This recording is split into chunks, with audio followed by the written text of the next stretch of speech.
Shadow Slave Audiobook by Kevin Chapter 401.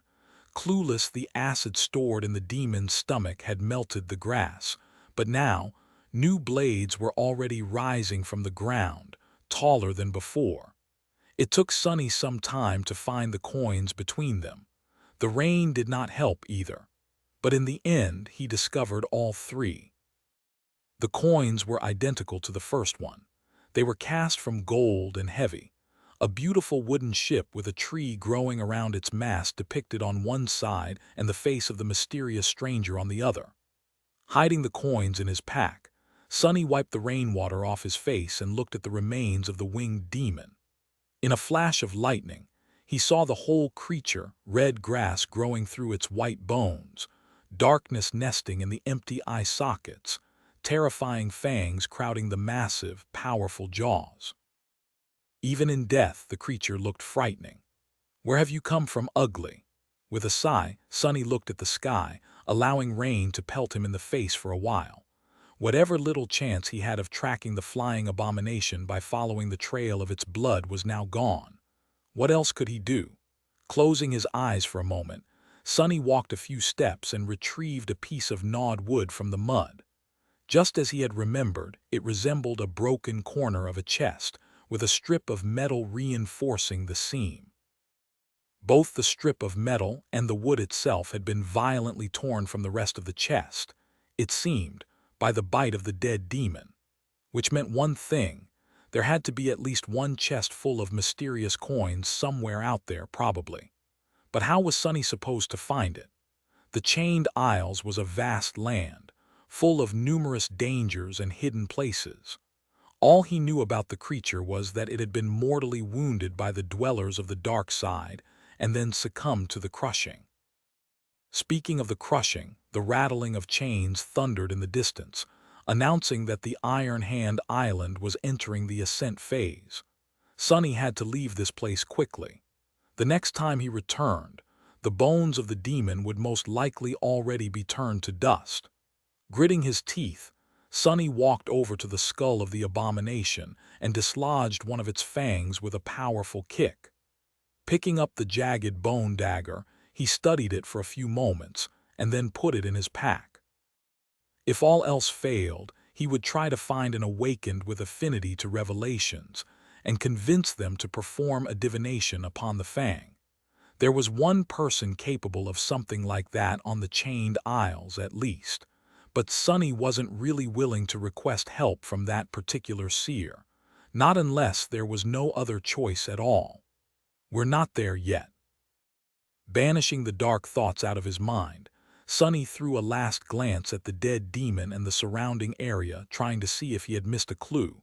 However, there was nothing. With a troubled look on his face, he dissipated into the shadows and hurried back to the sanctuary. By the time he returned to the sanctuary, dawn was not that far away. Sonny snuck on the altar island and placed 2 of the 3 coins on the cold surface of the stone monolith, then waited for a bit. Nothing happened. Disappointed, he waited patiently for the moon to appear from beneath the dark veil of clouds. After some time, the sanctuary was finally illuminated by pale moonlight, and 2 coins on the altar immediately gleamed, reflecting it. Then they shone with a soft light of their own. The coin he held up in his hand, however, did not. A moment later, the spell whispered, its voice entwined with the rustle of the leaves and the murmur of flowing water. "Your shadow grows stronger. Your shadow grows stronger." Sonny smiled. So both the altar and the moon are needed. Hurriedly, he placed the 3rd coin on the altar and soon heard the spell repeat itself for the 3rd time. "Your shadow grows stronger." That should bring me to 201. And also, was he seeing things, or had the obsidian dagger moved ever so slightly? With a skeptical frown, Sonny tried to lift the damned knife, but just as before, nothing he did had any effect on it. Whatever. His recent discovery was enough of a reward in and of itself. He had received 4 shadow fragments, the equivalent of killing a fallen monster without having to risk his life one bit. On its own, this amount was not that considerable, but what if he found 1,000 or even a few hundred of these miraculous coins? What if he reached the treasury where the chest bitten into by the winged demon was hidden? That would change a lot. The problem was, Sonny had no idea where to look.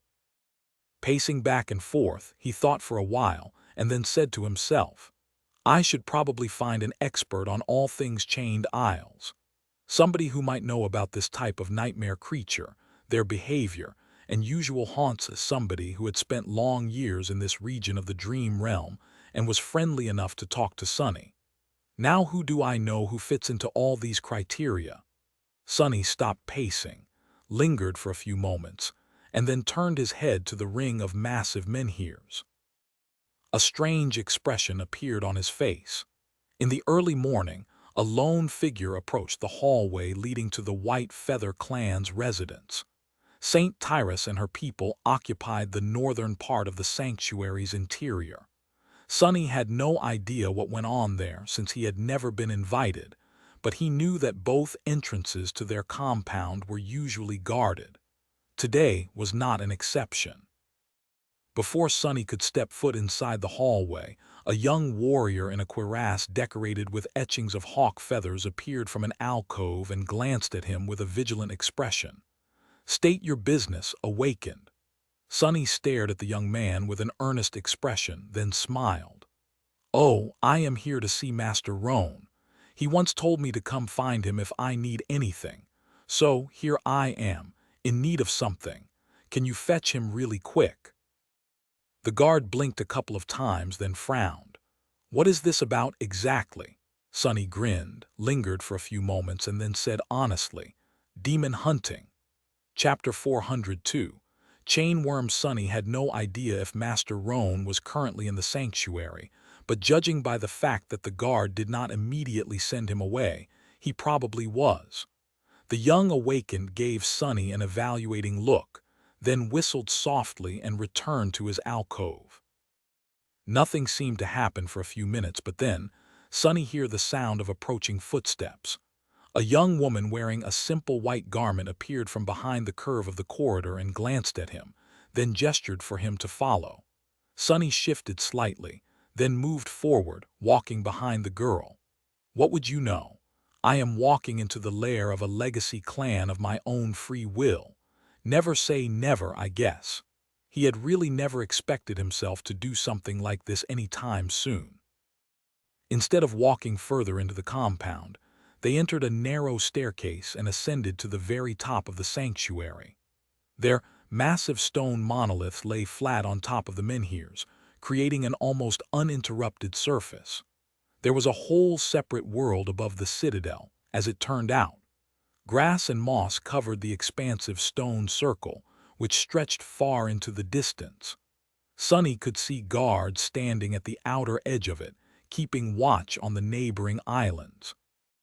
Here and there, siege weapons were placed at irregular intervals, aimed at the sky. Right above the White Feather residence, a graceful structure was built on top of the ring of menhirs. With tall windows and beautiful ivy climbing its walls, it resembled a large stone chateau. The walls of the mansion were still wet from rain and shone softly in the light of the rising sun. A path led from its door to an airy pavilion at the edge of the stone monolith, with a round table standing in its center. The mighty griffin was laying near the pavilion, its head hidden under one of the eagle wings, while Master Roan himself seemed to be enjoying a hearty breakfast inside. The young woman gestured for Sonny to go forward and walk toward the mansion, soon disappearing behind its door. I guess this is how saints live. For a moment, Sonny was full of envy. The chateau on top of the sanctuary seemed so beautiful, simple, and peaceful. The complete opposite of the noisy, overcrowded, and poisoned world where humans came from. Of course, that peace was a lie.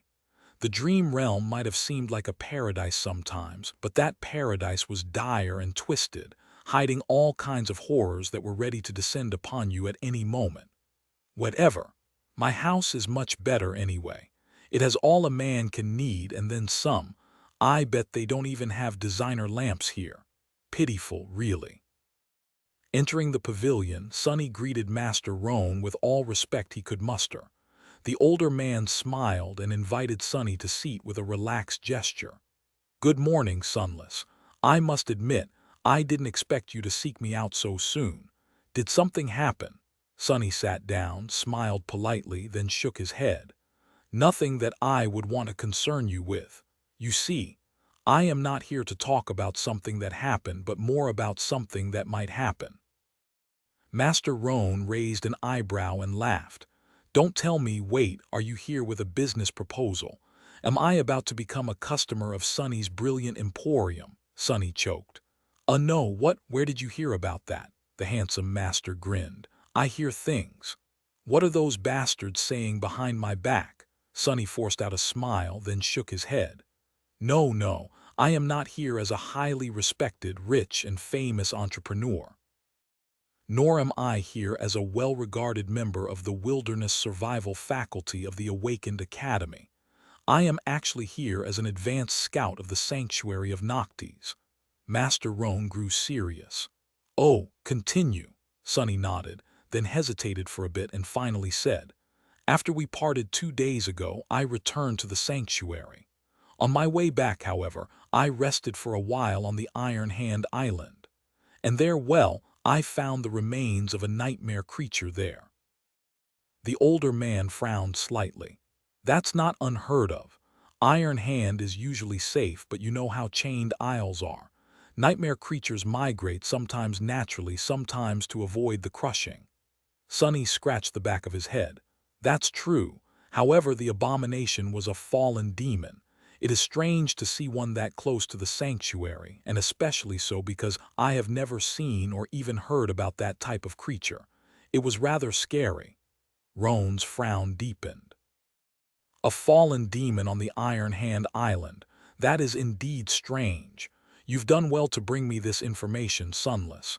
Did you get a good look at it by any chance?" Sunny sighed. "Well, you see, it was in the depths of night." Then he smiled. "But luckily I can see perfectly in the dark, so yes, I got a very good look.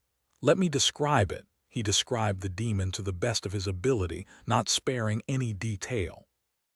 He even remembered every wound and injury on the abomination's body, hoping that their nature can shine a light on what exactly had killed the bastard.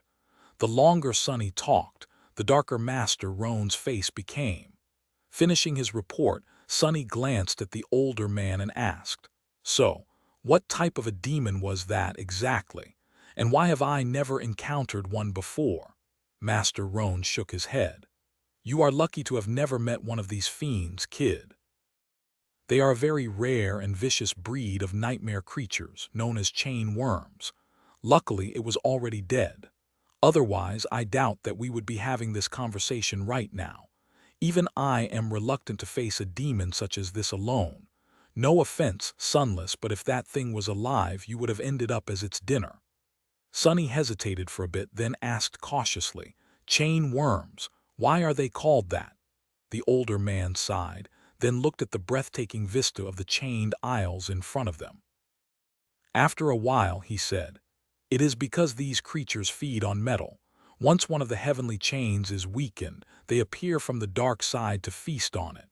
Steel weapons are useless against these abominable things, so fighting one, let alone many, is almost an impossible task."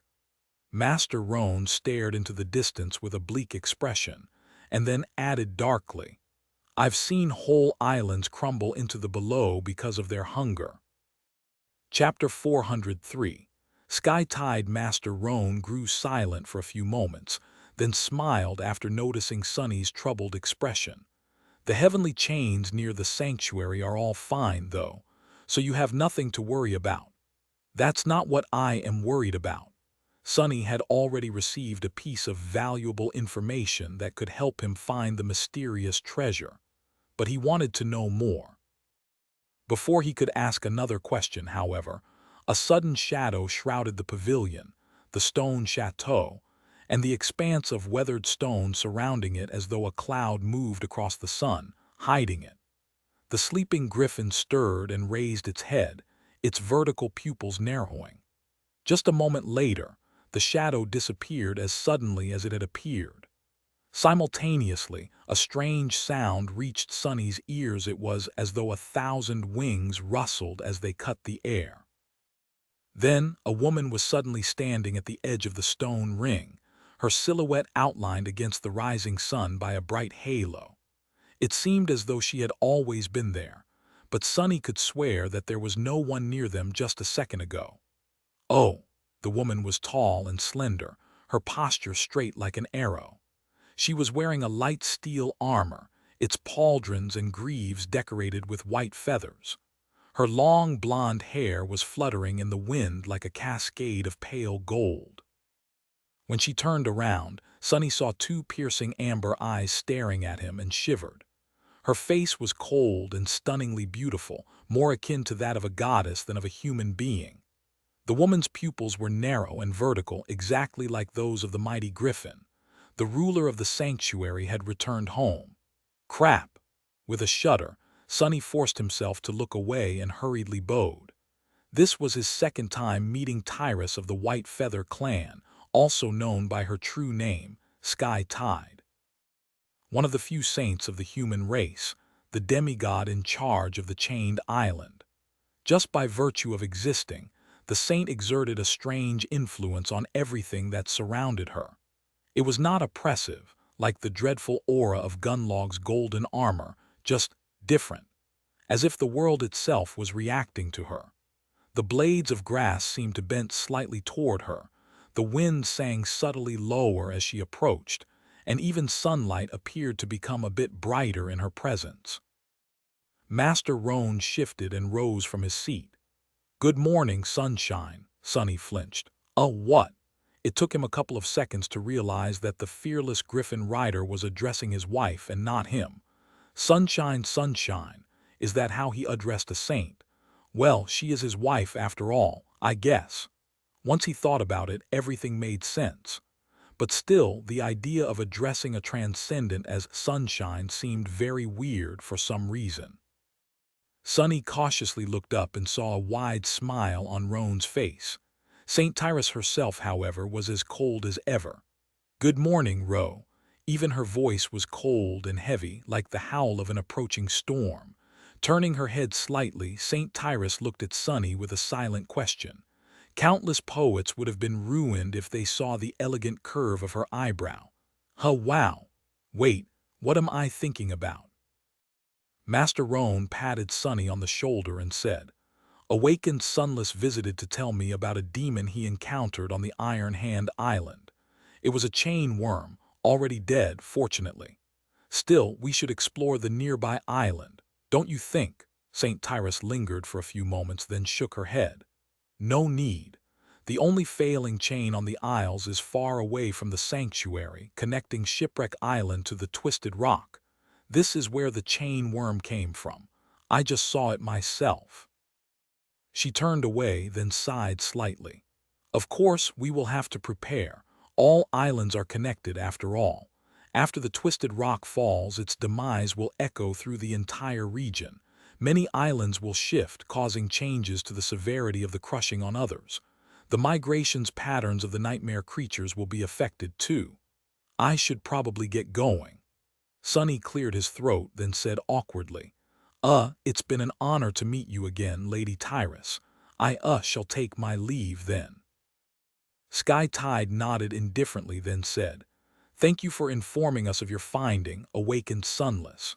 He nodded, then rose from his seat and cautiously took a few steps away. When Sunny was almost out of the pavilion, however, the cold voice of the saint stopped him. "Wait." He turned around and forced out a smile. "Yes, how can I help you?" Tyrus looked at him for a few moments, then said in a calm, emotionless tone, "You come from the Forgotten Shore, if I am not mistaken." Sunny nodded. "Yeah." "What about it?" The beautiful saint lingered for a second, then asked, "Song of the Fallen. Do you know her? Cassie, why bring her up?" Sunny smiled. "Yes, we've met." "Why?" St. Tyrus looked at him for a few moments, then said, "Good. Song of the Fallen will be visiting the sanctuary soon. She will be glad to see a familiar face, I think." With that, Sky Tide turned away, letting Sunny know that he was free to go. He hesitated for a second, then walked away.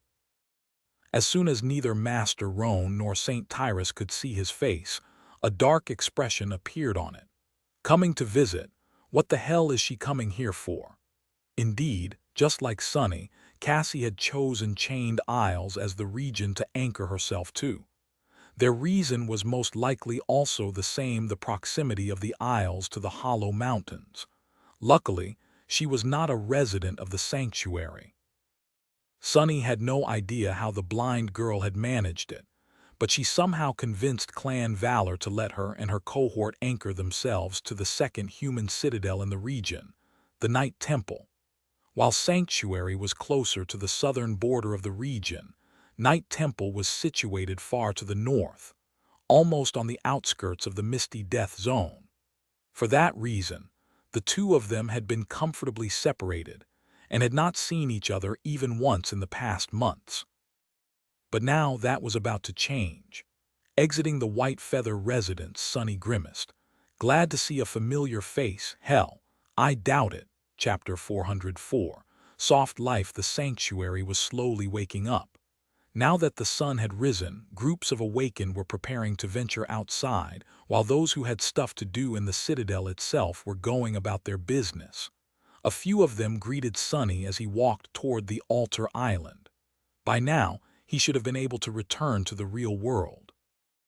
After everything he had discovered during the night, there was a flame burning inside his chest that demanded action.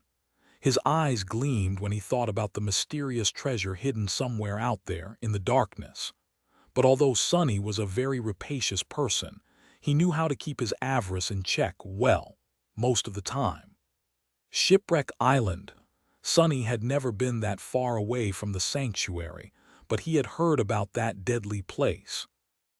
The Shipwreck Island was situated almost at the center of the Chained Isles, far removed from both human citadels.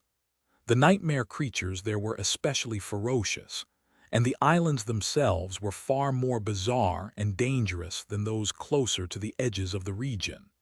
If one could somehow survive the crushing and look upon the Chained Isles from above, they would see that there was a vast, empty space at the very heart of this shattered land. Some people assumed that this was where the ivory tower had once been chained, before all 7 of its anchors were broken. After that, the islands bordering the tier slowly fell into the sky below one after another, making it grow wider and wider.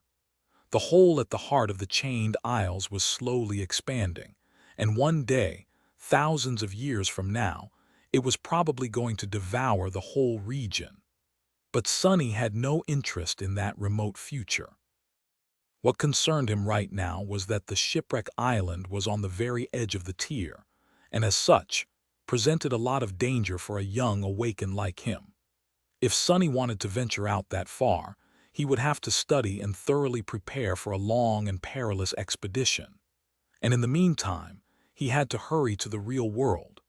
Even though he felt the call of treasure with every fiber of his being, desperate to reduce the gap between himself and Nephi's, the things he had to do back in reality were crucial. Calm down. It's nothing serious, really. Approaching the white altar, he glanced at the obsidian dagger suspiciously, then placed his hand on the cold marble. There's no reason to worry so. The lid of the steel sarcophagus silently opened, letting out beams of light and clouds of cool mist. Sunny yawned and climbed out of the sleeping pod, then stretched with a satisfied smile on his lips. His body felt refreshed and energized, as if he just had a long, perfectly comfortable sleep, not at all like what he had to endure in the past 2 months while using cheaper academy pods. Now that is what I call money well spent. Indeed, the luxurious machine might have been the best purchase he had ever made, not counting the mantle of the underworld, of course. Leaving the compact underground fortress of his basement, Sunny walked over to the kitchen, glanced at the broken remains of his fridge with a bit of shame, and retrieved a few ingredients to cook himself breakfast from the debris. Out here in the real world, it was currently early morning. He sent the happy shadow outside to observe the surroundings and then turned on the stove. Real eggs, real lettuce and tomatoes, real bread, real bacon, real coffee, real juice. It took him just a few minutes to cook himself a breakfast that would have been considered the epitome of a lavish lifestyle by any inhabitant of the outskirts. Walking to a dining table that was too large for one person, he placed his breakfast on its synthwood surface and activated his communicator. There were no new messages, and he didn't really know what else to do with that thing. Usually, people of his age would have an active presence on the network and feeds breaking with all kinds of news, events, and videos. But Sonny had almost no digital presence whatsoever. Nor did he want to have one, really. He knew how to access various resources and services, of course, and many of the things on the network had once been the stuff of his dreams. The unlimited amount of games, books, shows, and entertainment of all sorts was on the tip of his finger. But ironically, now that Sonny had free access to all these alluring things, he had no time to dive into any of them. Right now, he had too much to do, and his dreams were filled with only clangor of steel and nightmarish abominations. Maybe one day, slowly consuming his food, Sonny used the communicator to quickly sketch and describe the coin he had found, keeping its true secrets to himself, of course.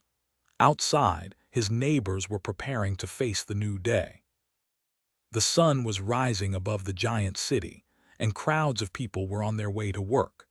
The Shadow found a hidden spot on the porch of his new home and observed the quiet street from its shelter. It saw a few PTVS drive by, humming slowly as they rolled or levitated toward the exit from the terrace district. Several well-dressed adults walked by, heading for the public transport terminal. Sometime later, it was time for the students in school uniforms to follow them. Sonny sipped coffee and observed these children through the shadow, trying to imagine himself having such a life, waking up in a safe home, eating the delicious food a parent had prepared for you, not having to think about where your next meal would come from, going to a place where an unlimited amount of knowledge and mentorship was available to you completely free, having no real worries and no real fears, just living. What a strange existence that would be. He stared at the students with a complicated expression. They were so soft. Their clothes were soft, their eyes were soft, and their lives, too, were soft. How were these children going to survive the real world? The real world was hard, cruel, and unforgiving, just like Sonny himself was. A person like him had a much better chance of surviving in such a world, not to mention the hellscapes of the dream realm. Finally, the stream of students grew thin. One of the last to walk past Sonny's house was a young girl of around 14 years. She was about as tall as him, with pale skin and black hair.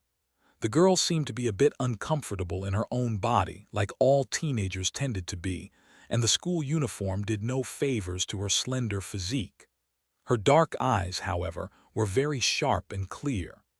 Luckily, unlike her brother, Rain seemed to have taken after their mother, who was a rather attractive young woman from what Sonny remembered. Even though she was still just a child, he could already see that one day, the teenage girl walking past his home was going to become a real beauty. Finishing his coffee, Sonny placed the empty cup on the table and sighed. Found you. Chapter 405. Going back to school indeed, the awkward 14-year-old girl was his little sister, Rain. And indeed, it wasn't a coincidence that Sonny had bought this exact house in this exact district of the city. While the terrace neighborhood was nice and charming, the real reason he had chosen this home, in particular, was because it stood next to the place where Rain lived. It was on this street, a year and a few months ago, that he had watched from the shadows as she was having dinner with her adopted family, their warm and happy life displayed for him to see through the wide window of their brightly illuminated living room. Well, now Sonny had a living room and a wide window of his own, even though there was usually only darkness behind it. Back then, he had become painfully aware that his fantasy of saving his little sister was empty and misguided. Rain didn't need to be saved, least of all by a troubled outskirt stray like him, a ghost of the past that she most likely did not even remember. If he had knocked on her door on that night, nothing in her life would have changed for the better. Sonny wasn't the same penniless kid anymore. He was an awakened, one marked as a special strategic asset by the government. He was considerably wealthy, connected, even powerful. But deep down, he still believed that the statement held true. His clothes and circumstances might have changed, but Sonny himself remained the same, twisted and damaged like anyone who had seen the truth of this world would be. What's worse, now that he had risen above his previous pathetic self, he had a whole swarm of new, much more serious problems. Nephi's, the sovereigns, the legacy of mysterious Weaver, all of these things promised a future full of turmoil and danger. He was not exactly the kind of person who had good things to offer to anybody. So, no, Sonny had not changed his mind about keeping himself out of Rain's life. He wasn't going to approach her and had no desire to meet her face to face. There was, however, a problem. Now that Sonny was an awakened, statistically, Rain's chances of becoming infected by the nightmare spell herself had grown. But even if he forgot about that statistical correlation, there was still a possibility that she would end up in the first nightmare, no matter how small. By now, Sonny was 18 and Rain was 14. Almost every person infected by the spell had fallen victim to it while being older than 16 and younger than 19, which meant that there were about 2 years left before Rain would be in real danger, and about 4 before she would be out of it. Even if they were more or less strangers and didn't owe anything to each other, Sonny felt responsible for her. Perhaps Rain did not remember him due to how little she had been at the time of their separation, but he remembered everything. To him, she was the last memento of their long-lost home. Now that he had the ability to pull some strings behind the scenes to ensure that her chances of surviving the first nightmare were enhanced, be it through access to better battle instructors or something else, he couldn't just sit still and do nothing. But to do that, he first needed to understand how well Rain was being prepared already. Hence, he bought a house near the place where she lived and let his shadows loose to explore the neighborhood and spy on her and her family. When I put it that way, it sure sounds a bit creepy. Sonny stood up, yawned, and shrugged. He was an awakened whose power lay in shadows, deceit, and bloodshed. Before that, he was a street rat willing to do anything in order to survive. Mundane humans had no idea about what he had gone through, what he had done, and what he was capable of as the result. If they did, they would probably be horrified. So a little hint of creepiness was only to be expected. Putting on a warm hoodie, he walked outside, hid his hands in his pockets, and headed toward the public transport terminal at a slow pace. His shadow was a few hundred meters ahead, stealthily following Rain and keeping an eye on her. No one was the wiser to its presence. Sonny sighed and looked at the cloudy sky. Time to go to school, I guess. Rain went to a rather elite school, as it turned out. Judging by the prices of the homes in the Terrace district, Sonny knew that her adopted family was reasonably well-to-do, but it seemed that he had underestimated either their wealth or their connections. The school was not the most prestigious out there, but it was close. Enough that only the kids of government officials and conglomerate heirs attended it, for the most part, of course. There were a few kids who seemed to be there because of their academic achievements, but not enough to make a difference. The children of government servants arrived on public transport, like Rain. The Chaebals came in expensive PTVS, which were controlled by personal drivers. Sitting at a table in a cafe a kilometer or so away from the heavily guarded entrance to the school, Sonny suppressed the desire to whistle. That's like something out of a drama. I wonder if I'll see someone's getting slapped in the face today. Suddenly remembering his first encounter with Master Jet, Sonny coughed and rubbed his cheek in embarrassment. The happy shadow was still following Rain, stealthily moving from one shadowy patch to another. Then, it waited for a good opportunity and dove inside the shadow of one of the kids walking toward the same classroom as her. Sunny got comfortable and ordered a few pastries and a pot of tea. He couldn't quite believe that he was going to waste time attending school, of all things, even if it was in that very strange manner. He hadn't been to school in a dozen years already, not counting the months spent in the academy. Well, this should be interesting. Chapter 406. Educated guess. A couple of hours later, Sunny was ready to claw his eyes out. Not because the lessons taught to Rain in school were boring, but because he had to watch a bunch of entitled kids exist in an enclosed space and make it as hard for everyone to learn anything as possible. The elite school seemed like a place of learning, but in fact, it was more like a battlefield. The hidden politics among the students and the hierarchy of numerous cliques they formed were more complex than the ruthless strife between the factions in the bright castle, and judging by their behavior, just as dire. But it was not. No one's life was at stake. No one was going to be exiled and starved to death if they did a wrong thing. All of this was simply about prestige, vanity, and standing. It was utterly stupid. However, once Sunny thought about it a bit more, he realized that it was not. Not to them, and maybe not at all.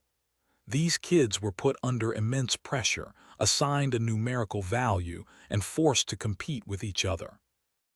As the result, they inevitably developed a fierce sense of resentment toward their rivals, which was only made deeper by the deep sense of insecurity this system instilled in them. No wonder they were at each other's throats. The school was, in fact, not only meant to teach the kids the skills necessary to survive and thrive in the real world, but also to destroy the very same softness Sunny had pondered about a few hours earlier. It wasn't hard to imagine that, at the end of it all, the best and most resilient students would become harsh and jaded, while the rest would simply be broken and discarded. A wasteful system, and one of very questionable effectiveness. Sipping tea in the quiet cafe, Sunny shook his head. Rich people, luckily for him, Rain seemed to be unaffected by the vitriol her classmates seemed to be more interested in than the actual studying. She sat calmly at the back of the class, avoiding getting embroiled in any drama, and dutifully learned everything the teachers explained to the students. The lessons themselves, surprisingly, turned out to be very interesting. Sunny even found himself enjoying these hours very much. There had not been any combat lessons yet, but he did manage to catch this school's version of the wilderness survival course, as well as listen to a rather intriguing lecture about the early exploration of the dream realm. He also saw a lesson dedicated to various nightmare creatures, their biology, capabilities, and weaknesses. If he had known that much during his first months on the Forgotten Shore, well, it would not have changed much, really. No matter how much a person knew about these things, no sleeper was meant to face challenges of that magnitude. And yet, he couldn't help but feel a bit wistful. He had been denied access to this treasury of knowledge as a kid. Who knew how his life would have turned out otherwise? It would have been a lot more interesting and enjoyable, at least. By then, he had some idea of Rain's depth of knowledge and overall readiness for the nightmare spell, but he still did not know how well she was really being trained. He had to see her during a lesson in combat for that. After a while, Sunny had become a little bit bored. Listening to a lecture about spell tech absent-mindedly, he looked around the cafe. At this hour, there weren't a lot of people there, but that was swiftly changing. The white-collar workers from the surrounding buildings were now on their lunch break, as were senior students of the school. Several noisy groups were occupying tables near him, so he couldn't help but catch bits and pieces of their conversations. No way, when is it coming out? In a couple of months, I think. Who will play the female lead then? No, wait. Let me guess. These guys were apparently discussing some upcoming film, excitedly wondering about the casting. Something about their conversation appeared strange to Sonny, but he didn't pay it too much attention. None. That is the mindset of a true battle master. No way he meant to say that. Who do you think Lord Mongrel is? A nobody? Of course not. He only said that because he considers social status and renown meaningless. In the eyes of a warrior, such things are not even worth mentioning. The only thing that matters is your strength. That's why he hides his noble upbringing. Sonny stared at the couple of young men that were in the middle of a heated debate, then shook his head. That's hilarious. What are the chances? Apparently, there was somewhere else out there with a similar alias. And that guy, from what Sonny could hear, was not only a total buffoon, but also went around calling himself a lord, pretending to be some wise philosopher and teaching people how to be a true warrior. What an idiot! Well, figures. Only an idiot would choose such an alias on purpose, after all. I wonder what this guy's problem is. He has to be horribly insecure about something, for sure.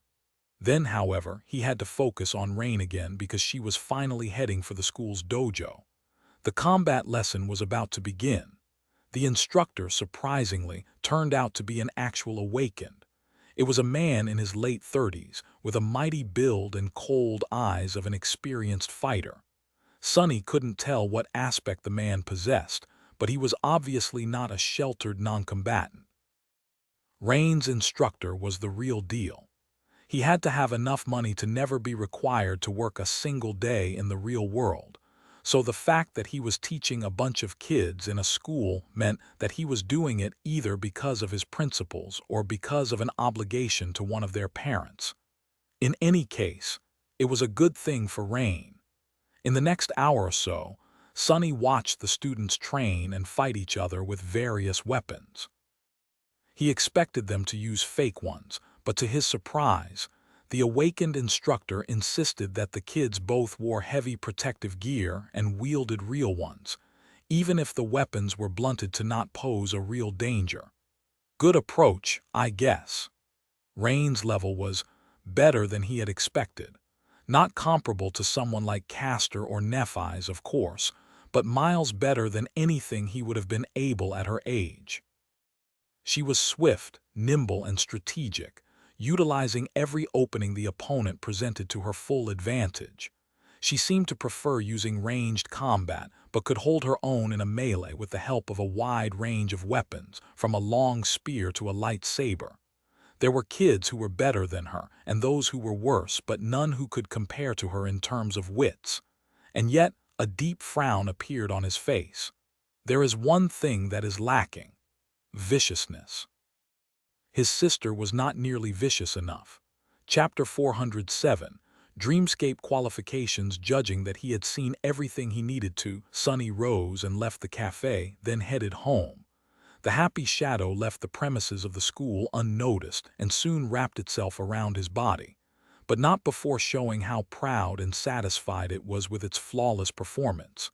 Yeah, you did well. On his way back, Sonny was thinking over what he had learned about Rain. His sister seemed to be smart and well-adjusted and receiving the kind of training most kids in this world could only dream about. But was it enough? He did not know. No one could know, really. After he had returned from the Forgotten Shore, several people told him that they would have never survived in that hell. But their words rang hollow to Sonny because how would they know? Until a person was thrown into a situation like that, there was no way to tell what would remain of their resolve once everything else had been stripped away. Brave people broke, while cowardly ones found strength that they had not even known was inside them. Kind people became cruel, while cruel people became lost. Only by looking at a mirror of a nightmare could one truly see their real face. Before Sonny entered the Forgotten Shore, he had thought himself to be strong. But once there, he had to learn the hard way that his strength was brittle and illusory, that it could shatter under the smallest amount of pressure. To survive, he had to build within himself a new kind of strength, one that could not be broken by anything or anyone. That was how he had survived. How was he supposed to know how Rain would measure against the horrors of the spell? And how was he supposed to make her chances of surviving its trials better? Consumed by these thoughts, Sonny returned home and tried to put his mind at ease. This was not something that he could decide in a hurry anyway. For now, he had many other things to do. Activating the Dreamscape pod, Sonny climbed inside and closed his eyes. Time to relax a little, at least out there in the Dreamscape. Things were simple. He just had to fight, learn, and win. Granted, his previous visit to the Colosseum had turned out to be a fiasco, but Sonny had high hopes for more elite arenas. He just had to gain enough victories to enter them, about 70 more to gain access to the lower-ranked professional dreams. Not that hard. He had lost all interest in dueling with amateurs and couldn't wait to meet better opponents who could teach him a variety of polished styles. Better do it quickly. Appearing on the sand of the Colosseum, Sonny sighed behind the mask and willed the soul serpent to assume the form of the somber Odachi. That's weird. For some reason today, much more people wanted to challenge him. A literal crowd of awakened assembled around Sonny in a span of a minute, staring at him with disturbing intensity. Also, the challengers seemed to be way more talkative. What's up with these fools? Hey, mongrel, what is your real name? Sonny stared at the young woman challenging him, then answered with slight irritation. Mongrel. She smiled knowingly, as if struck by a mysterious epiphany, then asked, What style do you practice? Sonny frowned behind the mask. I practice no style. The girl opened her mouth to say something else, but he interrupted her by stepping forward and activating the challenge. 2 seconds later, the girl's dead body was already turning into a rain of sparks. Why are they so chatty today? I don't have a lot of time. If I want to enter a professional arena next time, I have to be fast. Looking at the crowd of awakened, Sonny sighed dejectedly and growled. Words are worthless. Silence is gold. Don't waste my breath. The challengers looked at each other with weirdly enlightened expressions, then grew quiet. That's better. At least they're an understanding bunch. Now that people seem to have lost their desire to chat uselessly before every damn duel, things went much faster. Sonny had no plans of copying the styles of these talented amateurs today, so he could be as efficient as possible. It required him to really exert himself, though. They were all awakened, after all, each and every one of them. Behind the black mask, Sonny was sweating an ocean and silently whispering curses. But what could he do? He just had to get it done. Because he took no breaks between the duels, his reserves of shadow essence grew dangerously low at some point. Sonny was forced to command the soul serpent to return to his body to accelerate the accumulation of essence and slow down its expenditure. Noticing that he had dismissed his sword, the challengers assumed that he wasn't going to fight anymore and sighed with disappointment. Glancing at them, Sonny gritted his teeth and hissed. Next. He was not that far from accomplishing his goal for today, and the mantle of the underworld was like a weapon itself. Especially if he manipulated its weight to make his blows carry the weight of a mountain. Metaphorically speaking, his aching muscles protested, but he endured the torment and continued. Just a few more. As the next challenger stepped forward, Sonny dashed toward him, deflected the glancing blow of a spiked mace with a vambrace, and struck the young man in the face with all the strength he could muster. The black onyx gauntlet grew terribly heavy as it flew through the air, connected solidly, and caused the young man's skull to explode more or less. Sonny secretly panted and cursed. I can't keep this up much longer. Luckily, he only had a few more duels to win. About an hour after he had entered the Colosseum, Sonny finally reached enough victories to qualify for a better arena. By then, he was so tired that he felt like throwing up. Goddammit, that was incredibly tough. All in days' work, I guess. Throwing one last glance at the crowd of silent awakened, Sonny shook his head. What a bunch of weirdos. With that, he gave the Dreamscape the command and left the illusion, both exhausted and satisfied with his progress. Left alone on the sand of the Colosseum, the challengers remained quiet for a few minutes. After a while, one of them said, he shook his head.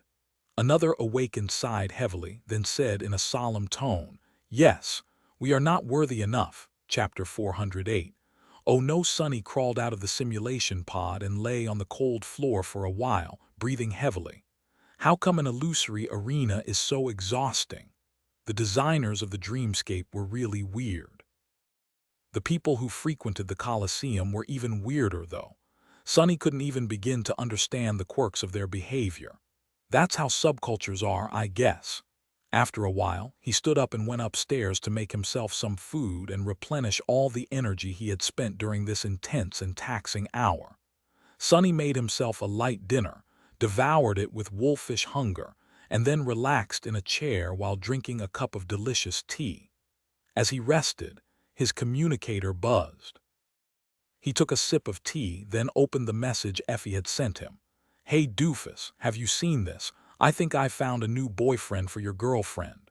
The message ended with a winking emote and an attached video link. Perplexed, Sonny clicked on the link and spit out all of his tea. Forgetting to wipe his chin, he stared at the holographic screen in front of him with wide eyes. What the hell is this? The video was of him. Of his duel in the dreamscape, to be precise. Caught in stunning quality, the recording of his short duel against the young man in azure armor was playing on a loop, set to menacing and epic music. The caption read, "Mongrel Victorious." Sonny stared at it for a while, then slowly lowered his gaze and looked at the view count beneath the video. 7 zeros. Was that Leo Striker guy someone famous? Sonny only came to his senses because of the pressure of his flaw. Gritting his teeth, he sent Effie a short message. "I have not seen this." What the hell is happening? Feeling apprehensive, he went on the network and typed "Mongrel Dreamscape" in the search bar. Immediately, thousands upon thousands of results showed, all featuring the fearsome image of Weaver's mask. Sonny gulped. Oh no, oh no. He opened the first link and almost spat blood. Mongrel defeats Leo Striker, Taoist Safer, and the Fool in 3 strikes. The short montage of a bunch of his duels played, this one had even more views. That doesn't even make sense. Were those 2 famous as well? What 3 strikes? I hit the second guy twice. Feeling an approaching headache and a bit of panic, Sonny scrolled through the feed, growing paler and paler with each second. There were countless videos, captions, and discussions. Thousands of people were fervently debating his duels, his identity, and the hidden meaning of his words. It seemed as if they had somehow become convinced that he was some sort of a profound sage, going around spouting words of enlightened wisdom. There were whole discussion boards dedicated to interpreting his teachings. Oh no, Sonny grabbed his head, realizing that the buffoon he had heard being discussed in the cafe was him. Come to think of it, many of Rain's classmates had been talking about this stuff too. Had she seen this garbage as well? He groaned. At least no one seemed to have any idea about who Mongrel was. His efforts to obfuscate his identity were working, as was Weaver's mask. But the worst was still to come. As Sonny was studying the mess he had made, new notifications started appearing in the feed. Mongrel returns. Mongrel decimates the Colosseum. 70 victories in 60 minutes, Lord Mongrel's shocking rampage. Mongrel is Saint Redacted S bastard son, confirmed. He closed his eyes. Gods, what is this crap? Opening a random link, he read in horror. Mongrel 1 sympathizer. I was there, guys, it was incredible. He was like a natural disaster. So awesome. Random shoe, did you hear what he said? Mongrel 1 sympathizer. Words are worthless, silence is gold, so profound, my whole outlook on life changed. Random shoe, wow, my dad used to say me the same thing when I tried to talk to him after school. Mongrel 1 sympathizer, wait, shoe, are you Mongrel's son? User Random Shoe changed their name to Mongrel's son, Mongrel's son. Aren't we all Mongrel's children? Sonny closed the link and went to another page. Silence is gold. 1 strike of a sword is worth more than 1,000 words. An in-depth analysis of the post-nihilist philosophy of Mongrel. Postneo, what? Stupefied, he opened another link. Reacting to Mongrel's 70 wins, you gasp, you lose. And another, Mongrel does not believe in styles, styles only separate men. And another, I spent a night with Mongrel, a candid confession of a former idle trainee. Deactivating the communicator, he sat quietly for a while and then groaned again. Oh no! The new recording of Mongrel's stunning performance in the Colosseum flew around the globe in no time at all. Starved for new information about the mysterious demonic fighter, people became glued to the screens of their communicators. They were not disappointed by what they saw, to say the least. Mongrel's already considerable renown or infamy, depending on who you asked, became even more widespread. Sonny had grown up in the outskirts, so he had never been really exposed both to the network culture and to the peculiar fanbase of the dreamscape. That was why he had severely underestimated the effect his recent visit to the amateur arena would have on the people interested in these things. He had only wanted to reach the number of victories required to access the professional duels as fast as possible, but failed to take into account how outstanding the feat of defeating 70 opponents in just 1 hour would look from the side. Especially considering the fact that he had killed the last half a dozen or so with his bare hands, not even bothering to use a weapon. These last few duels looked especially striking, impressive, and gruesome. If before people called Mongrel a sword demon, now he had become just a demon in their eyes. What's worse, even though it took all of his power and lots of effort for Sonny to achieve these victories, due to the fact that his face was always hidden behind the fearsome mask, he appeared to be completely calm and indifferent, as if defeating so many people in a row was nothing to him. A walk in the park. Added to the fact that he had dismissed his sword near the end of the hour and then left after shaking his head, it seemed as though Mongrel was not only a demon, but also held all the rest of the duelists in utter contempt. Mongrel was disappointed in them. That disappointment ignited a fire in the hearts of many duelists of the dreamscape, pushing them to train harder, reach higher, become stronger. Mongrel's status was always in front of them, reminding these young men and women what they were striving to achieve. Mongrel, victories, 100 defeats, and of course, all of them continued to wonder about his true identity. Very soon, someone made a logical connection. An incredibly talented young warrior appeared in the dreamscape soon after the 100 survivors of the Forgotten Shore returned to the real world, putting every awakened there to shame. Obviously, Mongrel was one of these 100 heroes, but which one? It didn't take people a lot of time to solve the mystery. On one of the discussion boards on the network, an anonymous user wrote, "Guys, isn't it obvious?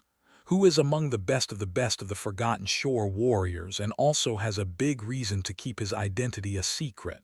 Another answered, wait, you're right. It was right in front of us the whole time." And then, the shocking piece of news spread through the network as wildfire. Mongrel's true identity is Kai of Nightingale. Chapter 409. Treasure Hunt. Night and Gale Representative Agency publishes an official statement. Popular idol and fashion icon, Night, is not the controversial dreamscape sensation, nor has he ever participated in any scandalous activities under the alias Mongrel. Sonny read the latest news title on the screen of his communicator and covered his face with a hand. Oh gods! How did poor Kai end up being involved in this mess? Had the world gone completely insane? He stared at the message icon at the bottom of the screen nervously, half expecting to receive an angry message from his friend. Or was it up to Sonny to apologize in advance? Kai had seen him purchasing the mantle of the underworld after all. Even though the onyx armor did not look the same as it had before being repaired and turning from pure stone to the strange stone-like metal, there was a possibility that he would recognize it. Why is life so hard? Sonny shook his head resentfully and stared at the ceiling. And then there was the issue of rain. Sunny had watched her walk home through the eyes of the shadow and was once again consumed by uncertainty. Did he need to intervene? What was the best way to help her? Did she even require his help? There was no easy answer to any of these questions. He turned off the communicator, sat in the darkness for a while, then stood up and went to the kitchen. Retrieving all the things that could spoil quickly from the ruined refrigerator, Sonny cooked himself a decadent dinner and ate in tense silence. To hell with this. I'll deal with all these problems after returning from the shipwreck island. It shouldn't take me that long to reach it, investigate, and come back anyway. A week at most. Why waste time on all this nonsense when there was a treasure waiting for him in the dream realm?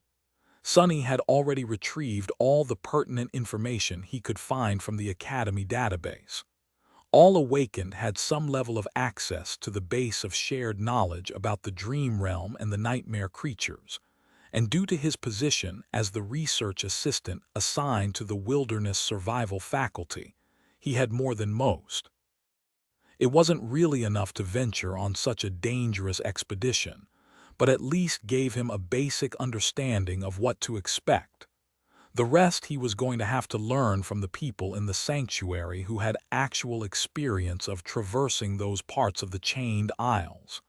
And then, there was also Cassie. She could help him even more. With a dark grimace, Sonny washed the plates, spent a few moments admiring their design and craftsmanship, then went about preparing himself for a long stay in the dream realm. Soon, he entered the basement, activated the maximum level of security measures, and climbed into the steel coffin of the sleeping pod as the lid of the sarcophagus closed. He sighed and thought, "1 week, I bet everyone will forget all about this mongrel idiocy in a week." His gloomy shadow dejectedly shook its head. It took Sonny a whole day to talk to everyone he needed to talk to and gather enough information about the shipwreck island and the routes he could take to reach it. As it turned out, the journey promised to be even more perilous than he had expected. Awakened did not usually go that far into the wilderness of the Chained Isles alone, and even established cohorts were reluctant to venture this close to the tier. The nightmare creatures out there were ferocious and powerful, and the islands themselves presented more danger than here on the edges of the region. Those people did not have his aspect, though. Sonny did not consider himself to be more powerful than a full cohort of experienced Awakened would be, but his powers were tailored perfectly for scouting, traversal, and escape. Even if he was going to find himself facing against an overwhelming foe, he was reasonably certain of his ability to at least run away. Plus, he had Saint. The taciturn demon was worth half a cohort alone and by herself. As the sun was crawling down from the heights of the sky above, he found himself in his room, studying the makeshift map of the Chained Isles. On it, Sonny had marked the potential routes to the Shipwreck Isles, as well as known dangers he would face on the way. Of course, such a map was not completely reliable. Nightmare creatures tended to migrate and travel between islands to escape the crushing, but the really terrifying ones tended to stay put. Even taking into account that some of the places he wanted to go through could turn out to be inaccessible due to entering the ascent phase, Sonny was more or less sure that he could reach the Shipwreck Island in 3 to 4 days while remaining comparatively safe. With one exception. No matter how he looked at it, he was going to have to traverse an island known among the inhabitants of the sanctuary as the Reckoning. Not much was known about that place, except for the fact that several cohorts lost members there, while others had not come back at all. Apparently, the creature that inhabited the island was especially twisted and deadly, and was capable of messing with a person's sight. No one really knew what it was, however. All that Sonny was able to find out was that the creature was most likely not corrupted. People were under the impression that it was of the fallen rank, but had different opinions on what its class was exactly. It didn't seem to be a tyrant, at least. I can fight perfectly well even if it plays tricks with my sight, and it's not like I have to defeat it or even fight it really. I can just slip past and be on my way." With a sigh, he rolled the map up and placed it in his pack. There was already a bit of food and a few supplies for a prolonged journey there. Sonny couldn't take too much with him, since there was a rather small limit on the weight of things he could pull with himself into the shadows. He could also only do so with inanimate objects, at least for now.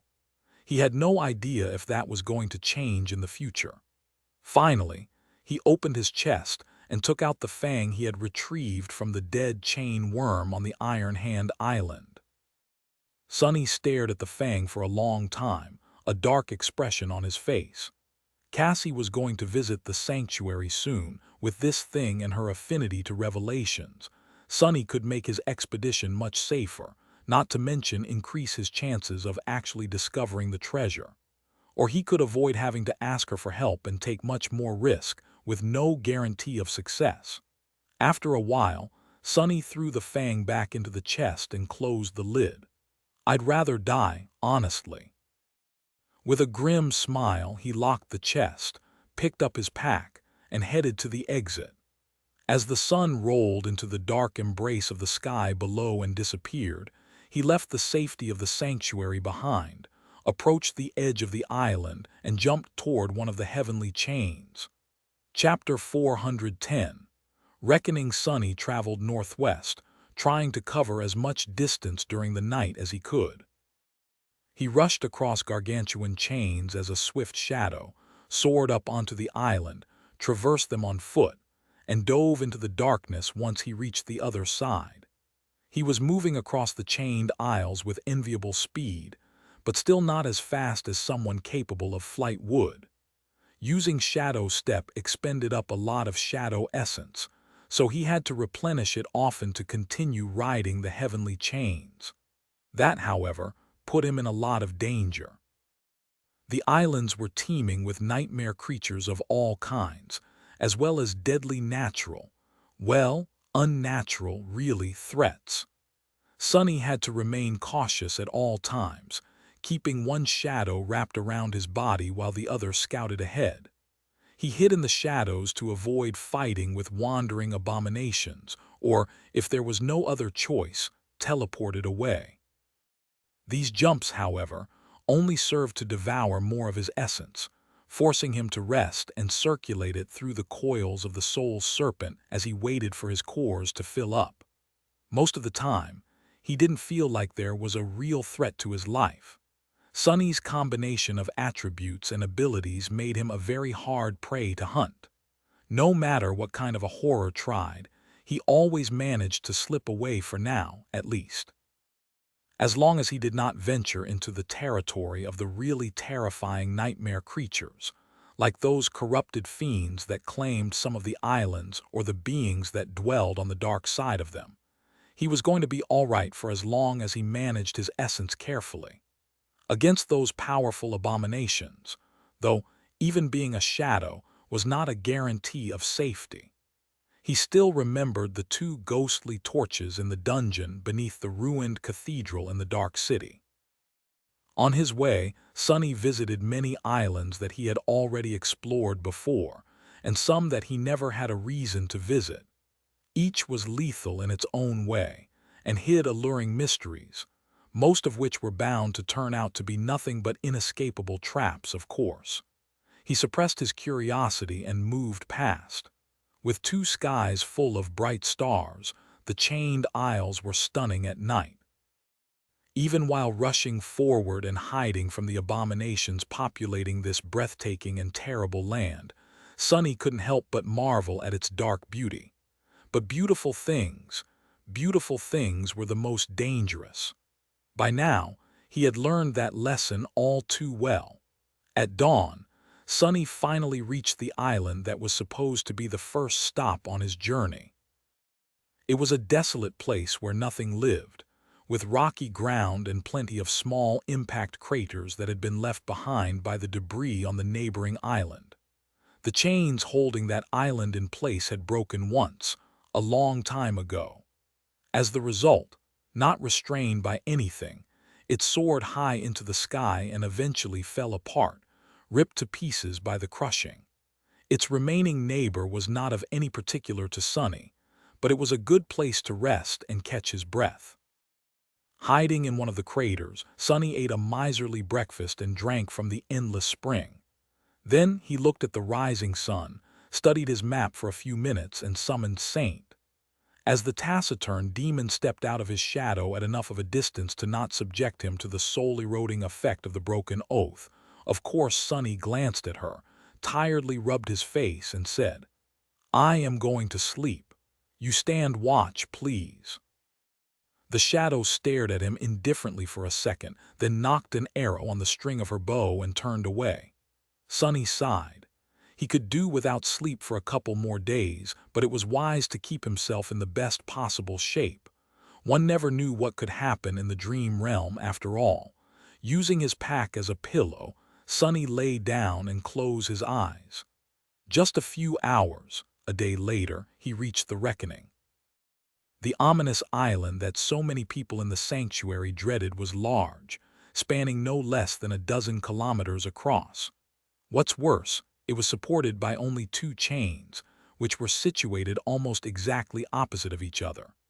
To get to the next one, Sonny had no choice but to travel the whole length of the island.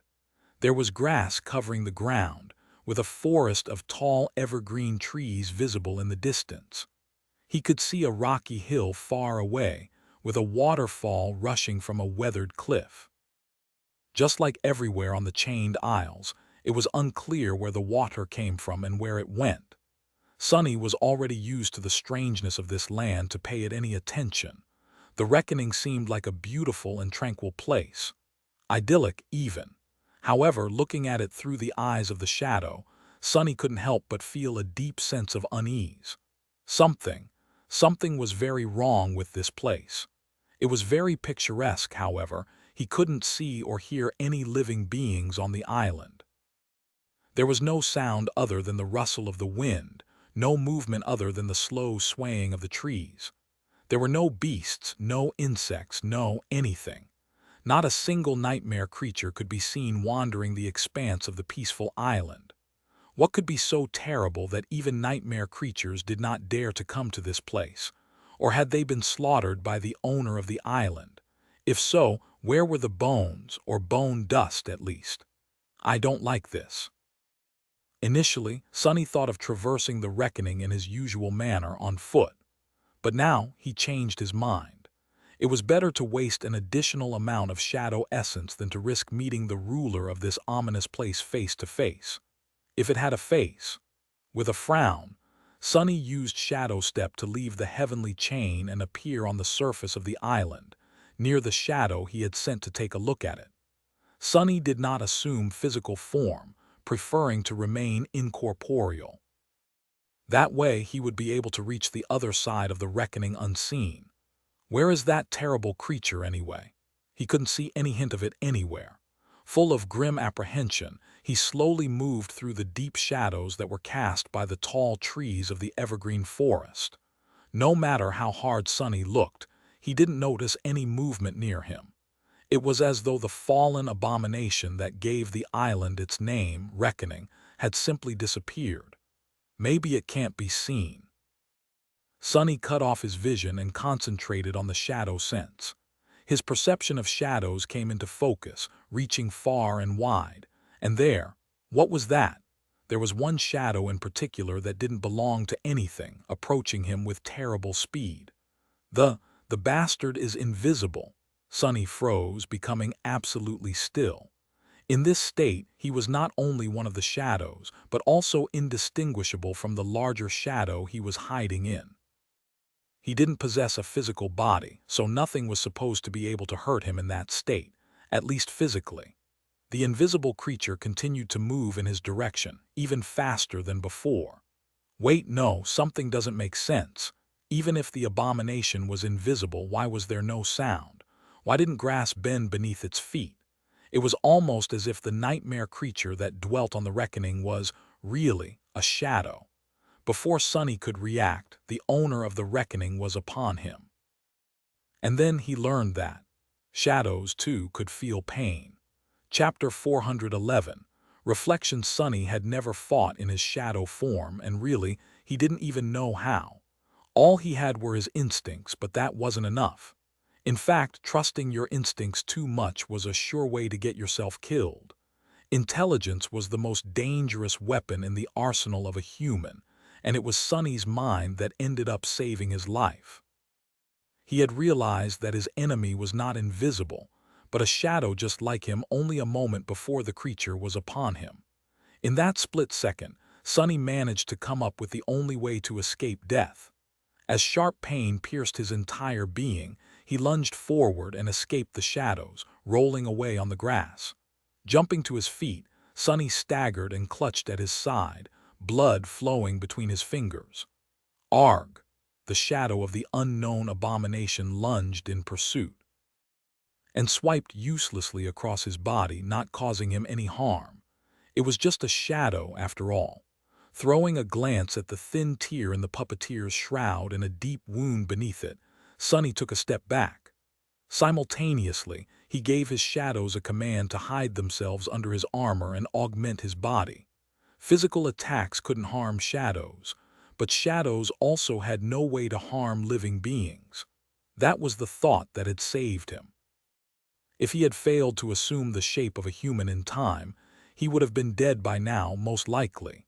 Because he had not, however, he and the shadow creature were now at a standstill. The master of the Reckoning Island tried to attack him several more times, each strike ending up as fruitless as the previous ones. Then, it froze, as if slightly confused by the situation. Sonny finally had a chance to take a good look at the hostile shadow. It looked just like a shadow with like a dark, ethereal silhouette of a person painted on the grass in black. The creature seemed to have 2 legs, 2 hands, and 1 head. If Sonny didn't know what it really was, he would have assumed that the shadow was cast by an ordinary person. There was no one else in sight, though. Backing away and grimacing because of the pain radiating from the deep wound in his side, Sonny stared at the enemy and thought feverishly, "No, this is wrong." A shadow creature was, indeed, deadly for someone like him, but to every other human on the chained isles it was completely harmless. How was it, then, that so many people had been killed by it? And what about the nightmare creatures? How had this shadow slaughtered so many living beings? His eyes widened slightly. Sonny threw his hand to the side to summon the midnight shard, and just in time. What happened next caused him to shudder. The creature moved once again, and then 2 dark flames appeared in its darkness. A moment later, a human figure stepped out of the shadow. It was a young man with pale skin and cold, cruel eyes of an experienced killer. A spark of madness burned in their depths. The stranger had black hair and was wearing a light armor made out of soft silk and black, lusterless leather. In his hands, the apparition was holding a long, slightly curved blade of an austere takai. Sonny felt fear grip his heart as he recognized the face in front of him. Of course he did. It was his own face, after all. Looking at the devil of reckoning was like looking into a mirror. "That's us. Since when was I so scary?" Sonny recoiled in shock. "What the hell are you?" The apparition mimicked his expression, then opened its mouth. Its lips moved, however there was sound as if the abomination was mute. Sonny had no problem reading its lips, though. "What the hell are you? What is going on?" Before he could finish that thought, though, he had to defend himself against a lightning-fast strike of the enemy's sword. Sonny deflected the fearsome attack and staggered back, his hands trembling from the force of the impact. Curses! The bastard might have looked like Sonny, but it was much, much stronger. About as strong as a fallen devil would probably be. Sonny had no time to recover before his evil twin was upon him once again, attacking with the painfully familiar grace of his own battle style. This time, the tip of the takai missed Sonny's eyes only by a few centimeters. A vicious smile appeared on the apparition's face. Sonny grunted. As the abomination launched a flurry of lethal attacks his way, each swift and vicious, he struggled to defend himself and fought through the pain. He was barely holding on for now, at least. Because of how strong and fast the creature was, Sonny had no doubt that he'll be killed eventually. How could he fight against someone who knew all his tricks but was also much more powerful? Even the shadow dance was useless. What was the point in trying to mirror the style of an opponent who had stolen his technique from Sonny himself? The situation did not look good at all, especially because blood was still streaming down Sonny's torso. Between two strikes, he dashed back and pierced the apparition with a furious gaze. "You, poor bastard. Of all the faces out there, you just had to choose mine. Fool, couldn't you have chosen someone, I don't know, taller?" Internally, though, he couldn't help but think, "Not gonna lie, the evil version of me looks sort of awesome. Am I really this dashing in real life?" Sonny didn't really know how to feel about this. He wasn't, of course, trying to speak to the creature because he wanted to chat. He was just trying to distract it while Saint was drawing her bow. A moment later, a black arrow whistled in the air, aimed at the devil's heart. However, the young man with cruel dark eyes simply stepped to the side and swiped the arrow away with his sword. Sonny cursed. He became really despondent, though, only a moment later, when a sudden ripple spread through the bizarre creature's body. In a blink of an eye, the apparition changed. Its face suddenly became white as alabaster and inhumanly beautiful, with ruby eyes, high cheekbones, and full lips. The soft fabric of its armor turned black as onyx and hard as stone. The shape and height of its body changed, too. Before Sonny could even react, he wasn't facing his own reflection anymore. Instead, he was facing Saint's. Crap! As the sickening feeling of his soul slowly falling apart permeated Sonny's entire being, the perfect copy of the taciturn demon raised its bow and sent an arrow flying straight at his heart. Chapter 412. Perfect Adversary. Well, one mystery is solved at least. Sonny became painfully aware of how the devil of the reckoning was able to slaughter so many awakened, and why no nightmare creature could survive on its island. If the bastard was able to turn into a copy of any enemy while remaining as powerful as a fallen devil, then very few things could ever hope to escape from it alive. And those awakened who had escaped despite everything mistakenly believed that their companions fell to a creature that could mess with people's sight. What else would they think after watching a human being killed by what looked like their exact copy? Well, why had no one thought that it was an actual copy and not a trick on the eye, damn it? If there was one thing that landed Sonny in this dire situation, it was that people in the sanctuary severely lacked imagination. All these thoughts flashed through his mind as he used Shadow Step to disappear and fall awkwardly to the ground a dozen meters behind the devil, completely out of the way of the flying arrow. Great, but now what? Just a few moments before, Sonny had been contemplating abandoning the fight and simply running away. Unlike some humans he had met in the past, he wasn't burdened by useless things like pride or vanity. If the situation called for a cowardly escape, he was ready and willing to do just that. But now that the bastard had turned into Saint and was holding a bow, the idea of trying to run was not very enticing. The last thing he wanted was to be hit in the back of his head by an arrow. Think. There was no time to think, though. The reflection of Saint swiftly spun and lunged toward him. As Sonny teleported further away, the creature suddenly pivoted and crashed into the trunk of a tall, ancient tree. A moment later, Sonny emerged from the shadows and saw, with horror, a giant mass of heavy wood plummeting on him from above. Desperately burning through his essence, he filled his body with as much strength as possible and raised his hands, trying to catch the falling tree. As a groan escaped from his mouth, Sonny's feet dug into the soft soil of the Reckoning Island. Somehow, he managed to stop the tree without being crushed by it. It was at this moment that a second arrow flashed toward his heart, only to collide with another one in the air and fly aside. Some distance away, the real Saint dismissed the bow, raised her sword, and dashed toward the impostor. "Eat that, bastard!" Sonny gritted his teeth, strained his already overtaxed muscles, and threw the massive tree at the abomination with a tremendously powerful push. When he used his essence and augmented his body with both shadows, Sonny was able to achieve bursts of truly inhuman strength. How was the bastard going to escape this? The creature indifferently lowered its shoulder, then simply disappeared into the shadows and appeared on the other side of the flying trunk. Then it met attacking Saint with a devastating shoulder bash. The onyx armor of the taciturn demon cracked and she was thrown back, causing another tree to explode into a cloud of splinters. Sonny paled. Shadow step. Not good. The apparition turned to him and mockingly tilted its head. Something was very wrong with that thing. It seemed maleficent and utterly mad, but at the same time, incomplete somehow. Behind the evil will and terrifying killing intent that dwelled in its ruby eyes, there was a hint of some other, boundless emotion. Sonny faintly recognized the feeling of it, since he had felt the same deep and indescribable emotion one time before.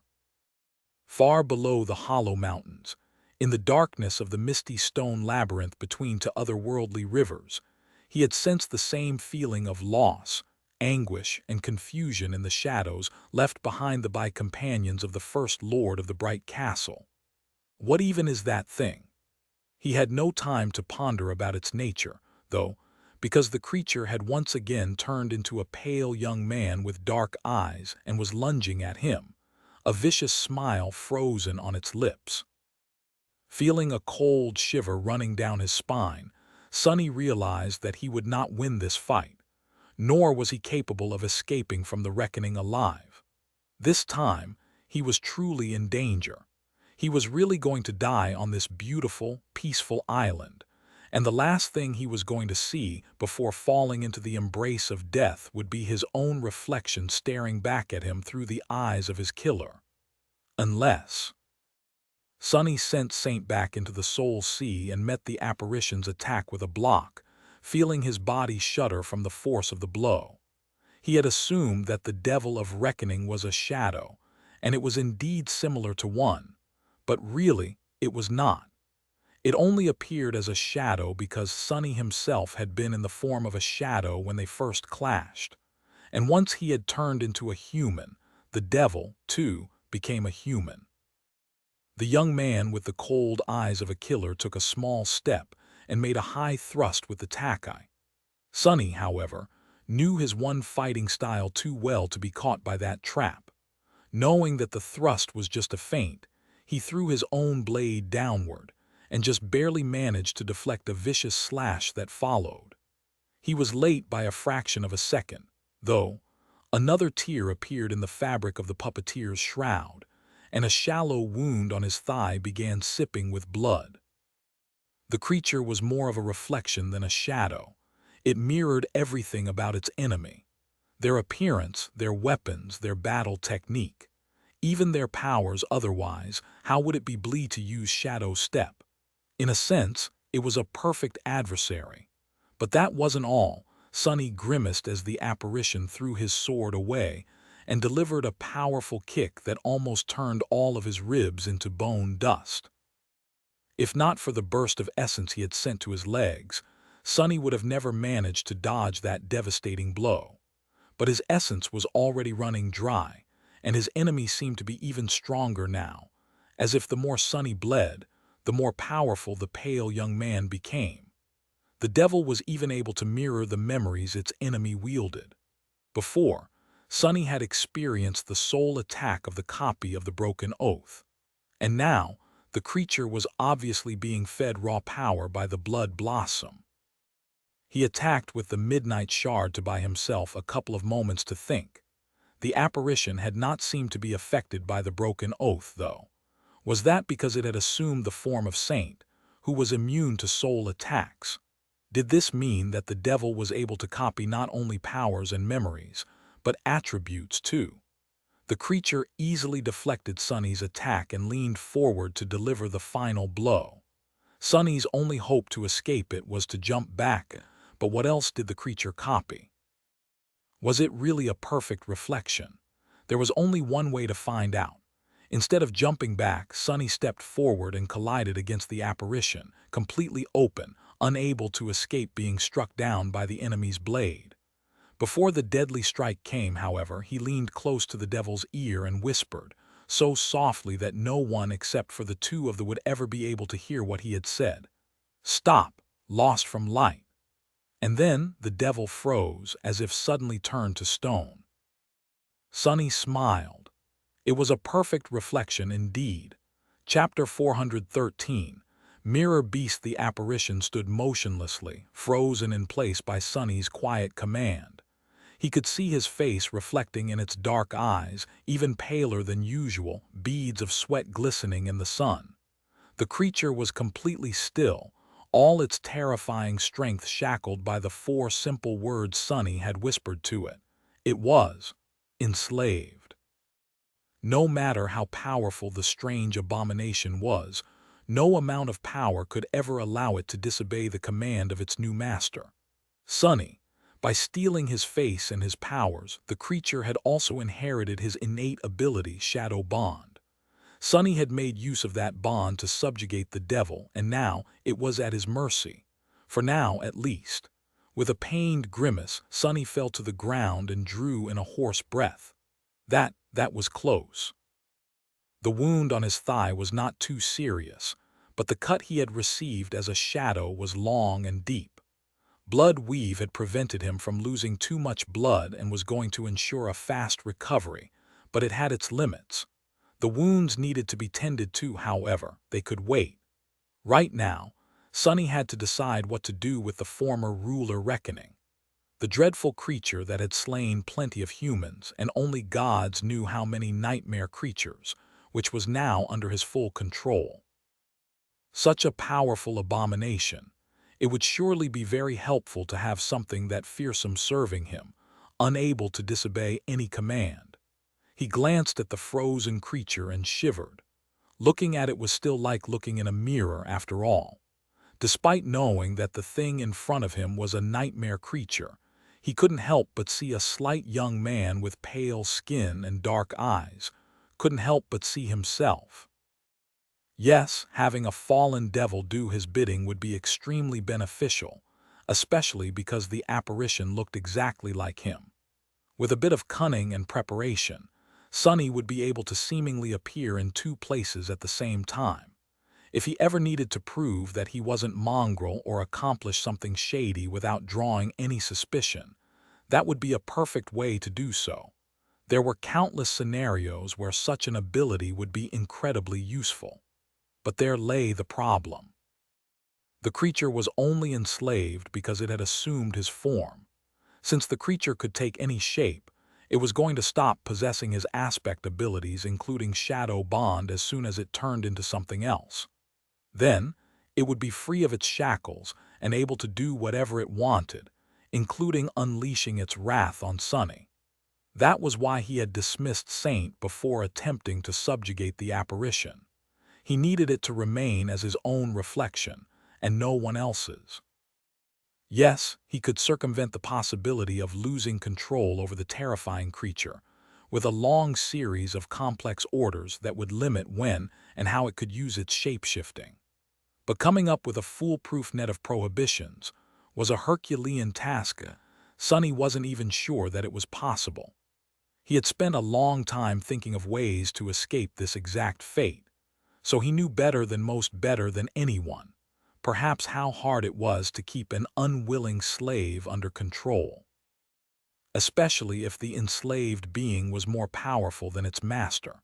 There would always be a way to twist words, find a loophole, and turn the orders given by the master against themselves. Sonny was sure of it. He had to be. So, what was he supposed to do with the frozen abomination? Standing up with a grimace, Sonny faced his perfect copy and looked at it with regret. The main reason for what he was about to do, nevertheless, was way less complicated. He simply didn't want to be a slaver. He didn't want to own any living thing. Sonny lingered for a while and then said, "Don't be scared. I won't make you a slave. That would be too cruel of a fate, don't you think? Even for a nightmare creature like you." With that, He raised his hand, as if to caress the cheek of the pale young man, and then swiped it swiftly across his neck. Almost invisible in the bright light, the ghostly blade of the moonlight shard trembled as drops of crimson blood fell from it into the vibrant grass. The young man didn't move, but his pupils widened. A few moments later, blood flowed from between his lips, painting his pale skin red. Sonny looked at the dying apparition, deeply disturbed by the visage in front of him. It was not every day that one got to see himself die. That is. He paled slightly but did not look away. In front of him, a person who looked exactly like himself was slowly drowning in blood, a crimson torrent flowing from his cut throat. A few moments later, when the creature was on the death's doorstep, its body suddenly trembled and then shifted slightly. A tortured smile appeared on its face. The apparition's lips moved, but just as before, no sound escaped from them. However, Sonny thought that he had managed to read a few words. "We never searching." That was what the apparition had tried to say. Then the light in its eyes extinguished. A strange ripple spread over the young man's body, and a moment later thin cracks appeared on his skin. After a second or two, the creature shattered into a rain of silver glass, which then turned into a stream of light and disappeared. Only one jagged mirror shard remained laying in the grass, reflecting nothing but cold darkness. As Sonny stared at all this in bewilderment, the spell whispered, "You have slain an ascended reflection, mirror beast." Sonny blinked. Wait, what did it just say? The spell, however, wasn't done speaking. "You have received a memory." Chapter 414, Mystery of the Dark Mirror. Sonny stared at the ground, confused. What just happened? Why did the spell call that thing an ascended reflection? What was a reflection? And why was it ascended instead of fallen? How could a nightmare creature be ascended? He frowned. Was it not a nightmare creature? How is that possible? The apparition was definitely not a human, so what else could it be if not one of the dream realm's abominations? And one more thing, the spell did not say that his shadow had grown stronger, did it? To make sure, Sonny checked the number of his shadow fragments. Just as he had suspected, it didn't change. He even dove into the soul sea and saw that there was no new shadow among the rows of the creatures he had slain. This is very, very strange. What the hell had he just killed? With a deep frown on his face, Sonny bent down and cautiously picked up the jagged mirror shard that the apparition had left behind.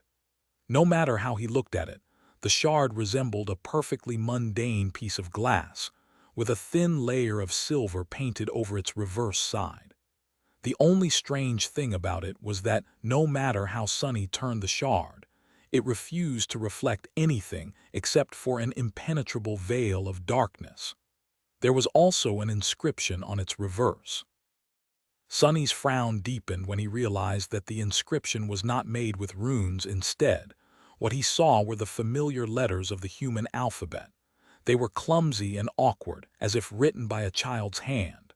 There was only one word written on the mirror shard: beastie. What the hell is that supposed to mean? The mystery of the mirror beast was so strange that for a time, Sonny even forgot about the burning pain in his side. Eventually, he whispered, "An echo." Echoes did not possess souls, so he expected that slaying one would not reward him with any shadow fragments, just like what had happened after Mirror Beast's death. The apparition, however, was obviously not an echo. It was too independent, sentient, and had too much individuality to be a simple copy of a dead nightmare creature, not to mention that it had been ruling the reckoning for the past few years, with no human master in sight. There was, however, a type of being that it resembled. Sonny threw a dark look at the remains of a tree that had been shattered by Saint's body. In many ways, the strange reflection resembled a shadow. Was the mirror beast a type of echo created by someone's aspect? Its creator must have been incredibly powerful then. If so, where were they? What had happened to them, and why was their reflection wandering the chained aisles in a feral state? There were no answers. It was just a theory anyway. Sonny had no proof whatsoever to substantiate it. Maybe his new memory would give him some answers. He was about to summon the runes, but a sudden pulse of pain reminded him that he was, in fact, still wounded. With a hiss, Sonny clutched at his side and looked around, searching for shelter. He was going to have to tend to his wounds and rest after the fight with Mirror Beast. The memory could wait until after he wasn't bleeding so much. Wrapping the strange mirror shard in a piece of fabric and placing it into his pack, Sonny used some of his last remaining reserve of shadow essence to step through the shadows and appear near the rocky hill in the center of the island. His shadow had noticed a shallow cave there, which was situated obviously behind the foaming wall of the picturesque waterfall. Walking on a narrow stone ledge that led behind the waterfall, Sonny checked that the cave was empty, and then entered its cool shade.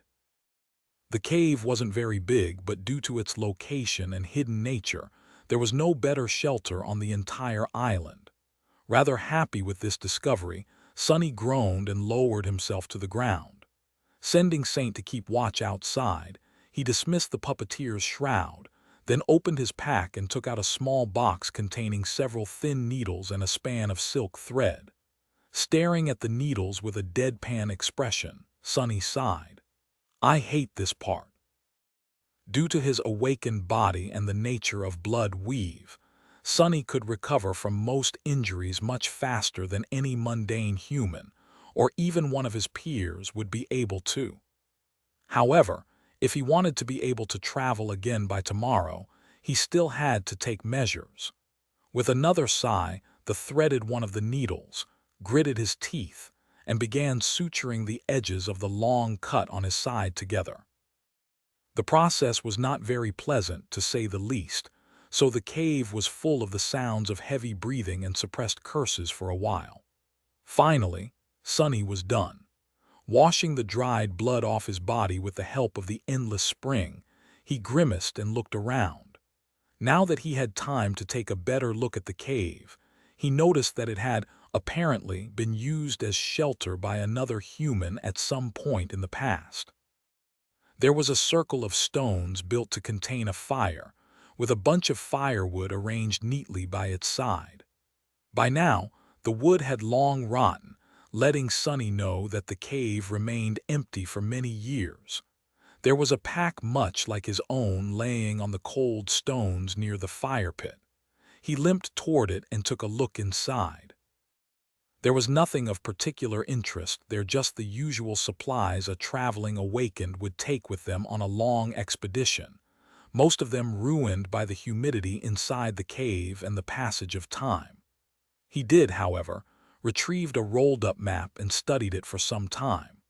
The map had been drawn on a piece of monster hide, so the humid air did it no favors. Most of it was unreadable, with only a few small pieces remaining intact. Sonny judged that the person who had left it behind was much more knowledgeable about the chained isles than he was. Sadly, none of that knowledge had been preserved. The only legible word he could easily read was written near the edge of the tier. It read, "Hope," Sonny sighed. The stranger whose map he was studying had most likely been killed by the Mirror Beast. For a moment, he entertained the idea that the map had actually been left behind by the creator of the strange reflection, but that theory made little sense. Why would such a powerful person leave not only his things, but also his creation behind? Putting the map back into the rotted pack, Sonny glanced at the fire pit and said after a long pause, "I'm sorry that your hopes had been for naught, whoever you were. Now, your nightmare is over." With that, he hesitated for a few moments, and then finally summoned the runes. It was time to take a look at the memory he had received for slaying the terrifying creature that the spell had called the Mirror Beast. A few seconds later, Sonny's eyes widened. Weapon. It is a weapon. Chapter 415. Cruel sight. Sonny stared at the shimmering runes, excitement rising in his heart. This was what he had been waiting for. Memory. Cruel sight. Memory rank ascended. Memory tier Roman 4. Memory type weapon. A weapon. Sonny had been searching for a new weapon for a long time. He was very fond of the Midnight Shard, since that was the sword he had carried through the darkest time of his life, and which he had fought his way out of the hell of the Forgotten Shore. It was a very powerful memory, too, one whose enchantment had saved his life on several occasions. However, Sonny felt that he had outgrown the austere Takai, or rather, the obstacles he was facing these days had. Many of the nightmare creatures on the chain's isles were of the fallen rank, and their tough hides presented a lot of resistance to the sharp blade of the awakened sword. Not to mention those corrupted horrors that Sonny avoided to the best of his ability, for now, but was inevitably bound to encounter one day. The other reason he wanted to procure a new weapon was the fact that the unbroken enchantment, while extremely potent and useful, could only be accessed in very rare circumstances. Namely, when Sonny was nearing death. This meant that the most powerful trait of the Midnight Shard could only help Sonny if he made a terrible mistake. If Sonny fought with skill and foresight, however, thus keeping himself from being mortally wounded, the powerful enchantment remained inactive, as it had for the past months. Paradoxically, the better Sonny performed, the less useful the Midnight Shard was to him. It was nice to have a last resort, but Sonny did not like the idea of relying on a tool that could only be effective if he failed. He wanted to possess a weapon whose enchantments were reliant on his success, and as such, both strengthened him and rewarded him for doing well. Hopefully, this was one such weapon. It was an ascended memory of the fourth tier, equivalent to a memory he would have received from a fallen devil. That was already a tremendous start. His most powerful weapon right now, the Moonlight Shard, had come from a mere fallen beast. Trying to control his expectations, Sonny trembled in anticipation and read further. Memory description. Full of pride, the noble knight made a deal with the Dreamspawn. Years later, the knight had defeated all his enemies and became a mighty king. On the day that his son uttered the first word, the Dreamspawn came to the king and demanded his pay. He left the kingdom with the child and disappeared, never to be seen again. Much later, the young prince returned and stood beneath his father's throne. He expected to be met with joy and warmth, but was met with fear and suspicion instead. Sonny frowned. What the hell does that mean? The description mentioned a Dreamspawn, or rather, the Dreamspawn. That was the name of an attribute Nephis had, which she possessed because of being born from a hollow mother. Were there other people with the same attribute among the human race? There had to be, and judging by this strange tale, they had been feared even here in the dream realm. No, that didn't make any sense. Nephis was described as being born of two worlds, so how could a native of the dream realm possess the same attribute? Very strange. Maybe the name is just a conscience. Sonny shrugged, then concentrated on the runes. Tell me what you can do. Memory enchantments, Shapeshifter, Light Eater, Ghost Blade, Dark Mirror, 4 of them. His eyes gleamed. Shapeshifter enchantment description. This weapon can shift form between a sword and a spear. Sonny hesitated for a moment, then turned away from the runes and summoned the cruel sight.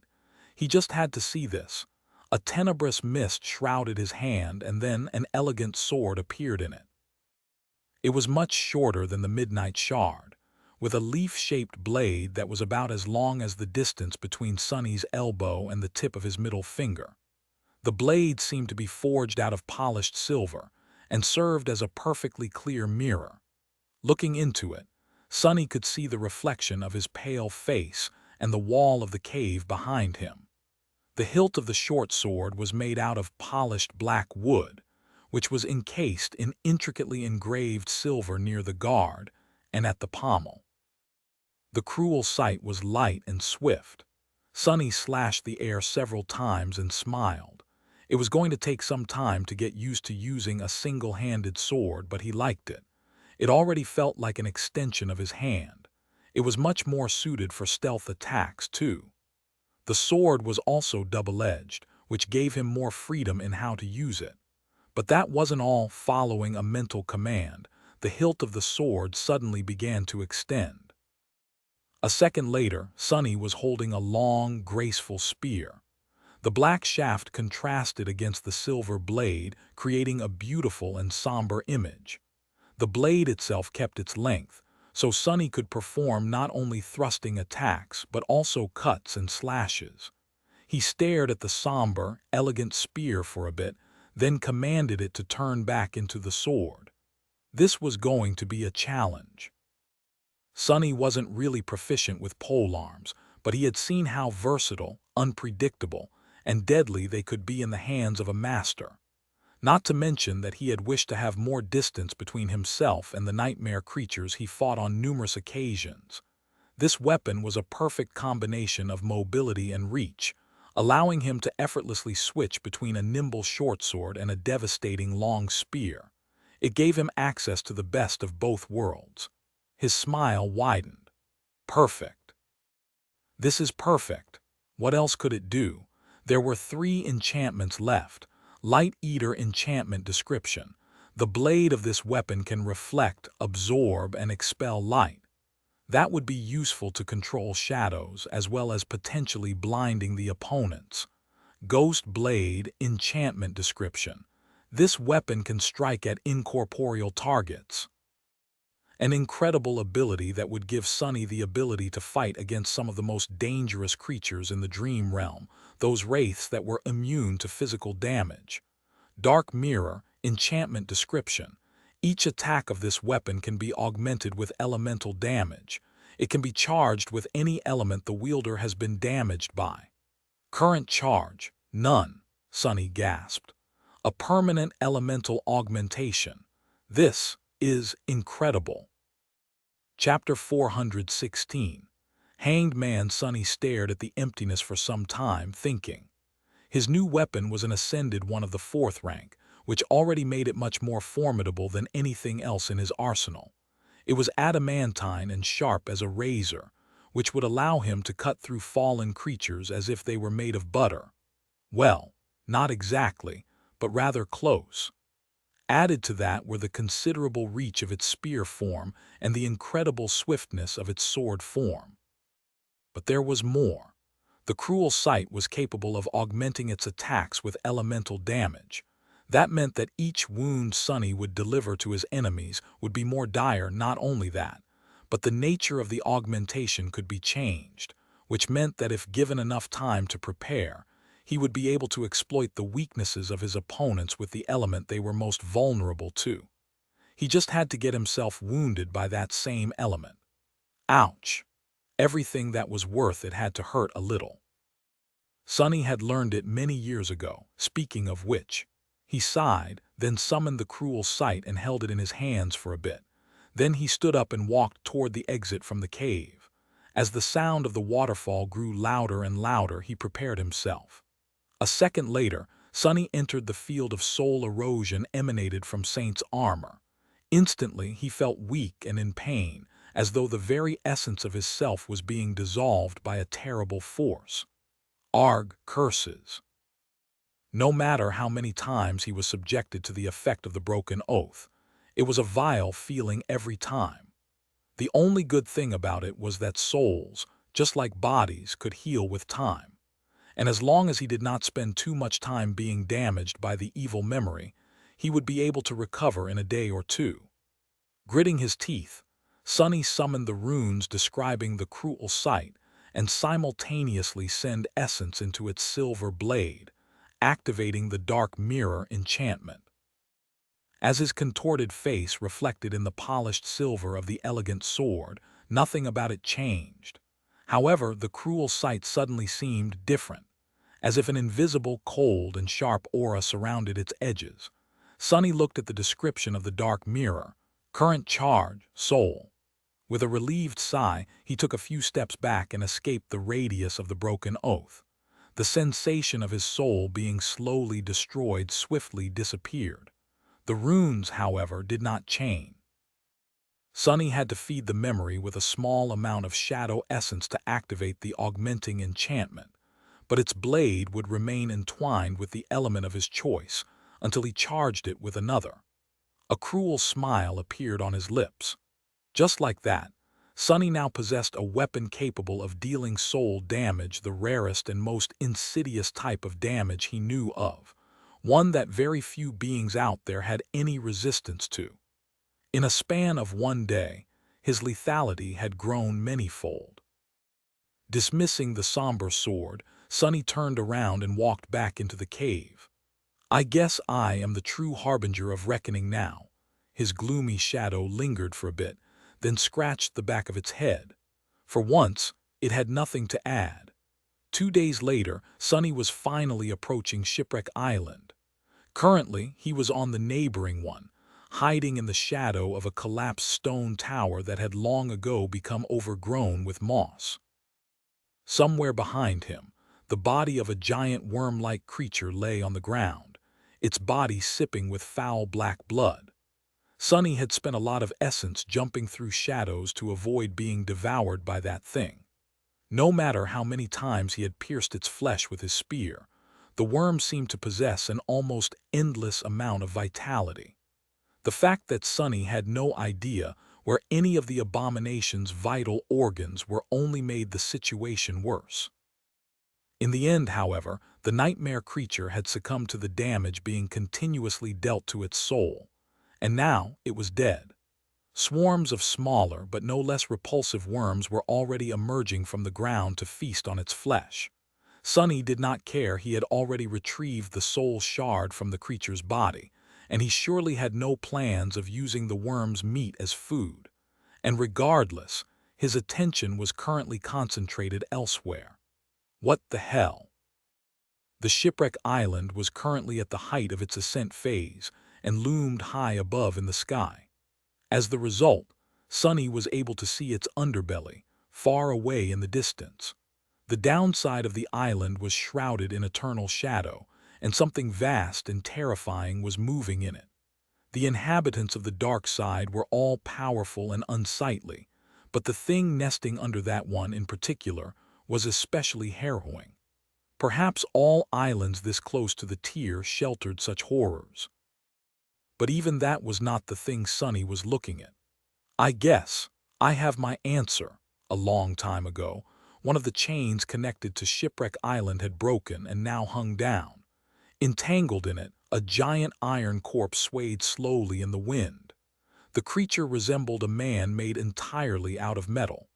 The heavenly chain had coiled around one of his legs, so the giant hung with his head down, his face rusted and severely damaged. His powerful chest was caved in and shattered by some titanic blow, and one of his arms was torn away at the shoulder. This was, without a doubt, the creature whose lost limb gave the name to the Iron Hand Island.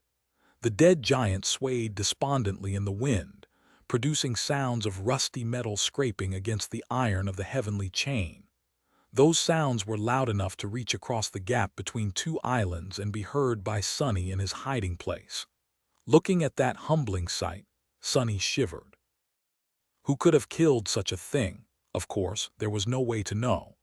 Just like always, finding one answer had immediately presented Sonny with a dozen new questions. Nervously shifting his gaze between the hanged giant and the swarm of worms ravenously devouring their elder, Sonny remained hidden in the shadows and waited. Soon, the rattling of chains announced that the Shipwreck Island was starting to descend. Sonny tensed. It's time. Chapter 417. Shipwreck. The chain leading to the Shipwreck Island was about 4 kilometers long, which was on the shorter side by the chained isle standards. As a swift shadow, Sonny would have been able to ride it all the way to his destination in just a few minutes. Sadly, the heavenly chain was currently drawn taut and nowhere near the sky below, which meant that its links weren't covered by a thick layer of shadows. He was going to have to cross it on foot. As the ground behind him started to move, announcing the approach of something far more hungry and terrifying than the swarm of gluttonous maggots, Sonny slid out of his hiding spot, dashed toward the edge of the island and jumped down. Falling through the vast expanse of the blue sky, he landed on the iron surface of the heavenly chain, rolled down a few meters, and then finally caught his balance. The chain stretched far into the distance, rising higher and higher until it connected with the slowly descending shipwreck island. Unlike how it was with the other pieces of land Sonny had seen in this strange region of the dream realm, the chain didn't simply disappear into the soil, but instead led to a tall stone structure that resembled a castle gate.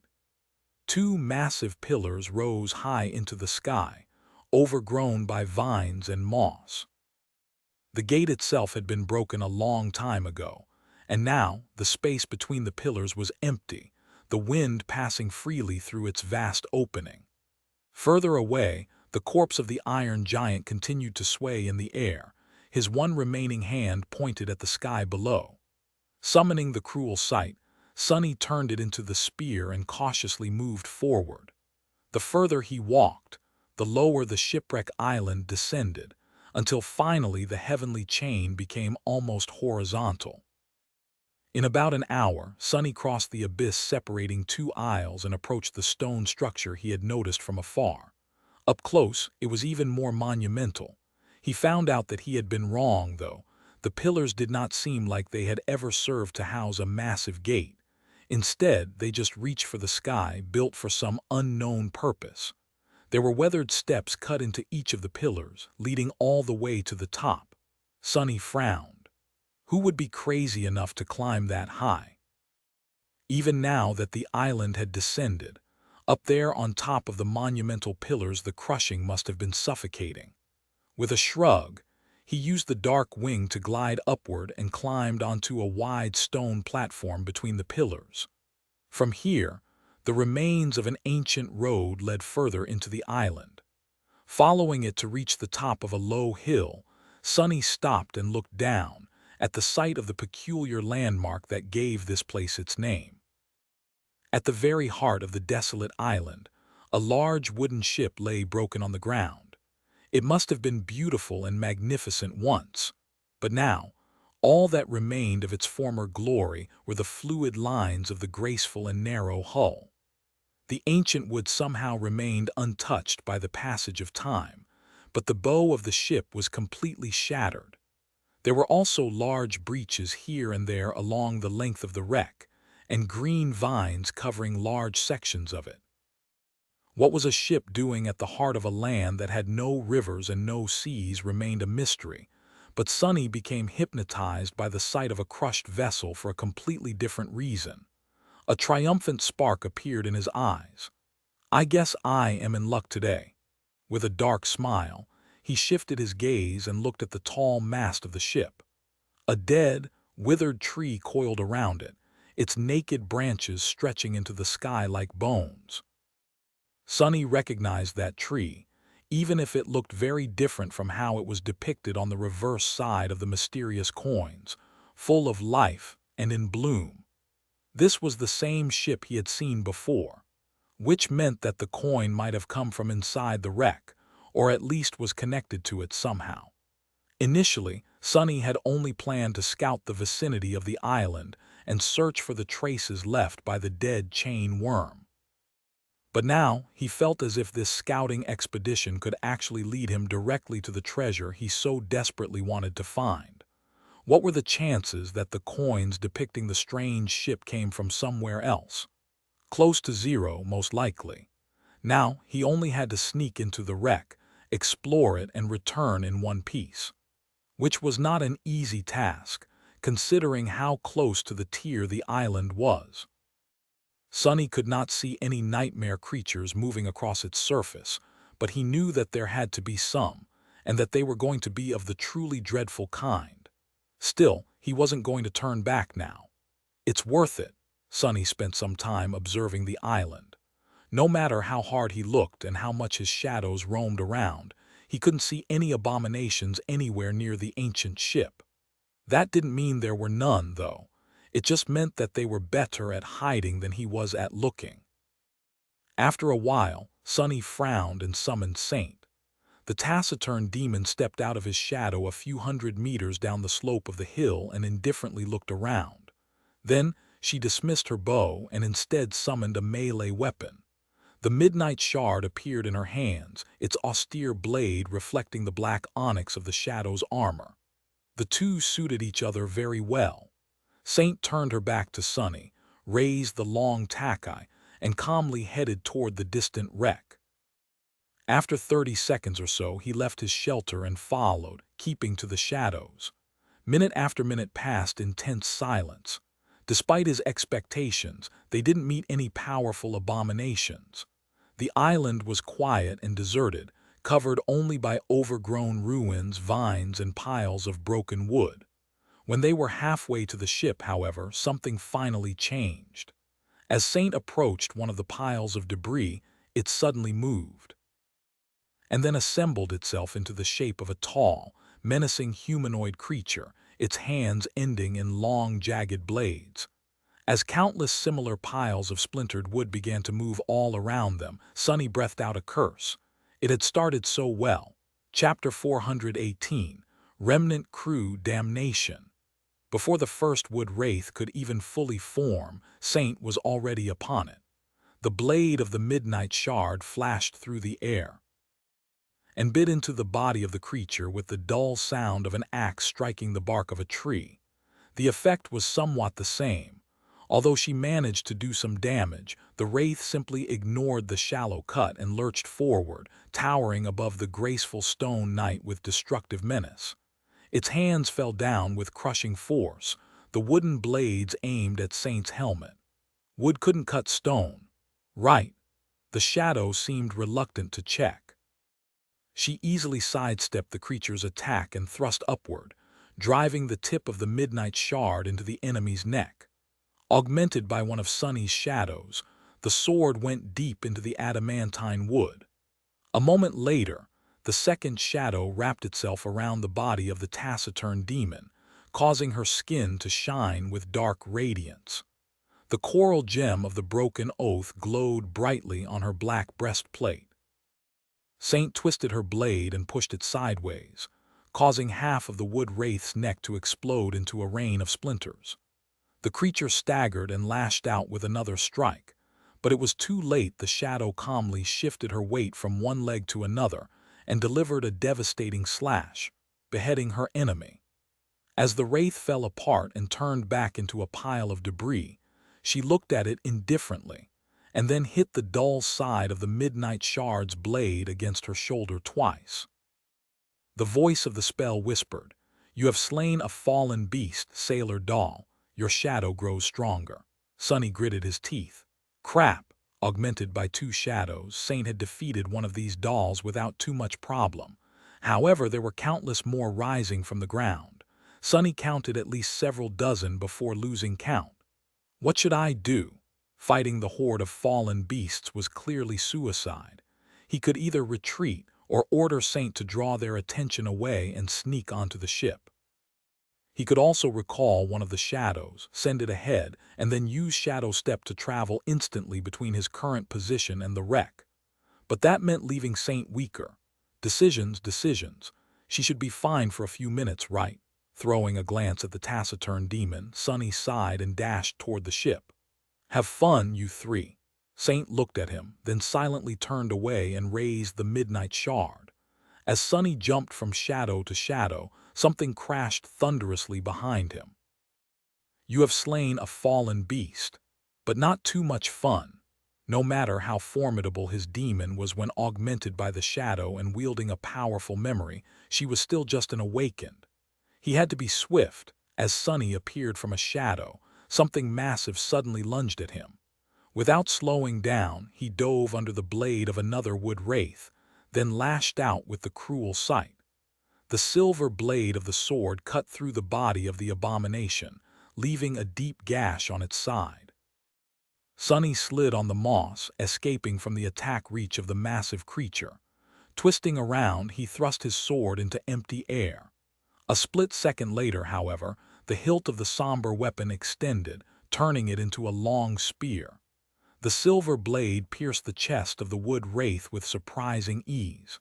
The Sailor Doll was still alive, but its soul was damaged. It staggered and took a step forward, driving the spear deeper into its flesh.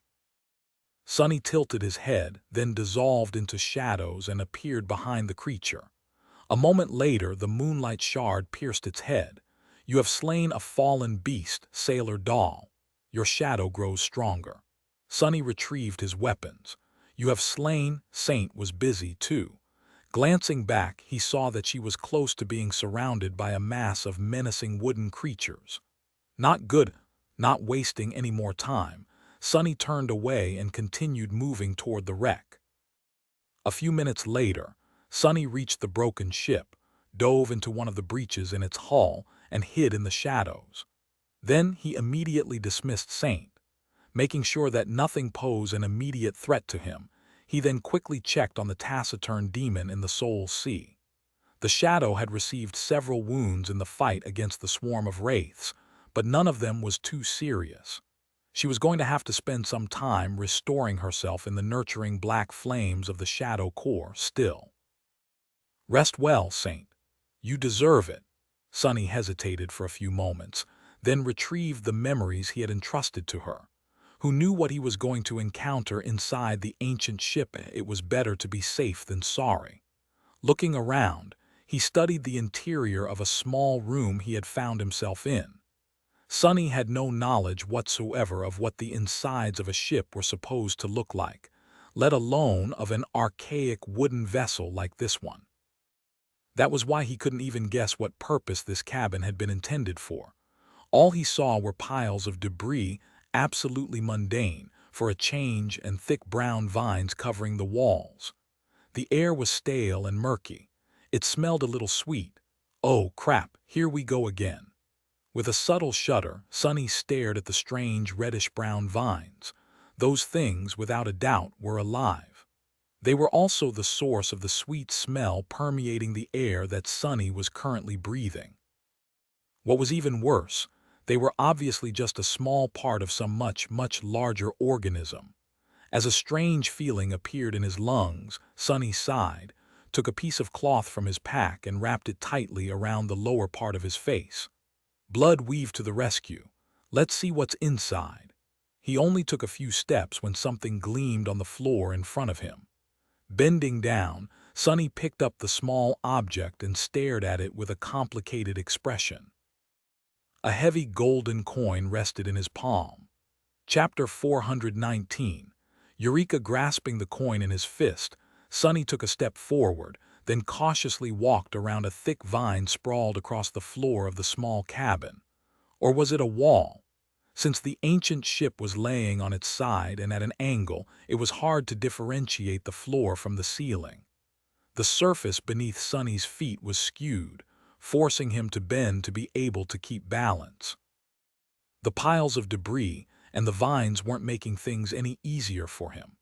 By now, Sonny was almost sure that the vines were a part of a larger creature. His suspicion only grew when he climbed through the narrow doorway and left the cabin.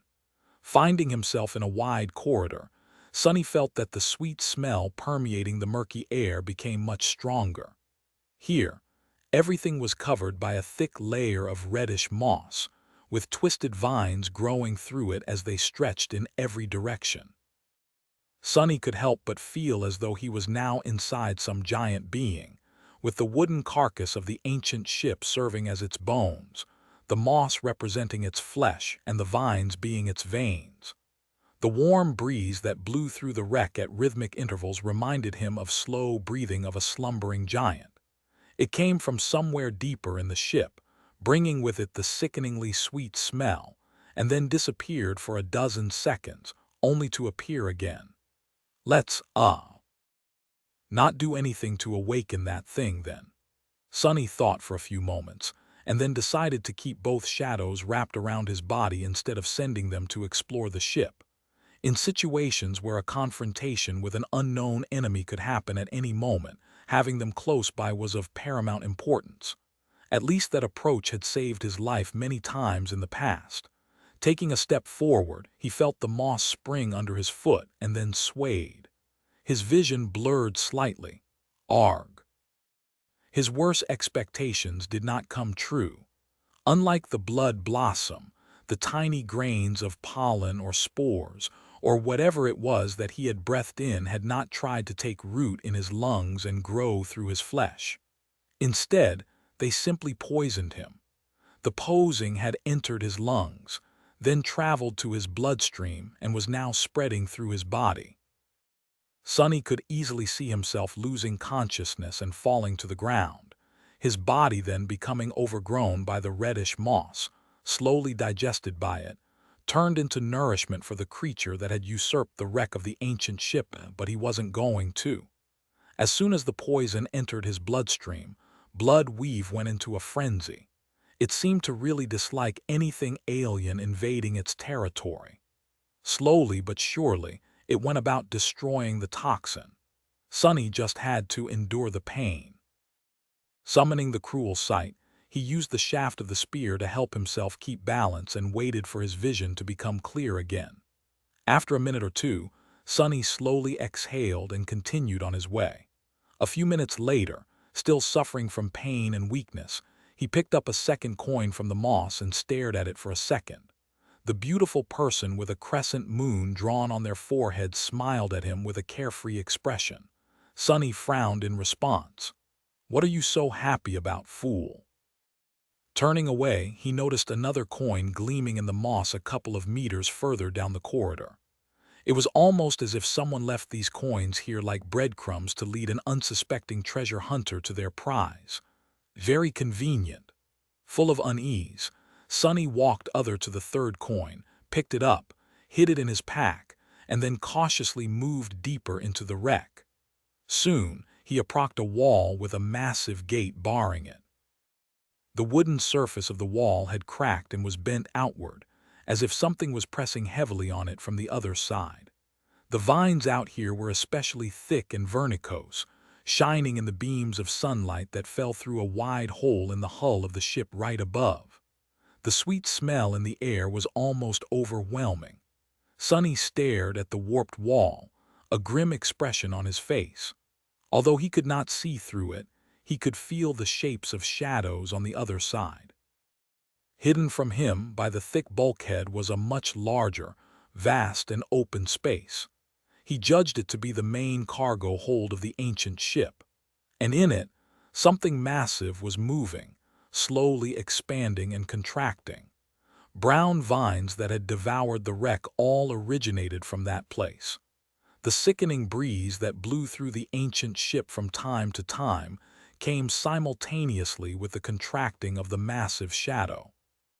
Sonny lingered for a while, then decided that he had no desire to disturb the slumber of that being.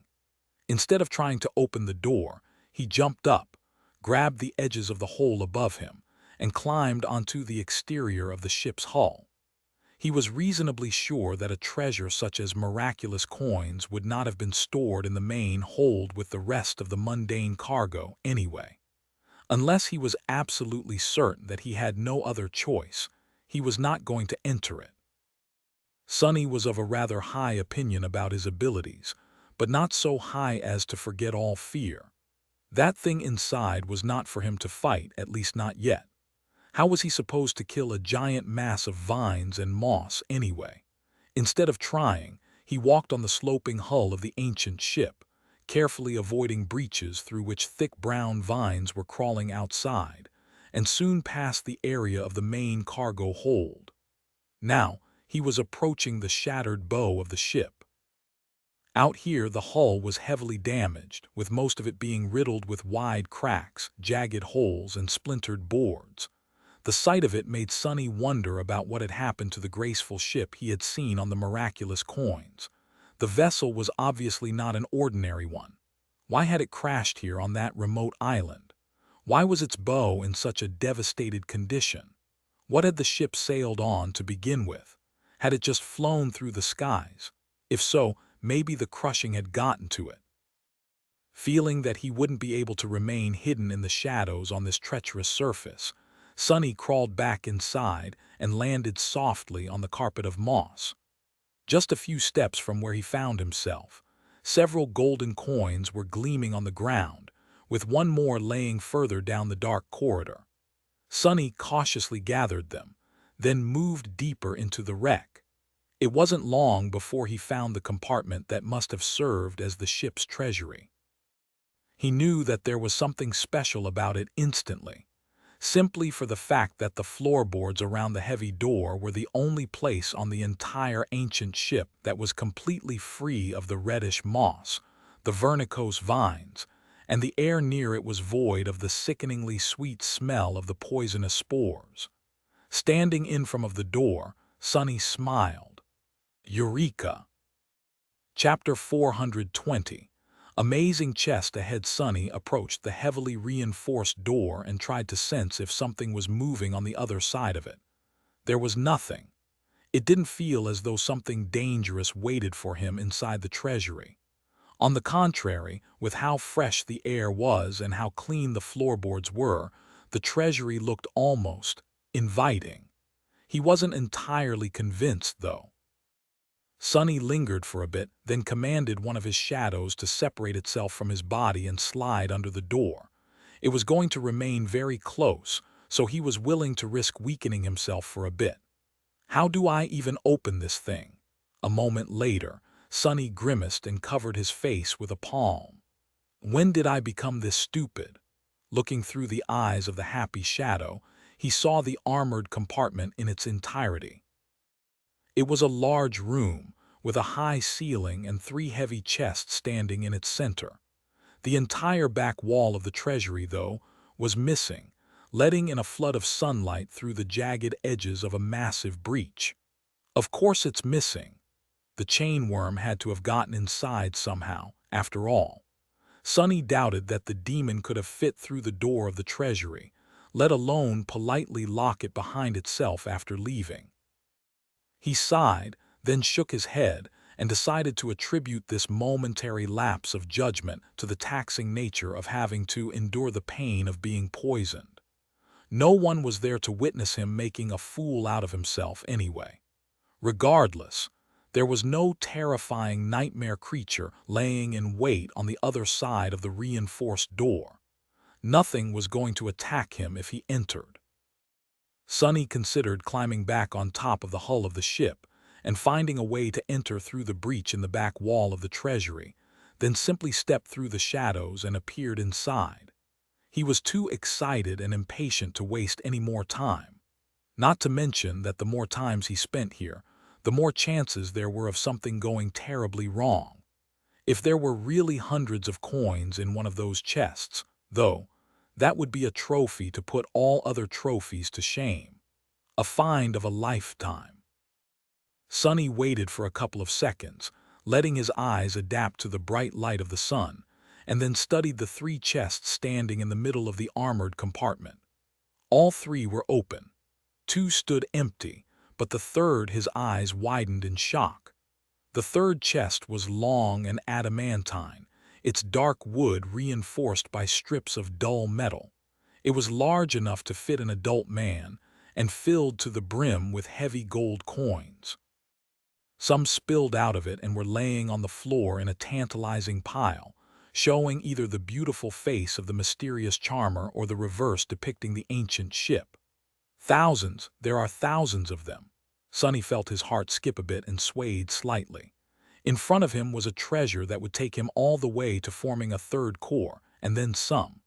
With this many miraculous coins, Sonny would be able to annihilate the gap between himself and Nephis, maybe even overtake her. This can't be true. He instinctively wanted to think that it had been far too easy, but it wasn't really. He had almost died while fighting the mirror beast, allowed Saint to be injured in a fight against sailor dolls, walked through the poisonous darkness of the ancient wreck. If it wasn't for the blood weave, he would have been already dead. How many people out there could boast about carrying the legacy of a demon in their veins? For almost anyone else, this trip would have been fatal. Not to mention that very few could have made the series of discoveries and logical conclusions that would lead them here. So no, it wasn't too easy to get to where he was currently standing. It wasn't easy at all. And anyway, Sonny was due for a bit of good luck. Recently, nothing had really gone his way. Take this whole mongrel fiasco, for example. or everything that had happened in the Crimson Spire. The heavy chest stood silently, surrounded by sunlight. The golden coins shined in the bright radiance, inviting him to come and take them. Sonny gulped. This sight was so beautiful, his eyes gleamed with avarice. "Don't mind if I do." Taking several steps forward, he approached the chest. "Gold is heavy. How am I going to carry all of this back to the sanctuary? Damnation. I won't be able to enter the shadows with all that burden too. That is a problem."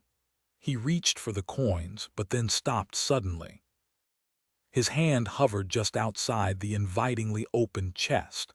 Something wasn't quite right. Sonny frowned. "What is it, huh? Maybe I can bury the chest and make several trips." "Wait, no, what's wrong here?" His frown deepened. There was no danger inside the treasury, nor was there anything moving outside of it. The terrifying creature that had been slumbering in the cargo hold of the ancient ship was still asleep. There were no sailor dolls wandering nearby, too. So what was disturbing him? The chain worm. The chain worm had swallowed several coins. He also had a piece of the chest in its stomach, the wood splintered, the strips of metal torn. Sonny had even thought how lucky he was that the demon decided to feast on the metal reinforcing the chest and bit a chunk out of it, swallowing the coins in the process. So, if he had torn a piece from the chest, why wasn't the chest missing a piece? And what had mortally wounded the chain worm anyway? Confused, Sonny glanced at the two empty chests. They were perfectly whole, with no parts missing. Then he looked back at the large, heavy chest in front of him, his hand still hovering a few centimeters away from the pile of gold inside. The chest had all its corners, too. One of them, though, was of a slightly different color, like a patch of new skin that had grown over a wound and didn't quite match all the rest. Since when were chests capable of healing? What the H? Before Sonny could finish the thought, though, the chest seemed to have sensed his hesitation. It suddenly lurched forward, and as massive jagged teeth suddenly appeared from beneath the gold, its heavy lid closed on Sonny's hand with a sickening sound of breaking bones. Chapter 421. Ecstasy of gold. As golden coins moved, revealing several rows of terrifying triangular teeth, Sonny recoiled, but it was too late. The heavy lid of the chest suddenly came to life and closed with astonishing speed, another row of fangs appearing from behind its edge. What? Just a fraction of a second before the creature sunk its teeth into his forearm, Sonny's other hand shot forward. The blade of the cruel sight slid between the falling guillotine of the chest's lid and the fabric of the puppeteer's shroud. A moment later, the chest closed and Sonny screamed. Because of his quick reaction, the creature failed to bite his whole hand off. However, its jaws turned out to be horribly powerful. With a sickening sound, the bones in his arms shattered. Neither the leather vambrace of the puppeteer's shroud nor the augmentation of the shadow managed to resist the terrible strength of the gluttonous chest. Sonny found himself caught in the abomination's crushing maw, with the blade of cruel sight laying flat on top of his broken arm, and protecting it from being pierced by the sharp teeth that protruded from the lid of the chest. From below, several triangular fangs were slowly sinking into his vambrace. There was no obvious way to free himself. What the hell is that thing? As several coins fell out of the creature's mouth and rolled on the floor, the chest pressed down harder, making Sonny shriek from blinding pain. "Be bastard! Let go of me, you vile piece of rotten wood!" Instead of doing that, the chest moved closer, forcing Sonny to fall to his knees. Something wet and coarse touched his hand, and a disturbingly long and wide tongue emerged from beneath the golden coins, sliding across his arm and dripping with viscous saliva. Then the tongue moved toward his neck. Sonny stared at the horrid sight in outrage, then screamed. What the spell? As the second shadow wrapped itself around his body, gifting him a vast boost in strength, Sonny tried to pull his broken arm out of the abomination's maw, but its bite was just too damn overbearing. All he accomplished was almost knocking himself out from the pain of bone shards scraping against each other. Arg, crap! As the unnaturally long tongue of the chest almost reached Sonny's neck, he growled, and then commanded the cruel sight to turn into a spear. At the same time, he activated the dark mirror enchantment with a burst of shadow essence, imbuing the silver blade with soul-destroying power. The memory extended inside the creature's mouth, hitting it in the back of the whatever it had instead of a throat. The tip of the spear sunk into the adamantine wood only by a centimeter or two. The wound was by no means serious, but it must have hurt the chest a lot because it suddenly let out a shrill shriek and then spat Sonny's maimed arm out. Sonny fell to the floor and rolled away, then rose to one knee. Yes. Before he could celebrate getting his freedom back, however, the chest suddenly swayed and then rose into the air, revealing a gaunt and revolting body hiding beneath. More coins rolled on the floor. The abomination must have been a masterful contortionist, because at its full height, it was almost 3 meters tall.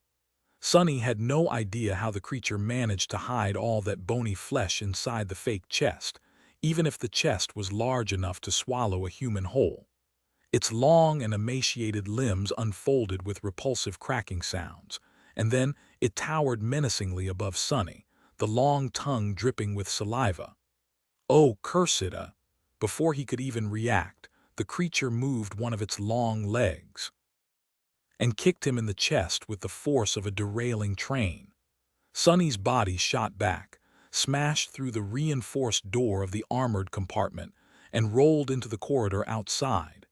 He tried to groan, but all the air had been knocked out of his lungs by the terrible collision. His skull seemed to be in one piece, as was his spine, barely. It did feel, however, as though his entire body had recently suffered from being stomped on by a whole herd of elephants. In his disoriented state, Sonny couldn't help but think confusedly, "Elephant? What the hell is an elephant?" Then, however, all thoughts disappeared from his head because he noticed the vile creature falling on all fours and then launching itself forward, the lid of the chest rising for another bite. When the abomination landed, though, there was nothing to bite into. Sonny had used Shadow Step and fell out of a shadow 10 meters further into the corridor, then landed awkwardly on his broken arm and whimpered. "Oh, damn, that hurts." The toothy chest hovered in the air for a couple of moments, as if bewildered, then slowly turned to face him. Sonny sighed, then picked himself up from the floor and tried to stand up. His first attempt failed. Gritting his teeth and hiding how much pain he was currently experiencing, Sonny threw a furious glance at the creature and growled, "Come here, you bastard." With that, he used the cruel sight to help himself stand up and then pointed the spear at the creature. The chest tilted to the side. How come? It seems as though the bastard is grinning. How can a chest even grin? But there was no mistaking it, the abomination was mocking him. It became especially apparent after a grating, high-pitched giggle escaped from somewhere inside it. The sound of it was so offensive, both to Sonny's pride and his ears, that he would rather have his arm broken all over again than listen to it. "Funny, is it?" Sonny smiled, then unhurriedly lowered the spear and thrust it into one of the thick brown vines sprawled on the floorboards in front of him. The abomination's giggle abruptly stopped. It froze and stared at Sonny as if utterly stunned, and then trembled. "Not so funny now, huh?" A moment later, the entire ship trembled too. Chapter 422, Rude Awakening. Whatever it was that slumbered in the cargo hold of the ancient ship did not like one of its vines being damaged, let alone having its soul cut by a sharp blade. As the whole wreck trembled, a strong gust of warm, pungent wind hit Sonny in the back, tousling his hair. The air became even murkier than it had been before. The chest creature froze, staring at him with something that resembled a mortified expression. Even its tongue stopped swaying in the air and retreated back under the pile of golden coins. Now it was Sonny's turn to grin. An evil gleam appeared in his eyes. Retrieving the cruel sight, he said, "Goodness gracious, how clumsy of me." The abomination lingered for a few moments, gave him a hateful look, and turned slightly toward the door of the treasury. Then, however, it halted. "Don't tell me." Faced with the terrible danger of facing the awakened master of the wreck, the creature was still hesitating. The prey was right in front of it. To Sonny's misfortune, he and the bizarre monstrosity shared one fundamental character flaw. Both were very, very greedy. Before he could even blink, the abomination suddenly turned back and lunged at him with a shrill giggle rumbling from somewhere in the depths of it. All Sonny could do was spend more essence and use Shadow Step again, appearing on the spot where the creature had been a second ago. As he slipped on the debris of the shattered door and fell, the abomination shot through the air and crushed into the wall of the corridor, pulverizing the wooden boards and getting entangled in the vines covering them. It huffed and puffed, then tried to extricate itself from the mess of glistening vines. However, they wouldn't let go. In fact, as Sonny watched in horror, the whole corridor moved. The reddish-brown mass that it was overgrown with rippled, and the thick vines crawled toward the trapped creature, long thorns suddenly appearing on their verticose surface. The abomination giggled again, this time nervously, and doubled its efforts to free itself, slashing at the vines with its talons and biting into them with its terrifying teeth. As sickeningly pungent juice flowed into its maw, the creature shuddered. Crap, crap, crap. Turning on his stomach, Sonny lunged himself forward and rolled into the treasury. Here, there were no vines and no moss, only two empty chests and a scattering of gold coins gleaming on the floor. As he hesitated, thinking of what to do next, something crashed with a deafening noise in the corridor behind him, and a moment later, the tall silhouette of the gaunt monstrosity appeared in the doorway. Sonny's eyes widened, and he brandished the cruel sight, preparing to defend himself. The abomination, however, did not pay him any attention anymore. Jumping over Sonny, it landed in the middle of the armored compartment, and then ran as fast as it could toward the breach in the back wall. Without stopping even for a second, it reached the breach and dove through it, escaping the awakening wreck. Sonny followed its escape with his eyes and then blinked. Huh! Then his gaze fell on the floor of the treasury. The coins were still there, glinting in the bright sunlight. They didn't disappear or dissipate after the creature had run away. The coins were real. They're real. As the ancient ship shook and trembled, and the mass of vines crawled toward the treasury, Sonny gritted his teeth and lunged toward the coins, grabbing them and pushing them into his pack. Real, they're real. He was in such a hurry to gather all the coins that he even cut himself slightly on the piece of mirror that was still stored in the pack. Ouch! If these coins are real, then the rest of them inside that damned chest are real too. Perhaps there weren't as many as he had thought, since the chest turned out to have a false everything, but just the top layer that was visible to the naked eyes had to contain 1,000 or more coins at least. As Sonny hunted down the last shiny golden disc left in the treasury, his attention was elsewhere. It was concentrated on his shadow, the one he had hidden in the abomination's own shade when it jumped over him. Now the shadow was following the bizarre creature as it ran toward the edge of the island, its gangly arms swaying in the air. Sonny expected it to be assaulted by the sailor dolls, but the menacing wood wraiths seemed to be retreating from the wreck themselves. Some even dropped to the ground, turning back into piles of debris. The ground was moving. Well, what do you know? He thought that the dolls learned to fall apart and reassemble themselves as a way to combat the crushing, since many nightmare creatures on the Isles had adapted to its harsh reality in one way or another. But maybe this peculiar ability had initially been just the means to hide themselves from the being that inhabited the wreck. In any case, he couldn't let the chest escape, not when 1,000 shadow fragments were hidden inside the abominable thing. Palming the last coin, Sonny threw the pack over his shoulder, then picked up the cruel sight and stood up. A determined expression appeared on his face. The abomination was already halfway to the edge of the island. "Where are you running, bastard?" Diving into the shadows, he expended a large burst of essence and appeared out of his own shadow right in front of the creature. Since he could only use one hand now, the weapon memory had turned back into a short sword. Before the abomination could react, the cruel sight lashed out and bit it into its thigh.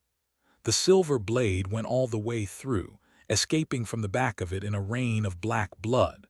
The chest let out a startled shriek, and then the monstrosity tumbled to the ground, rolling over its head and sending pieces of moss and mud flying into the air. The force of its crash was so fearsome that the ground trembled. Or was there another reason? Before Sonny could do anything, brown vines shot from under the moss, wrapping themselves around the body of the bizarre abomination. One of them, however, slid around his leg instead. Chapter 423, Risk and Reward Not Good. The vine wasn't as large as some of the ones Sonny had seen back on the ancient ship, but it was still as thick as a man's arm, with curved black thorns protruding from its glistening surface. The vine brought the sickeningly sweet smell with it. Sonny hacked at it with the cruel sight, but barely managed to break the vine's skin. As a fine aerosol of aromatic juice shot into the air, the damned thing moved. His eyes widened.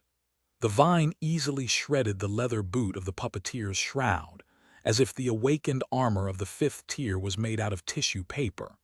Before the sharp thorns could saw off his foot, however, Sonny cursed and brought the cruel sight down once more, this time augmenting the silver blade with both of his shadows. The short sword hacked through the vine, severing the stretch of it that was wrapped around Sonny's leg. The rest of it didn't like being cut one bit. Surging forward, it aimed at his torso. Several more appeared from beneath the most that shot at Sonny, too. However, now that nothing was holding him, he could finally use Shadow Step again. Before the vines reached his body, Sonny turned into a shadow. Safe and sound in their tranquil embrace of the darkness, for now at least. He slid a few meters away and stared at the struggling abomination. The creature was entangled by several thick vines, which moved across its body, leaving bloody trails on it. Sparks flew as the black thorns scraped fruitlessly across the adamantine surface of the wooden chest, though. It seemed to be much tougher than the rest of the creature's body. The monstrosity gathered its limbs underneath it, then pushed with all its might, trying to stand up. An angry shriek escaped from its maw. The vines were trying to hold it down, but either they were much weaker here, far away from the wreck, or the abomination was much stronger than Sonny had thought. It raised to its knees, then lashed out with its talons, ripping two of the vines apart. Suddenly liberated, the monstrosity crawled from underneath the remaining vines and then dashed toward the edge of the island on all fours. Sonny hissed. Crap! Why couldn't it just lay still and die? He escaped the shadow and ran after the unreasonably swift abomination, but it was too late. Just a few moments later, the bizarre creature reached the very edge of the island and jumped off of it without slowing even for a moment. The lid of the chest clicked close as it plummeted down. What the hell? Sonny reached the edge a few seconds later and froze as he looked down. A grim expression appeared on his face. Some distance below, a gargantuan heavenly chain escaped from the mouth of a stone structure similar to the one Sonny had seen on the other side of the island. This one was slightly different, though, mainly because both of the massive stone pillars had broken and collapsed a long time ago. The chain itself was different, too. Sonny had never seen such a thing on the Chained Isles. It seemed sick somehow, weakened. The chain was covered in rust, its iron links dim and lifeless, robbed of their usual sense of indestructible stability. This one was rather long, stretching for good 10 kilometers or so into the distance. Because the shipwreck island continued to descend, it was slightly angled upward. Sonny could see a relatively small isle on the other end of the chain, far into the distance. And everywhere in between, Grotesque chain worms were crawling all other the weakened heavenly chain. Not that Sonny saw them alive. He understood that he had underestimated just how disturbing these creatures were. With their long serpentine tails, human-like torsos, and long muzzles that brimmed with dagger-like fangs, the demons looked like misshapen maggots devouring the dying chain. Or maybe it was already dead, and they were simply feasting on its corpse. Some were thin like the one Sonny had seen before, some engorged on the rusty iron and bloated beyond any reasonable measure, towering above the damaged chain like small hills of flesh. The scales on the latter ones looked like they were now made out of steel and shined as they reflected the sunlight. Those who had not satiated their hunger yet were much thinner and flew around, resembling giant metal dragonflies. Crap! The damned chest creature landed directly on the rusted heavenly chain, gathered its long limbs, and dashed away from the shipwreck island, swaying dangerously as it went. From time to time, it fell to all fours and launched itself into the air, jumping from one link to another. It wasn't long before the bizarre abomination encountered a chain worm. The winged creature lunged at it, only to be kicked in the muzzle and have one of its wings ruthlessly torn apart. The chest creature tossed the maimed chain worm back toward the island, where its body was suddenly grabbed by a long root that lazily extended from the darkness of the dark side, then disappeared from view. The abomination took in the terrible sight, giggled, then turned around and continued running away. Sonny hesitated. His prize was getting away. But the small island he could see in the distance had to be the twisted rock, the isle directly bordering the tier. There would be no more land to escape to if he went there, and the only chain that connected Twisted Rock to the chained isles was currently being devoured by the demonic worms. It didn't seem to be on the verge of collapse just yet, however. How would Sonny know? It's not like he had seen a heavenly chain break before. Perhaps it was time to give up on his pursuit and turn back. He lingered on the very edge of the island, sensing brown vines crawling closer and closer. Risk it all or retreat and lose the chance to get his hands on the miraculous treasure forever. Nephis was about to become a devil in just a few days. No matter what decision he was going to make, he had to make it right now. In the end, Sonny had to silence his avarice and consider the situation objectively. Going after the bizarre abomination posed a huge risk, but it also promised a huge reward. In the end, what made him decide was not greed, emotions, or even rational thought. It was his intuition. For whatever reason, Sonny felt a strong aversion to the idea of turning back. It was as though Twisted Rock exerted an invisible pull on him, drawing him closer. He had never experienced something like this, at least not to this degree. He knew that his intuition was not a simple thing. It was connected to the fated attribute and the special properties his eyes had inherited from Weaver. Somehow, Sonny was capable of perceiving the trembling of the strings of fate around him from time to time. Considering how strong his intuition was pushing him toward the Twisted Rock, something out there had to be of utmost importance to his fate, or at least have a connection to it. Fine, let's get those coins. With a grim expression, Sonny summoned the dark wing and dove into the empty abyss of the skies. Chapter 424. Unlucky Streak. Sonny glided through the skies, tensely observing the underside of the shipwreck island through the eyes of his shadow. The chain ahead of him was teeming with a swarm of fallen demons, but behind him, he didn't even want to know what the thing hiding in the darkness was. One thing became clear, though, and it was why none of the chain worms had tried to devour the iron giant that swayed in the wreckage of a broken heavenly chain. Or rather, had succeeded in trying to bite a piece out of him.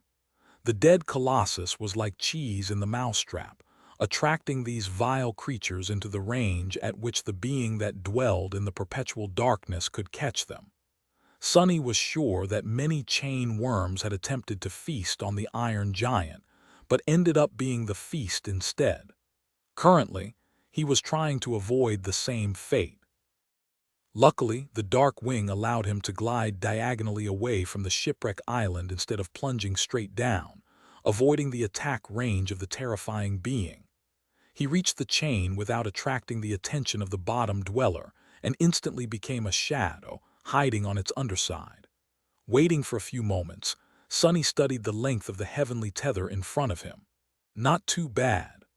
A large section of the unusually long chain hung low, reaching the sky below.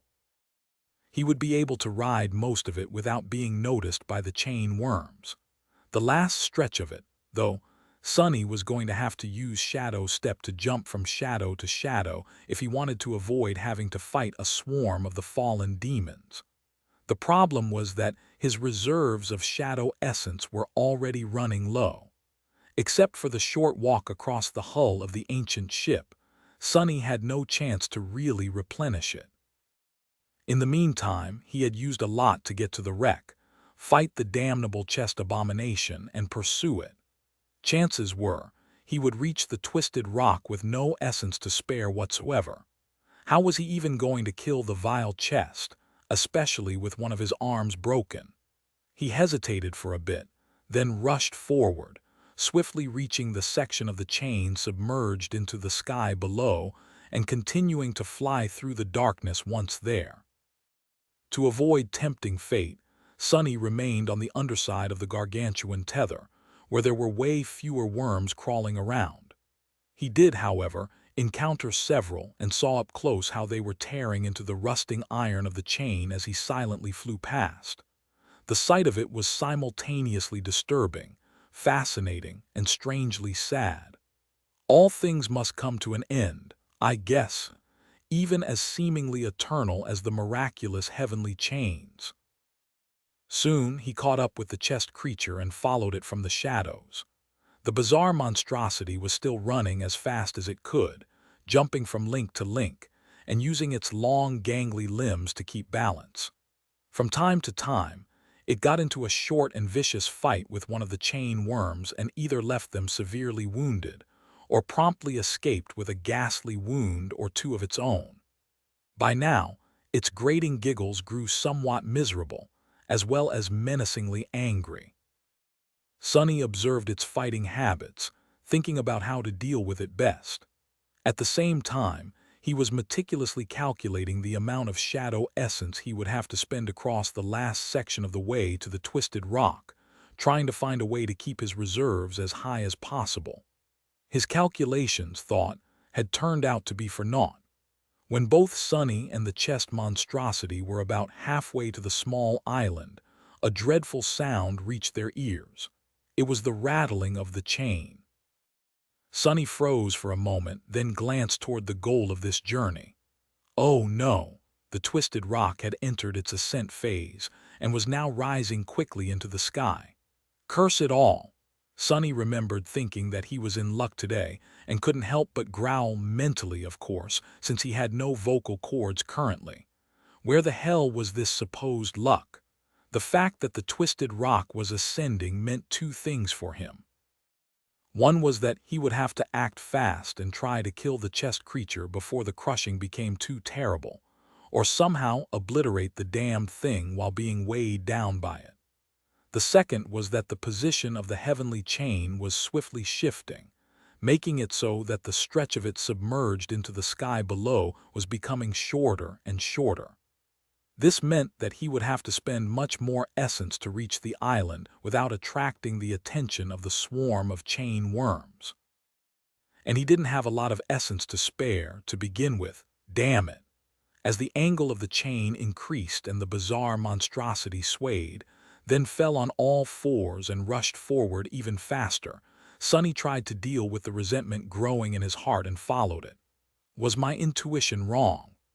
Things didn't seem too good for him right now. Soon, the two of them emerged from the darkness of the sky below and saw the sunlight again. The chest creature seemed indifferent to it, but to Sonny, it was an ill omen. Out here in the sunlit expanse of the sky above, The heavenly chain was not covered in an uninterrupted layer of shadows anymore. That meant that he couldn't move through it unobstructed. Instead, Sonny had to either step from one shadow to another if they were close enough, or send his own forward and make use of it to jump over long stretches of brightly lit parts of the heavenly tether. Damn it! Knowing that there was no other choice now, Sonny burned through his essence in order to not fall behind the rushing monstrosity. Soon, his reserves grew dangerously low. It was still enough to reach the twisted rock, probably, but once there, he would have to fight while both of his cores were nearly empty. That meant no bursts of speed, strength, and resilience that he had already gotten used to. No access to active enchantment like the Dark Mirror. No more using Shadow Step to escape dangerous situations, at least for a while. And added to all that, one of his arms was broken and completely useless. Oh, and there was also the crushing. If Sonny had teeth in his shadow form or a mouth, for that matter, he would have gritted them right now. Full of dark emotions, he thought, "Doesn't matter, I'm getting these coins even if it kills me." Chapter 425. Twisted Rock. Soon, the vile creature drew close to the twisted rock. It crouched near the vertical stone wall of the floating island, giggled, and then suddenly shot upward, jumping no less than 20 meters high. Its talons pierced the weathered stone, and the abomination nimbly climbed up, soon disappearing from view. Far below, on the rusted surface of the damaged heavenly chain, a hunched human figure suddenly appeared from the deep shadows. Sonny felt the chain sway as the island rose higher and higher, then looked up with a dark expression. In this direction, Twisted Rock was the last piece of land before the empty expanse of the tier. It also only had one iron tether connecting it to the rest of the chained isles, so now that the bizarre monstrosity was up there, it had nowhere else to run. With a pained grimace, Sonny summoned the Moonlight Shard, cut one of the straps off his pack, then tied it around his neck to create a makeshift sling for his broken arm. He was going to have to set the bones and make a proper splint later, but for now, this was going to have to do. With his arm secured and cradled against his chest, Sonny waited a few seconds for the sharp pain to subside, then activated the dark wing and used the prowling thorn to fly up the overhanging slope of the stone island. The dragonfly cloak only allowed him to levitate if there was a surface beneath it to support the enchantment. If there wasn't, he was only able to slowly glide down instead of falling without any control. So to travel up, he had to either push off of something or pull himself towards something. The prowling thorn made that process easier. Due to the burden of the early stages of the crushing, Sonny had to exert more strength than usual to propel himself upward. After using the heavy kunai to do so several times, he finally crested the edge of the twisted rock and soared a few meters above it. The twisted rock was a dreadful and miserable place. The island was rather small, and all of its surface was nothing but an uneven expanse of dark stone. That stone, however, looked really strange. It was as if once, a long time ago, it had been melted by unimaginable heat and then abruptly solidified again, creating strange shapes and swirls. Here and there, blackened bones protruded from the molten stone, telling the tale of countless humans and beasts who had drowned in that scorching inferno. The sight of them was eerie and disturbing, like something torn from the actual hell. Thrown down by the crushing, Sonny landed heavily on the dark stone and swayed, then supported himself with the shaft of the cruel sight. His graceless arrival made enough noise to attract the attention of the chest fiend, who was crouched a dozen or so meters away. The creature froze, then turned around and faced him. Sonny scowled. A mangled corpse of a chain worm was hanging from beneath the half-closed lid of the chest. As the creature turned, the tail and claws of the dead fallen demon scraped across the molten stone. The bizarre abomination stared at Sonny for a few moments, then opened its maw and swallowed the remainder of the chain worm whole. Despite the fact that the demon was at least 5 times bigger than the chest that served the fiend as the head, it somehow disappeared inside without leaving a trace. The creature licked the blood off its sharp teeth and giggled. This time, its laugh sounded rather hateful. A cold smile appeared on Sonny's lips. "Right back at you, bastard." As the fiend rose to its feet, towering above Sonny menacingly at full 3 meters of height, the cruel sight shifted and turned into a somber short sword. Its silver blade gleamed, seemingly absorbing the bright sunlight. The heavenly chain rattled below, and as its rusted links scraped against each other, the twisted rock continued to ascend. The smile disappeared from Sonny's face. Staring at the gluttonous abomination, he couldn't help but feel a bit of fear. The thing was tall, fast, and incredibly strong, much stronger than he was, especially now that his reserves of shadow essence were almost completely drained. Despite the fact that it was heavily wounded, both by his sword and by the claws of the chain worms, it still appeared agile, vigorous, and full of murderous spite. However, this fight was not going to be as suicidal as it might have seemed. There were 3 main reasons why Sonny felt confident in his chances of defeating the bizarre abomination. The first one was hanging on a thread tied around his neck. It was a beautiful amulet in the form of a crimson flower, the blood blossom. The fiend was bleeding heavily from the deep cut on its thigh, which had been left there by the sharp blade of the cruel sight, and from a multitude of ugly wounds delivered to the gaunt body of the monstrosity by the chain worms it had fought while traversing the heavenly chain. The more black blood flowed from those wounds, the more the morbid charm memory enhanced both the puppeteer's shroud and the cruel sight, as well as any other memory Sonny would want to use. The second reason was rather simple, and it was the fundamental difference between the two of them. The abomination might have been stronger and faster than Sonny, but it lacked his combat skill and insight. As long as the gap in power was not absolutely overwhelming, a polished technique could turn the tide of any battle.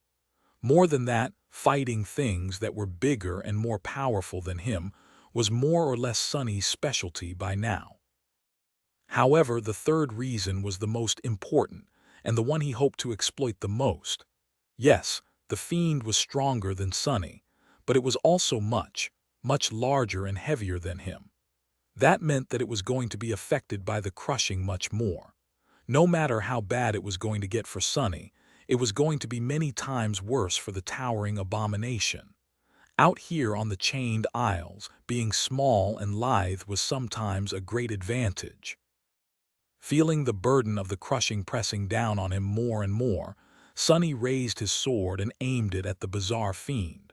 Let's see which one of us is going to break first. Chapter 426. Most terrible battle. The fiend shifted its weight, then lunged forward with a shrill giggle.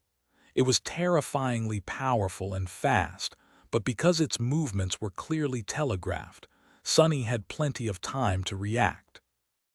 Diving under the long arm of the abomination, he narrowly avoided being torn apart by the sharp talons and lashed out with the cruel sight.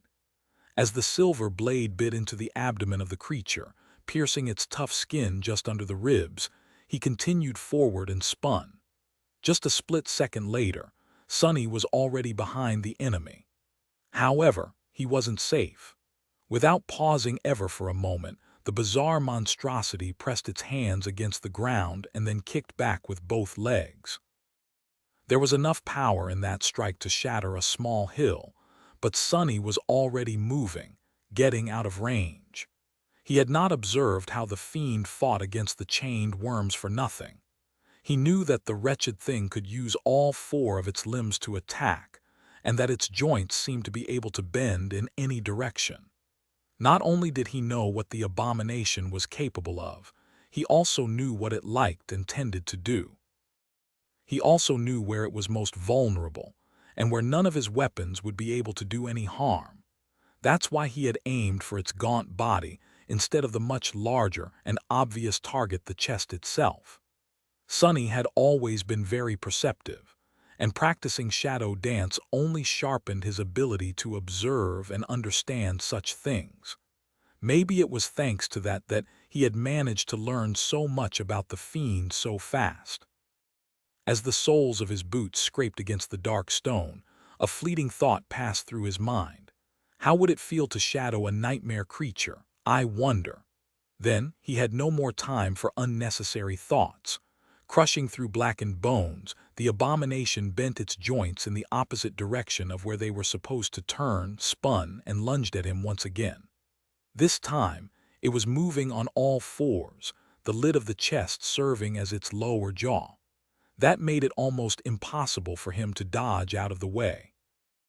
Sonny had no idea why the golden coins weren't spilling out, but luckily, they seemed to be held in place by some strange force. Unable to use his maimed arm to help himself keep balance, he had no choice but to jump down and roll under the attacking fiend. The cruel sight flashed again, leaving a deep cut on the leg of the creature. At the same time, a pulse of sharp pain radiated through Sonny's entire body. Even though he took care to protect his broken bones, he couldn't keep them from scraping against one another completely. But the worst pain was still to come. That is going to hurt. Sonny had already known that he would not be able to get back to his feet before the next attack came, due to the fact that the abomination would have to perform it from an awkward position. It was not going to be as devastating as the previous blows.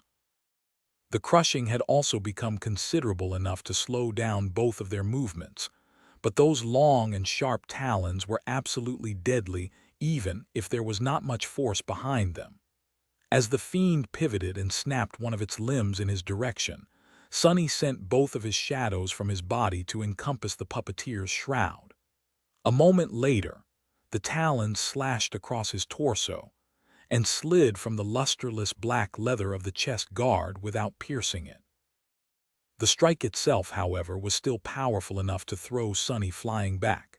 He counted on that, though, and used the momentum to create distance between himself and the vile creature. Landing on his feet, Sonny suppressed a groan and brandished the cruel sight once again. As the heavenly chain rattled, Twisted Rock rose even higher, and the burden of the crushing suddenly pressed him down even more. Some time later, Sonny was on the verge of passing out from exhaustion and pain. "Arg, curse you!" He staggered back and hunched over, using the shaft of the cruel sight to keep himself standing upright. His breath was ragged and pained, and drops of both sweat and blood were rolling down his face. Things were not going great, for the both of them, actually. The ferocious clash between himself and the vile, giggling fiend had gone for much longer than either of them had ever expected. After the first few minutes, it had become apparent that neither one could easily kill the other. Sonny was too devious and slippery to be caught by the bizarre creature, and the damned chest monster was too vigorous and resilient to succumb to the dozens of shallow wounds that Sonny had delivered to it. What's worse, all of its vital organs seemed to be hidden inside the chest, which was nearly indestructible. It was the most terrible battle of all, a battle between two cockroaches. As the result, their fight lasted for a simply stupid amount of time. By now, both were in rough shape. Sonny was almost dead from exhaustion, bleeding from several ugly wounds and in a world of pain. The abomination looked even worse. Its gaunt body seemed to have gone through a meat grinder, and its long tongue was hanging lifelessly over the edge of the chest, not even trying to move. Neither was ready to give up, though. The fiend panted heavily and stared at Sonny. Then it giggled once again. This time the giggle sounded tired, slightly bewildered, but mostly full of searing hatred. The bastard really wanted to rip Sonny to shreds now. Staggering forward, it tried to swipe at him with one hand but crashed heavily to the ground instead. Lying there motionlessly, the bizarre creature let out a despondent growl. The crushing was almost unbearable by now. Sonny wasn't sure that he would be able to withstand it for much longer, so the abomination had to be having an extremely rough time, too. In fact, It was certainly being tortured by the oppressive force much more. Very soon, both of them were going to be completely immobilized. He just had to kill it before that happened. Not sure that he would be able to take another step, Sonny extended the cruel sight to its full length and thrust it forward. The silver blade pierced the skin of the fiend, causing more black blood to seep out. Good, bleed to death, you piece of crap. He could feel the enhancement of the blood blossom become a tiny bit stronger, but at this point, it was already meaningless. The charm was just an awakened memory of the second tier, after all. Whatever boost it could provide was not that substantial when dealing with fallen nightmare creatures and ascended weapons, especially past the point where the incremental increases in its potency were truly substantial. The abomination tried to dodge the attack, but failed to move fast enough due to the merciless pressure of the crushing. It tried to stand up, but failed. A grim smile appeared on Sonny's face. Got you. His enemy, it seemed, was now completely helpless, but Sonny could still move, he could still attack. He had not even used any of the shadow essence that had been accumulating in his cores this whole time. The reserves weren't large, but there was some. Retrieving his spear, he gathered his strength and then thrust it forward again, delivering another wound to the bizarre creature. And then again, and then, die, just die already.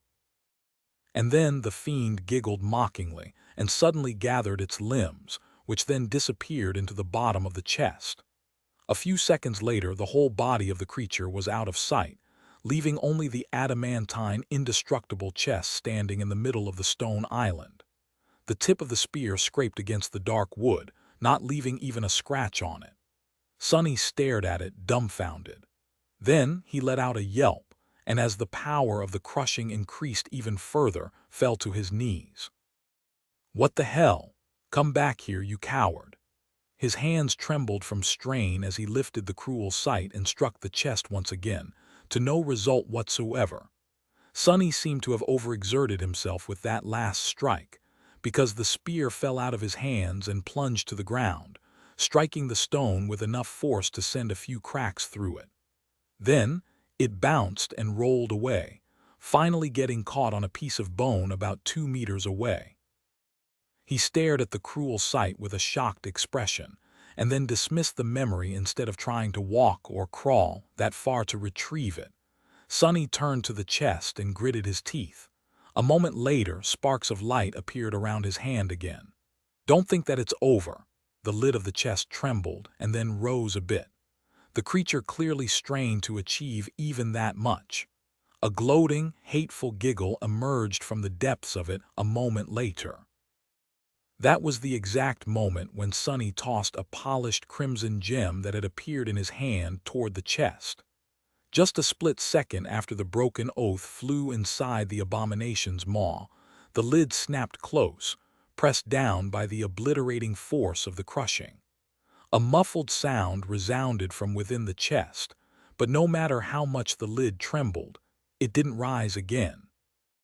Sonny fell to the ground and laughed, then groaned and whimpered as he arduously crawled a few meters away and finally grew still just outside of the broken oath's soul-destroying reach. Laying there in complete exhaustion, unable to move any more, Sonny grinned. "Who's laughing now? Try to swallow that, you bastard." Chapter 427. Death of a Mimic. The twisted rock soared higher and higher into the sky, and as it did, a terrible crushing force assaulted the 2 living beings that were pressed into its surface, separated only by a dozen meters of dark stone. The large adamantine chest did not look too good. The wood was slowly losing its color. The strips of metal reinforcing it showed growing patches of rust. It seemed as though the creature was struck by some terrible disease. In a sense, it was. After all, the broken oath was currently destroying its soul bit by little bit. Sonny did not look that much better, though. He was laying on the hard stone, looking at the merciless skies, struggling to breathe and endure the pain. His armor was soaked in blood, and his broken arm was pressed tightly against his chest. His face was deathly pale, almost the same color as the tall and majestic ivory tower that floated high above the world, shrouded in the whitest of clouds. Every breath was a torture.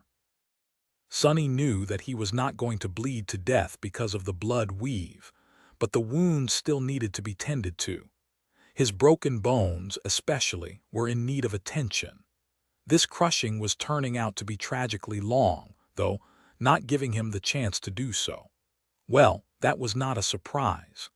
The single chain connecting the twisted rock to the rest of the isles was much longer than most, which meant that the small island was going to rise very, very high. Higher than Sonny had ever been in this strange and deadly land. The crushing was not only going to last longer, but would also be vastly more terrible than the few previous times he had experienced it. By now, the hours of hardship he had endured together with Master Roan several days ago seemed like a pleasant walk in the park. Now, it seemed as though he was being slowly crushed under the weight of the entirety of heaven. Sonny was only alive because he didn't have to hide his powers anymore, and could use all of his abilities without restraint. Unlike on the day he had met the dashing Griffin Rider, both shadows were now tightly wrapped around his body, augmenting its resilience threefold.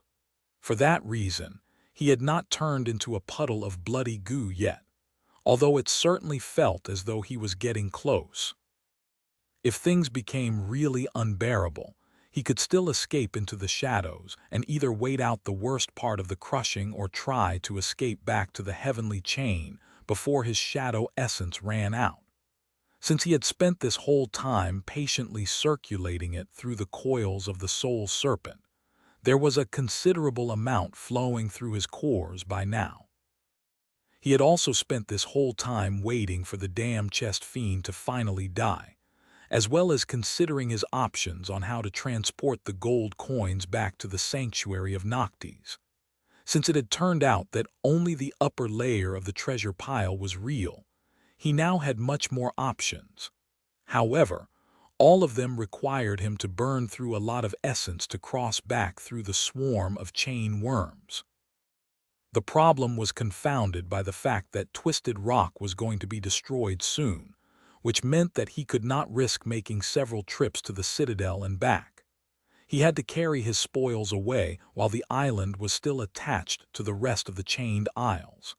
For that reason, Sonny was trying to endure as much of the crushing as he could before turning into a shadow. He also did not forget about the strange way his intuition had reacted to the dying island. Before the burden of the crushing became too overbearing, he had sent one of his shadows to scour the whole place in search of anything that might have been important enough to affect the strings of fate. However, there was literally nothing on the Twisted Rock except for barren stone and ancient, blackened bones. The shadow explored every nook and cranny of this miserable place, only to find nothing at all. He had even sent it to take a look at the underside of the small isle, but it was as empty and desolate as the rest of it. Sonny was left very confused by that turn of events. He was certain that there was nowhere on the Twisted Rock that he had failed to search. And yet, there was nothing on the island to cause his intuition to react so strongly. What was going on? Had he failed to notice something, or was he mistaken about the whole thing to begin with? Sadly, after a while, the crushing had become too terrible for him to endure without the help of the second shadow, so he had to call it back. And now, here they were. A sudden sound attracted Sonny's attention. Glancing sideways, he noticed that a crack had appeared on the surface of the adamantine chest. Black blood seeped out of it, soon turning into a stream. A few seconds later, a second crack appeared near the first. He would have smiled if not for the fact that even such a simple action was rather strenuous now, this high above the sky below. It's not going to be too long now. A few minutes later, there was a pool of black blood surrounding the large wooden chest. Sonny endured the pain and counted the seconds. Before he reached 1,000, the vile creature trembled slightly and giggled one last time, its grating voice full of doleful outrage. Then the bizarre monstrosity shuddered and grew absolutely still. It was finally dead. Sonny couldn't help but grin slightly. Finally, all those coins are mine. As the heavenly chain rattled and groaned, the voice of the spell resounded above the hellish stone island. Its words sounded like music to his ears. You have slain a fallen devil, mordant mimic. Your shadow grows stronger. You have received a memory. Chapter 428. Covetous Coffer. Despite the torturous burden of the crushing, Sonny couldn't help but feel jubilant. Not only did he receive 8 shadow fragments and a powerful memory, he had also defeated a fallen devil all by himself, without even Saint providing him any help. The Black Knight, too, had been a fallen devil, so killing one solo meant a lot to Sonny. It was a poignant milestone that made him feel like all his hard work and all the vile things he had gone through were not for nothing. He was accomplishing his goal, growing stronger. Of course, the mordant mimic was not as terrifying of a foe in battle as the guardian of the ruined cathedral had been. One was a creature that seemed to have been created solely for combat, while the other mostly relied on deceit and ambushing its prey to achieve victory.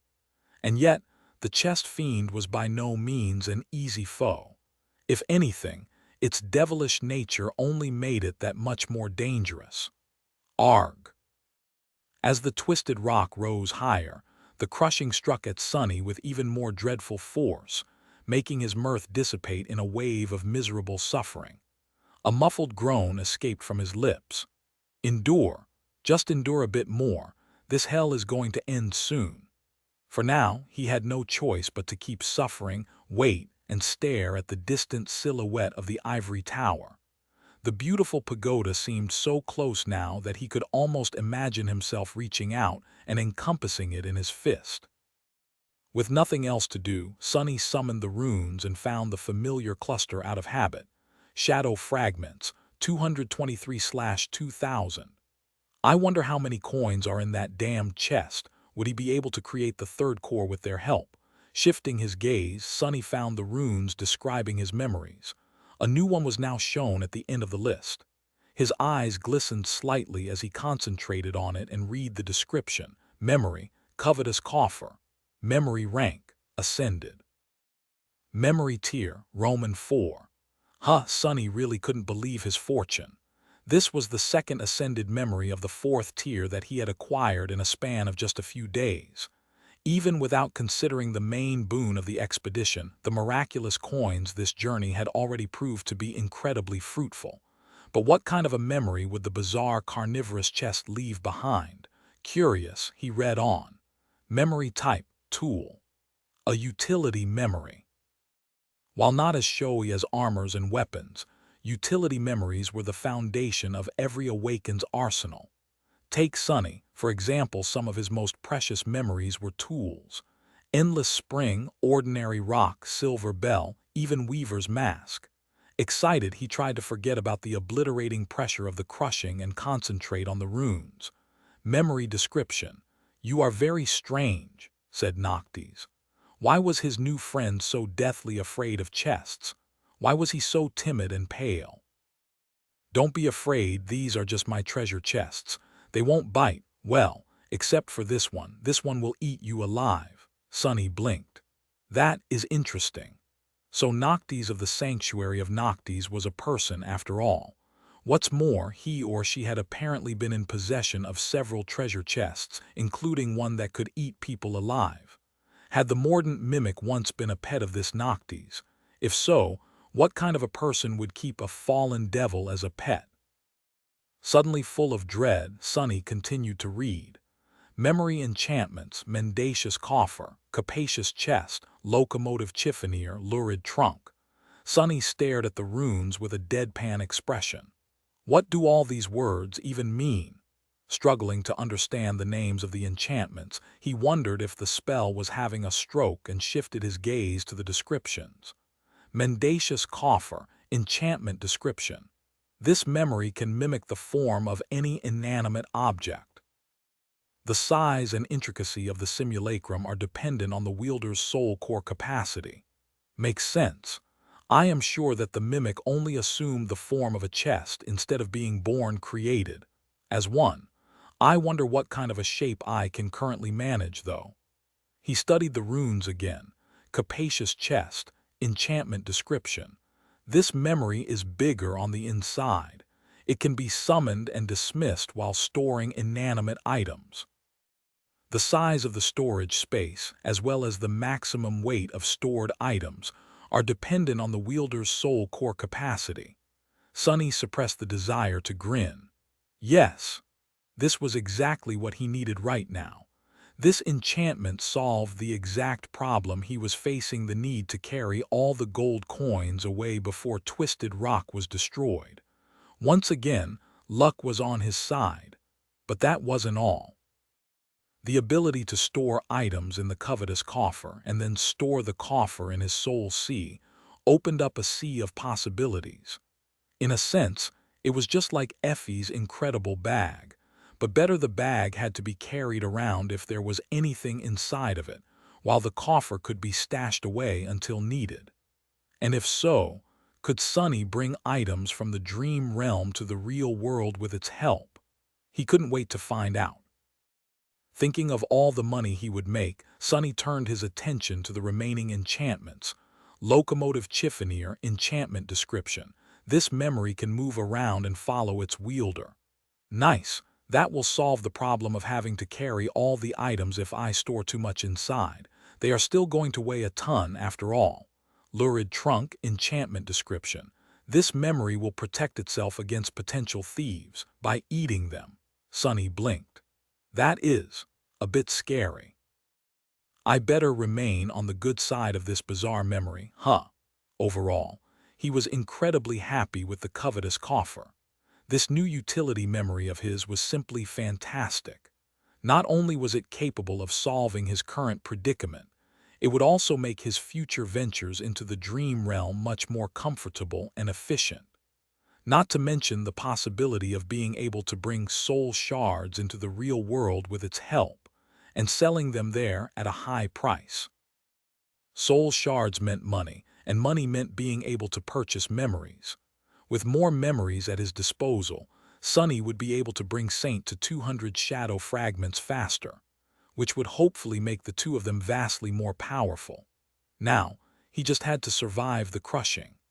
He was almost ready to give up and turn into a shadow when the heavenly chain finally drew taut, stopping the rise of the Twisted Rock. One more deafening rattle rolled through the air, and then everything grew quiet. The crushing was at its peak now. Sonny was hurting terribly but still able to withstand it. He just had to endure until the island entered the descent phase and the pressure would slowly start to reduce. Sonny strained his chest and drew in a hoarse breath. Thank gods, however, before he could feel any relief, the whole island suddenly shuddered and a strange piercing noise assaulted his ears. It sounded like the sound of metal being torn apart. Sonny's pupils widened. What was that? Chapter 429. Schism. A moment later, a deafening roar of massive iron links being torn apart rolled over the entire island, which then lurched up by a few meters and suddenly came to an abrupt stop. Sonny yelped, feeling the crushing assault him with even more obliterating force. The chain is failing. Why did it happen so soon? For a few moments he felt nothing but pure, bestial panic. Then he forced himself to regain control over his mind and threw a desperate glance toward the not-so-distant edge of the Twisted Rock. Would he be able to escape in time? He lingered for a moment, then gritted his teeth and commanded one of the shadows to slide off his body onto the ground. As soon as it did, a muffled scream escaped from his lips. It felt as though a giant hammer struck his body, making every bone in it shudder and groan. Sonny turned his head to the side and spat a mouthful of blood. Curse it all! The shadow flew to the edge of the island and slid over its edge, desperately trying to reach the dying chain. But it was too late. As Sonny watched in horror, one of the links of the heavenly tether broke. Only one, the weakest of them all, but that was all it took. No. The chain that connected Twisted Rock to the rest of the chained isles snapped in two, and as 10 kilometers of gargantuan iron links slowly fell toward the sky below, the island suddenly shot upward. Since it was still in the ascent phase and now unrestrained by anything, the speed of its rise was simply terrifying. No, no, no. The crushing struck at Sonny with such fury that he couldn't even scream. He felt himself being slowly broken and feverishly tried to come up with a solution. Step through the shadows, jump down, and try to glide to the shipwreck island. No, that would never work. There were more than 10 kilometers separating these isles from one another, which was far outside the Dark Wing's capabilities. He could try to chase after the piece of the chain still connected to the shipwreck island, but chances of catching up with it were close to zero. The length of the heavenly tether was falling deceitfully slow, but it was just an illusion caused by its colossal size. In truth, the torn end of it was flying through the air at tremendous speed, moving both down and away from the Twisted Rock. The repulsive silhouettes of the gluttonous chain worms were growing smaller by the second. Sonny was already late to rush in pursuit of it, and every moment that passed made the probability of success lower. "Great! Goddamn great, you fool! You finally let your greed kill you," Sonny growled, full of fury at himself, but then suddenly stopped. No, that didn't make any sense. He was not on this island because of greed. Even though Sonny had made several risky decisions in order to get to the miraculous coins at the end of it, standing on the edge of the shipwreck island, he put his avarice aside and made a sober choice. He came here because his intuition had told him that something on the Twisted Rock was very important to his future. But what was it? There was nothing but stone and bones in this damned place. What was he supposed to do? How was he supposed to survive? Sonny tried to calm down and think. He summoned his shadow back and briefly regained the ability to breathe. It wasn't going to be for long, though. The crushing was already overwhelming his physical ability to resist its lethal pressure. Sonny had a few dozen seconds at most before he would be forced to retreat into the shadows or die. Think. There has to be a way out. Hide inside the dead mimic or the covetous coffer. No, the items inside the memory maintain their weight, which means that they, too, will be affected by the crushing. And even if not, what's the point?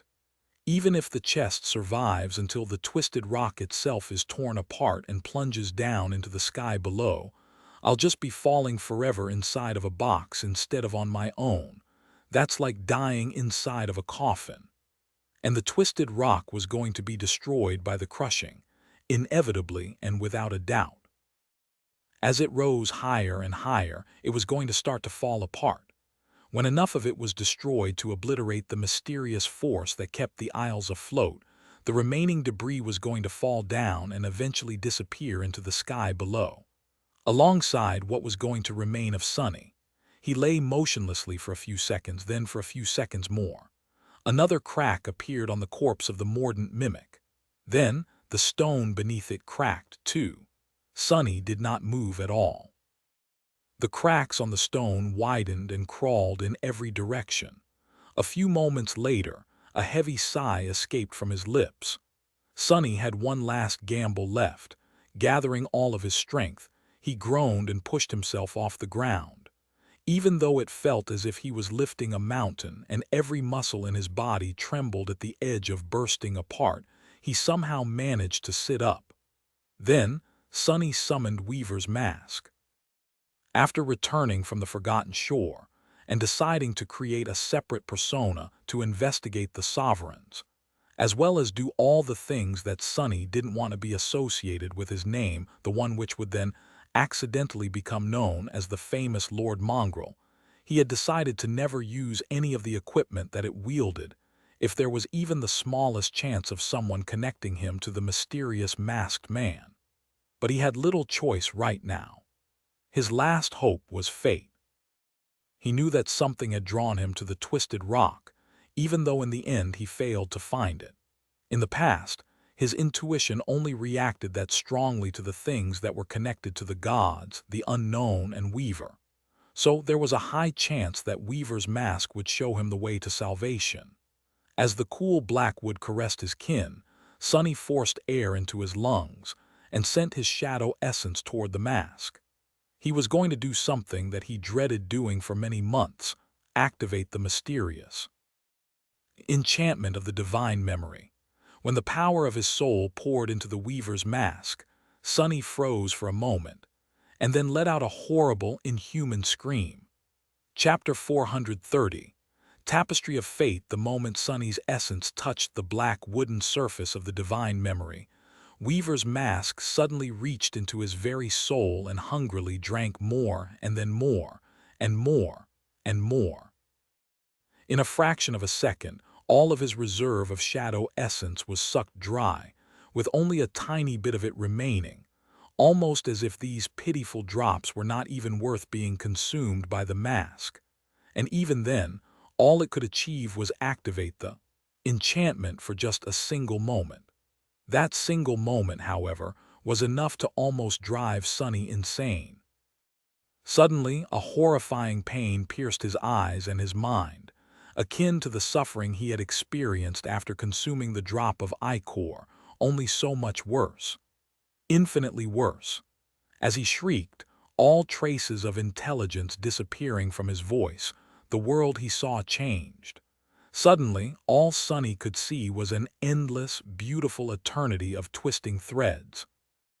Those threads transfixed everything in existence, connecting every living being and every object, every thought and every concept, every dream and every nightmare, stretching infinitely into every direction as well as into the past, the present, and the future. These were the strings of fate. They were just like the threads of light that the spell was woven of. But while the magnificent and inconceivably complex pattern that Sonny had seen twice in the empty void between dream and reality composed the function of the spell, what he glimpsed right now connected everything. All of the universe as it had existed, was existing and was going to exist. Much worse, when observing the weave of the spell, Sonny could only sense and guess at its meaning.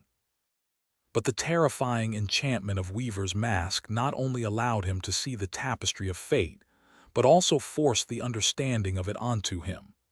The knowledge of everything, everywhere, all at once, of course. Such knowledge was too much for any human to endure. Just the tiniest, infinitesimal amount of it was enough to instantly destroy any living being, except maybe for a god or a demon. As blood streamed out of Sonny's nose, eyes, and mouth, and a silent scream died on his lips, he instinctively did the only thing that could save him from being obliterated by the sight of the strings of fate he dissipated into the shadows. This was, perhaps, the reason why his eyes did not turn into smoldering embers, and his head did not just explode right there on the spot. Shadows had no eyes and no skulls, after all. However, falling into the embrace of darkness, Sonny realized with cold horror that Weaver's mask somehow was still resting on his face. When he turned into a shadow, it had turned into one too. His vision shifted from that of a human to the colorless sight of a shadow, but he could still see the eternity of strings of fate. There were especially many of them near him. The infinite threads were tightly wrapped around his body, as well as around his soul, encompassing and piercing it. It looked almost as if he was strung on them like a small marionette. And among those threads, two shone much brighter than the rest. One was made out of pure white flame and stretched far away into the distance, leading north, toward the hollow mountains. The other was made out of beautiful golden light and led down. Down and away from both the shipwreck island and the twisted rock, diving into the tier and disappearing into the boundless darkness of the sky below. Although it seemed as though eons had passed, in reality, it was no more than a fraction of a second. Sonny's head did not explode because he had turned into a shadow, but his mind was still on the verge of utter, irrevocable destruction.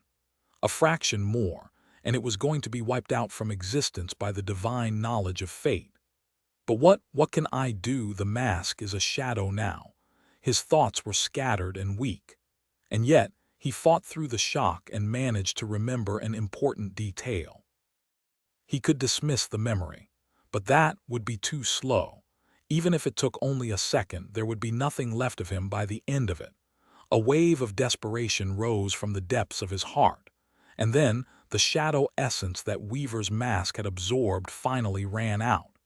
Instantly, the enchantment deactivated, and the ruthless worlds of endless threads disappeared with it. Sonny could only see what all humans and shadows were meant to be able to see. A piece of dark stone soaring into the sky as the merciless grinder of the crushing was slowly breaking it apart. Sonny sensed hazily that there was something urgent about the situation, but he was not entirely there. Although the terrible visage of the strings of fate was gone, his mind was scattered and empty. He couldn't really lose conscience while in the form of a shadow, but not being able to think or even recognize the existence of his self was very close to it.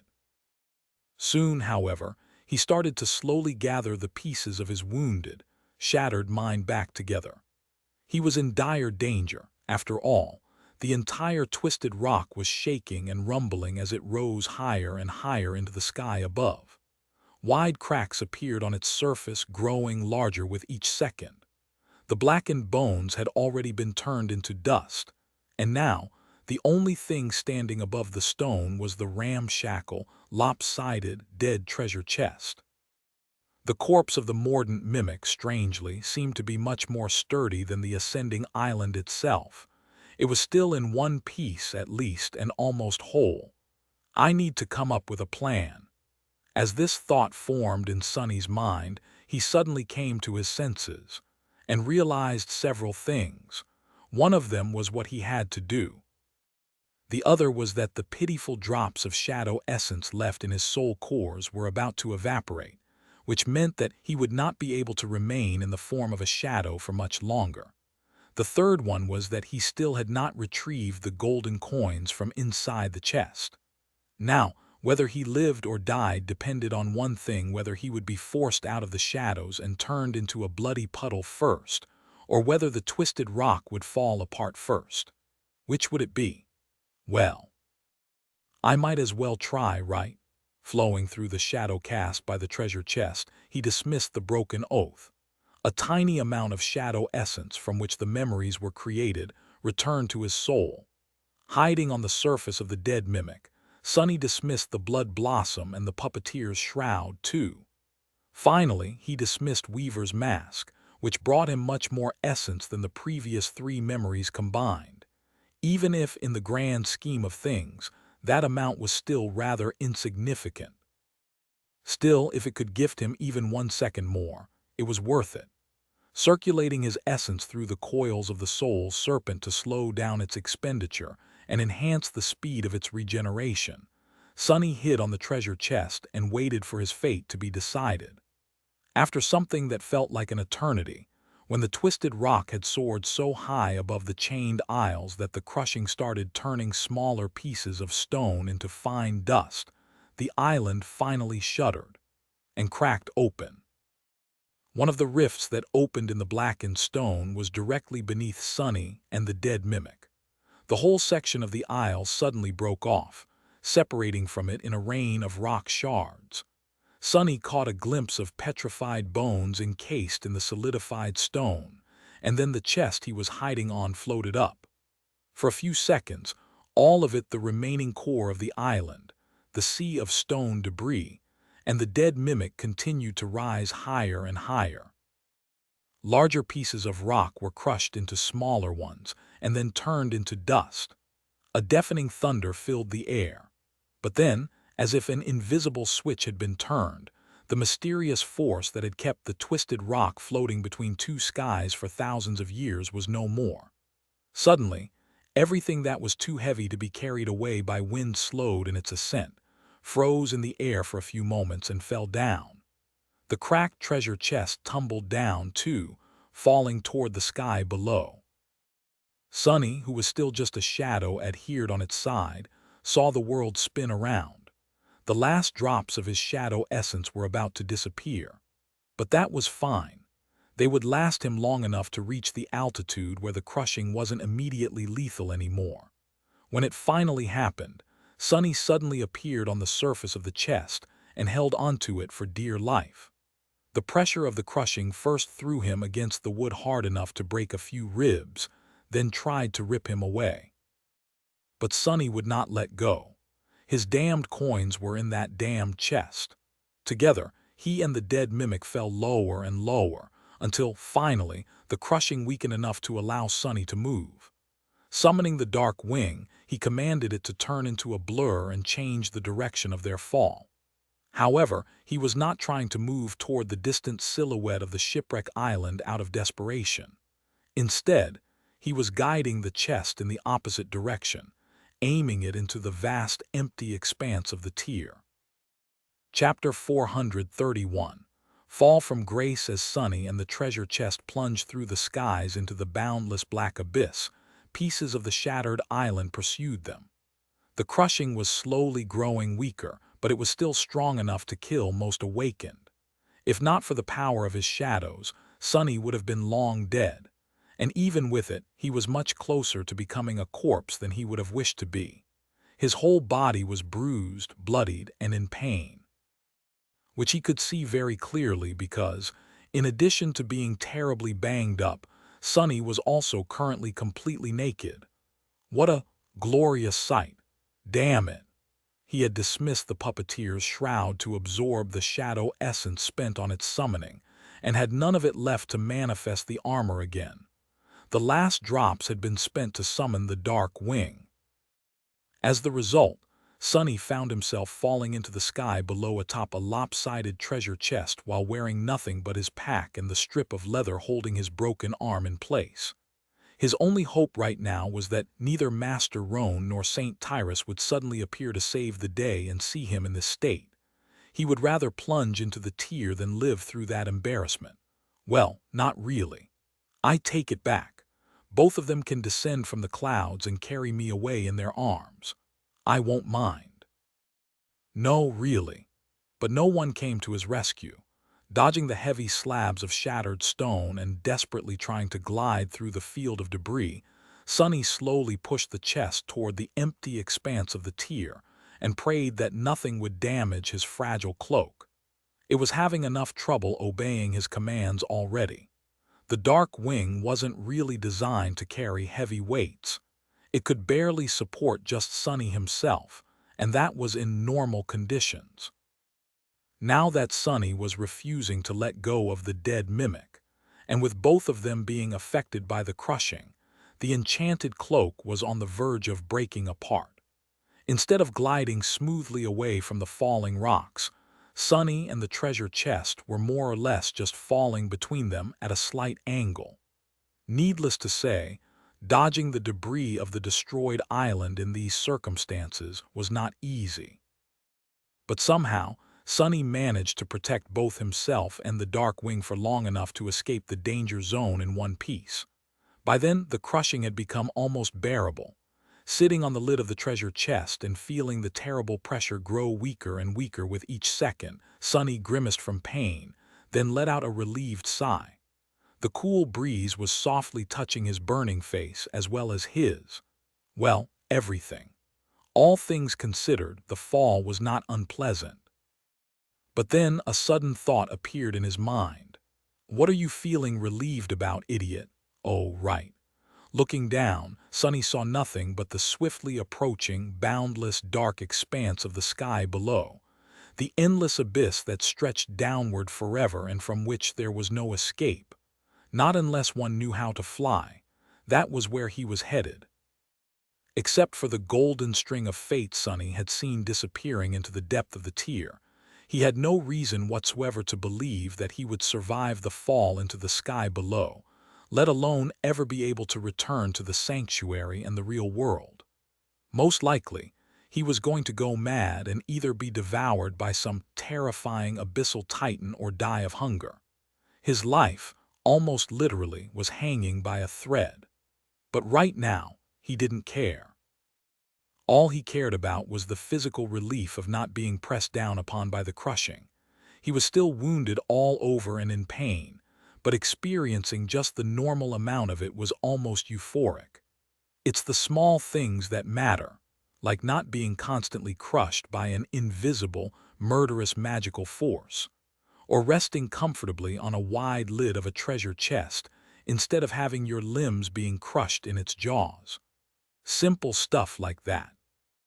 Now that the crushing was almost gone, Sunny used the dark wing to push the dead mimic deeper into the tier, as well as keep it level in the air. The treasure chest was wide and long, and its lid was flat. In a sense, it was almost like a firm, narrow cot. There were worse ways to fall into an endless abyss, really. Sunny stared at the wide sweep of the tier, trying to burn the memory of the golden string of light into his mind. The tier was situated in the center of the chained aisles and was both vast and absolutely empty. Some people believed that the ivory tower had once stood in its middle and was the first island to break free of its chains. Over thousands of years, islands that had bordered it were slowly destroyed one after another, causing the tier to grow. By now, it was a couple of 100 kilometers across, and from what Sunny could tell, the string of fate led to somewhere in its very center. The question was, how deep in there was the thing on the other end of the string? The longest someone had flown down into the sky below before turning back was a week. Was the mysterious object hidden in an even deeper part of the abyss? And what was that object? Sunny could not even guess. The only thing he knew was that his intuition had pushed him toward the twisted rock because of it. If so, it should have been something that would allow him to survive. Right. Of course, his fate might have been to just die there. Fate didn't really discriminate against any type of occurrence, including fatal ones. Regardless, Sunny was going to find out. It's not like he had a choice now. Feeling the air get colder, he shivered and watched the sky around him grow darker and darker. Soon, there was no light left in it at all. Sunny had fallen into the sky below. Chapter 432, First Day of Nothing. This is sort of grim. Sunny was falling through a boundless, empty void of cold darkness. Far below, false stars were shimmering with pale white light. Their radiance, however, did very little to illuminate the sky below. Everywhere around him, there was just nothing.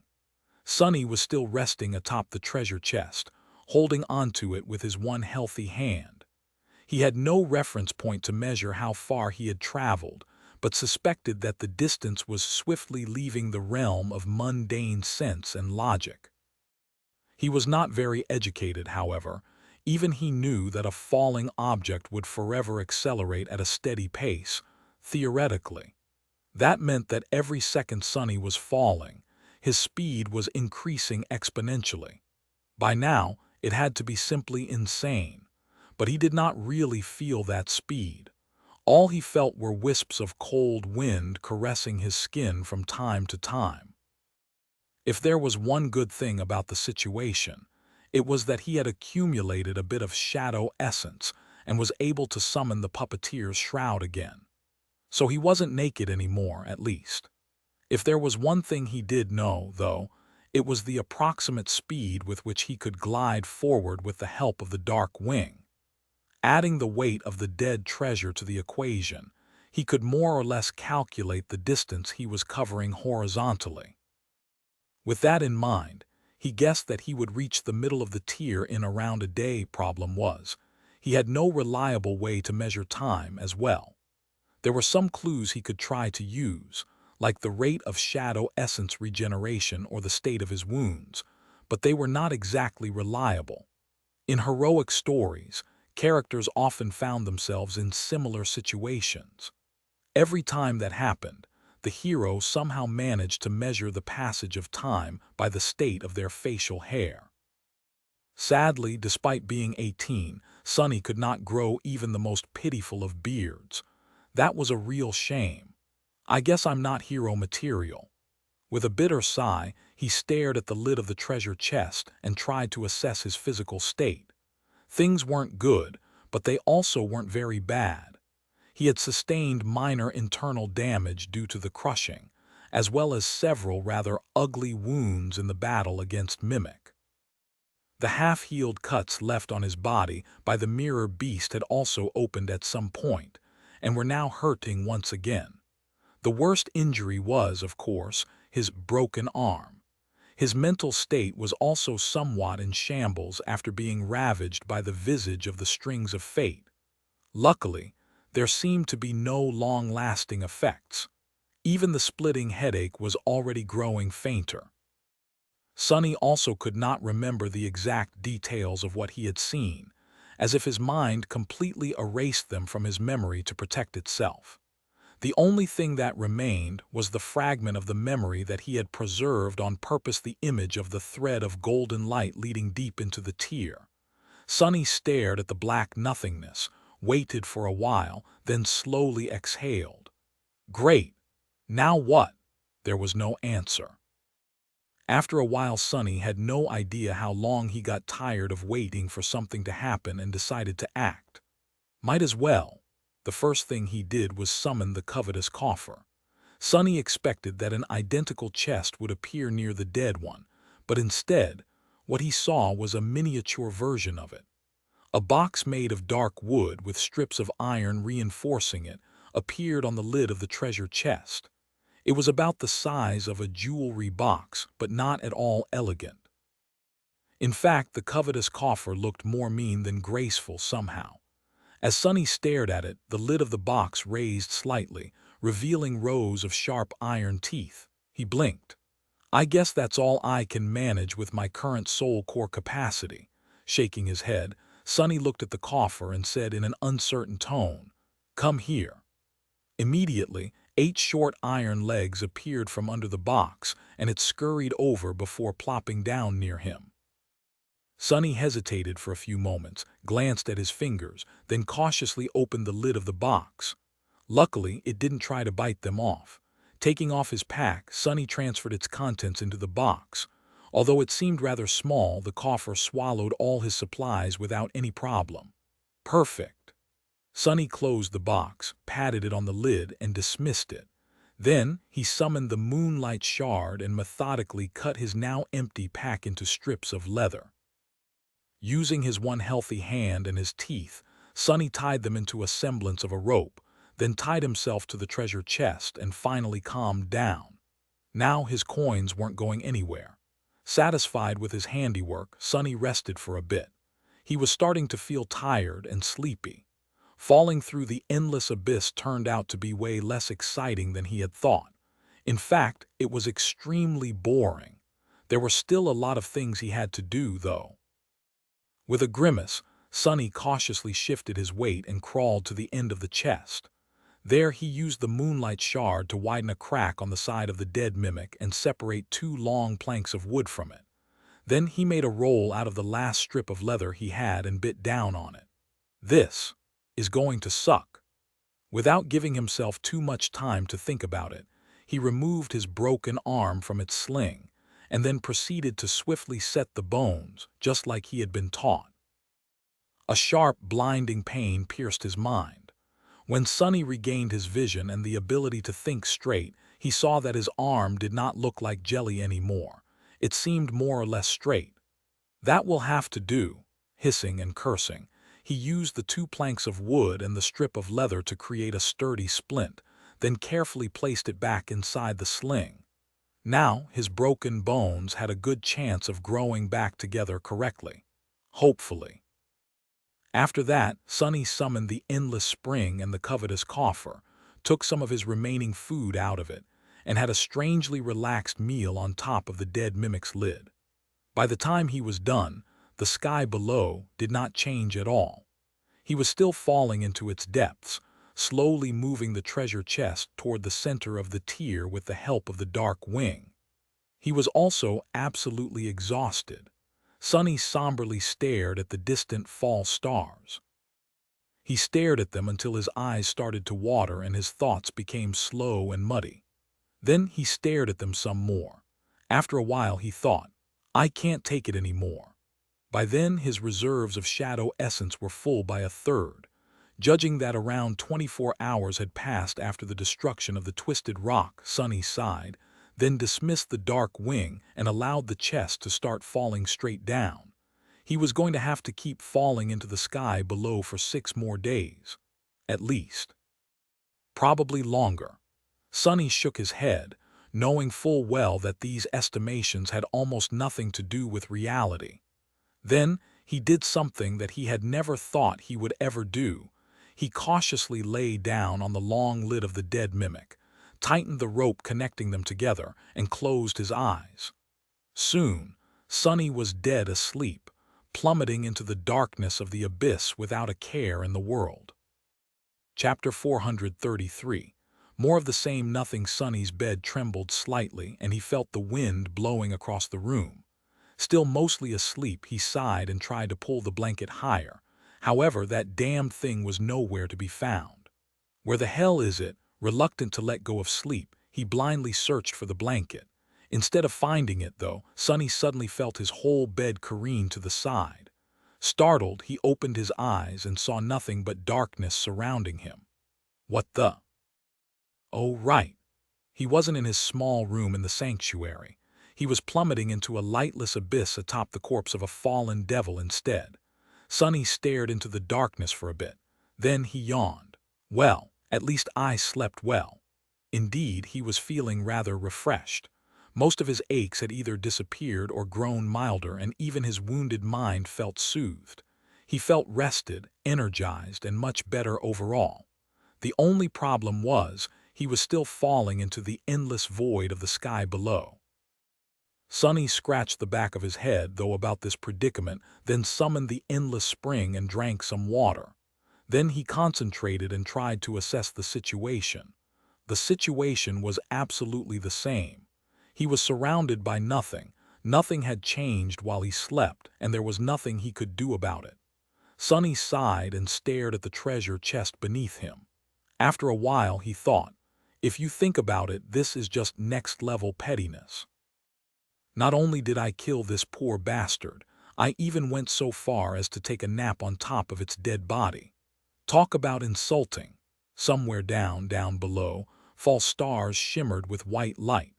Judging by how much of his shadow essence had regenerated, Sonny judged that he slept for about 12 hours. A bit longer than usual, but he was really exhausted after everything that had transpired. These calculations of his, of course, were very rough. But if he assumed them to be correct, that would mean that he had left the sanctuary 6 days ago. He had no idea how long it was going to take to reach the thing on the end of the golden string of fate, but had to assume that it would take at least a week, much longer than that, most likely. Back in the real world, his body was safely hidden in the luxurious sleeping pod in the basement of his house. The pod would keep it alive for months, so Sonny was not too worried about his physical well-being. Yet. Would anyone miss him? Probably not. Kai and Effie were used to his long ventures into the dream realm, and even if none of them had been as long as this one was going to be, they would just assume that he was too lazy to answer their messages and go about their business. They were famous heroes now, after all, with packed schedules and plenty of problems of their own. Teacher Julius didn't expect any reports from him, too. The lookouts in the sanctuary were not in the habit of keeping a detailed record of who went in and out of the citadel. The most anyone was going to think about him would be when Cassie arrived from the Night Temple, and he wasn't there to help St. Tyrus receive her. But she would just think that he was avoiding her, as he had done before. Sitting on the lid of the dead treasure chest in boundless darkness, Sonny realized that no one was really going to care that he was gone. So many things had changed, but even more remained just the same. Throwing a long look at the beautiful glass bottle in his hand, Sonny remained motionless for a while, then dismissed it and knocked on the lid of the dead mimic. Whatever. I have my coins at least. Sometime later, he was performing a strange aerial dance. Holding onto the rope connecting him to the dead mimic with his one functioning hand, Sonny summoned the dark wing, then cautiously climbed onto the side of the big chest and tried to balance it so that the heavy thing didn't flip. Because of the fact that both of them were plummeting down with incredible speed, his body felt pleasantly light. Sonny thought about it for a while, then frowned. How did that even make any sense? Yesterday, he had thought that the speed of his fall was going to increase exponentially, which meant that at some point his body was bound to be simply torn apart, probably. But now, he realized that his assumption was wrong. Since he could breathe in the sky below and felt the wind, or rather, the air moving past him as he fell through it, it meant that the speed of his fall had a limit dictated by the air resistance. He did not, however, feel that resistance too much. By all accounts, he should have been hearing the roaring of the wind and feeling it assault his body, instead of falling through the emptiness in something that resembled comfort. Common sense didn't seem to be working the sky below. Better not think about it too much. What was the point of trying to understand the laws of a place that simply denied all logic? He had far more practical things to do. Trusting the leather rope to hold his weight, Sonny let go of it and summoned the moonlight shard. Then, perched precariously on the side of the treasure chest, he inserted the narrow blade of the ghostly stiletto between its lip and the lid, and tried to pry it open. The task turned out to be far more difficult than Sonny had anticipated. Not only did he have to do everything with only one hand, he also had to balance the chest to prevent it from spinning in the empty void, as well as keep an eye on the rope, hoping nervously that it would not break. After some time and plenty of exasperated curses, however, he finally managed to pry the jaws of the dead devil open. Inside its maw, a pile of golden coins was waiting for him to claim them. A dark smile appeared on Sonny's face. Then he let out a shaky, slightly unhinged laugh. Ah, it feels nice to be rich. Chapter 434. A lot of nothing summoning the covetous coffer, he commanded the toothy box to climb inside the bigger, toothier box and open its lid. Then he started whistling a light-hearted melody while throwing the heavy coins inside. 1, 2, 3, 4. Ah, what a day to be alive. 5, 6. One after another, the miraculous golden discs disappeared into the coffer. After a while, Sonny shifted his weight slightly, got more comfortable, and continued gathering his spoils. In the end, he had recovered almost 1,400 coins from inside the dead devil. Just as Sonny had expected, the entire top layer of the treasure pile had turned out to be real. That was an incredible, astonishing boon. Suddenly, everything that had happened seemed worth it, almost. Glancing at the lightless void around him, Sonny sighed. Who knows if I will even be able to return to the sanctuary? Without the altar, these coins are just dead weight. Somewhat disheartened, he lingered for a few moments, then turned his gaze back to the open treasure chest. The top layer of the treasure pile that he had successfully plundered was indeed real, but beneath it, Sonny struggled to keep the contents of his stomach inside. Beneath the treasure, the limbs and organs of the mimic were tightly packed together, taking up most of the chest's volume. The whole thing was soaked in black blood and producing a sickening stench, not to mention looking like a butcher's nightmare. Disgusting. So disgusting. Thinking about how repulsive the sight in front of him was, Sonny used the moonlight shard to cut through the terrible sludge and fished out 4 large soul shards with a wide smile on his face. After cleaning them up a little, he placed the alluring crystals inside the covetous coffer and dismissed the memory with a feeling of great satisfaction. After that, Sonny stared inside the treasure chest with a dubious expression on his face. The thing was, he only had around 3 days' worth of provisions left, stored neatly inside the covetous coffer. If he rationed his food, it would probably last him for about a week. After that, Sonny scratched the back of his head, then shuddered and closed the lid of the chest with a loud thud. I'll think about it when the time comes, but hopefully it never does. With that, he climbed back onto the dead devil and rested for a while, looking into the darkness. As time slowly passed, Sunny grew more and more solemn. Finally, he came to a frightening realization. He had nothing else left to do. This is going to be a problem. An eternity later, or just a few hours, who knew Sunny was sitting on top of the treasure chest and dying from boredom. He was still falling through the boundless dark abyss. Of course, what else would he be doing? There was nothing else to do. The cruel sight was in his hand, the silver blade shining with a bright radiance. He was using its light-eater enchantment to summon the sunlight the somber spear had absorbed and projected into the darkness of the sky below. Thanks to that light, the shapes of his two shadows could be clearly seen, one resting on the surface of the chest to his left, the other to his right. Sunny shook his head, then said, "I am dying of boredom here. I have never been this bored. How are we going to survive weeks of this crap? What do you guys think?"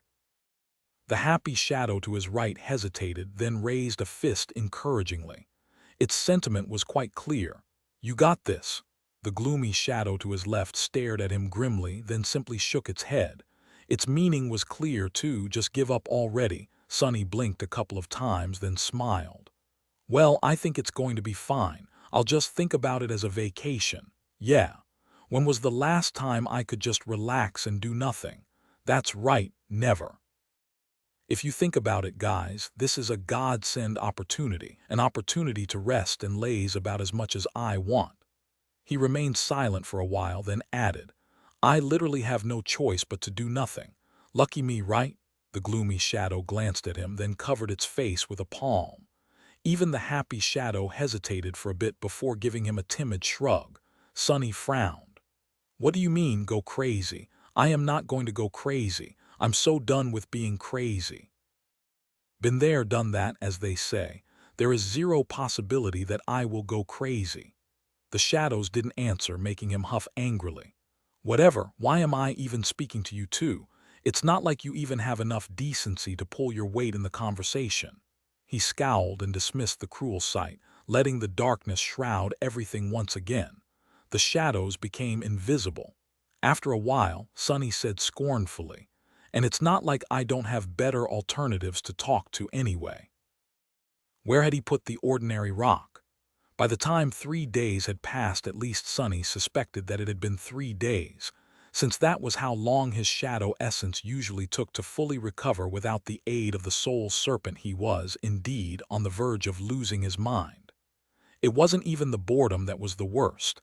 It was the absolute lack of any external stimuli. Nothing ever changed in the sky below. Nothing ever happened. Nothing ever appeared or disappeared or was there at all. There was nothing but empty darkness, the distant shimmering stars and him, and falling. At the start of it all, Sunny had been worried that he would encounter evil, colossal, inconceivably horrifying creatures in the abyss. That was what one would expect from an abyss, right? But there was none. By now, he almost hoped to encounter a stray titan or two. He had heard that people were prone to going insane in isolation, but never expected to be in such a situation himself. Sunny had spent the first day thinking about this and that, remembering his experiences and trying to learn something from them. He wondered about the mirror beast and the cruel sight. Why was the silver spear even called that? Then he understood. It was called the cruel sight because its polished blade showed a person their own reflection. He wondered about the shipwreck, the coins, the mimic, and the person called Noctis. How were all of these things connected? After a while, he guessed that Noctis had been the captain of the ancient ship, the master of the mimic, and the person whose face was depicted on the miraculous coins. Noctis was also probably the one who had created the coins in the first place. That's why they could only be used in his sanctuary. He wondered about what Kai, Effie, and Cassie were doing. He wondered about Nephi's. On the second day, he summoned the runes and saw that she had become a devil. Sunny stared at the counter that showed 2/4000 with a deadpan expression, then sighed and dove into the soul sea. There, he had studied all of his memories and the shadows of all the creatures he had killed.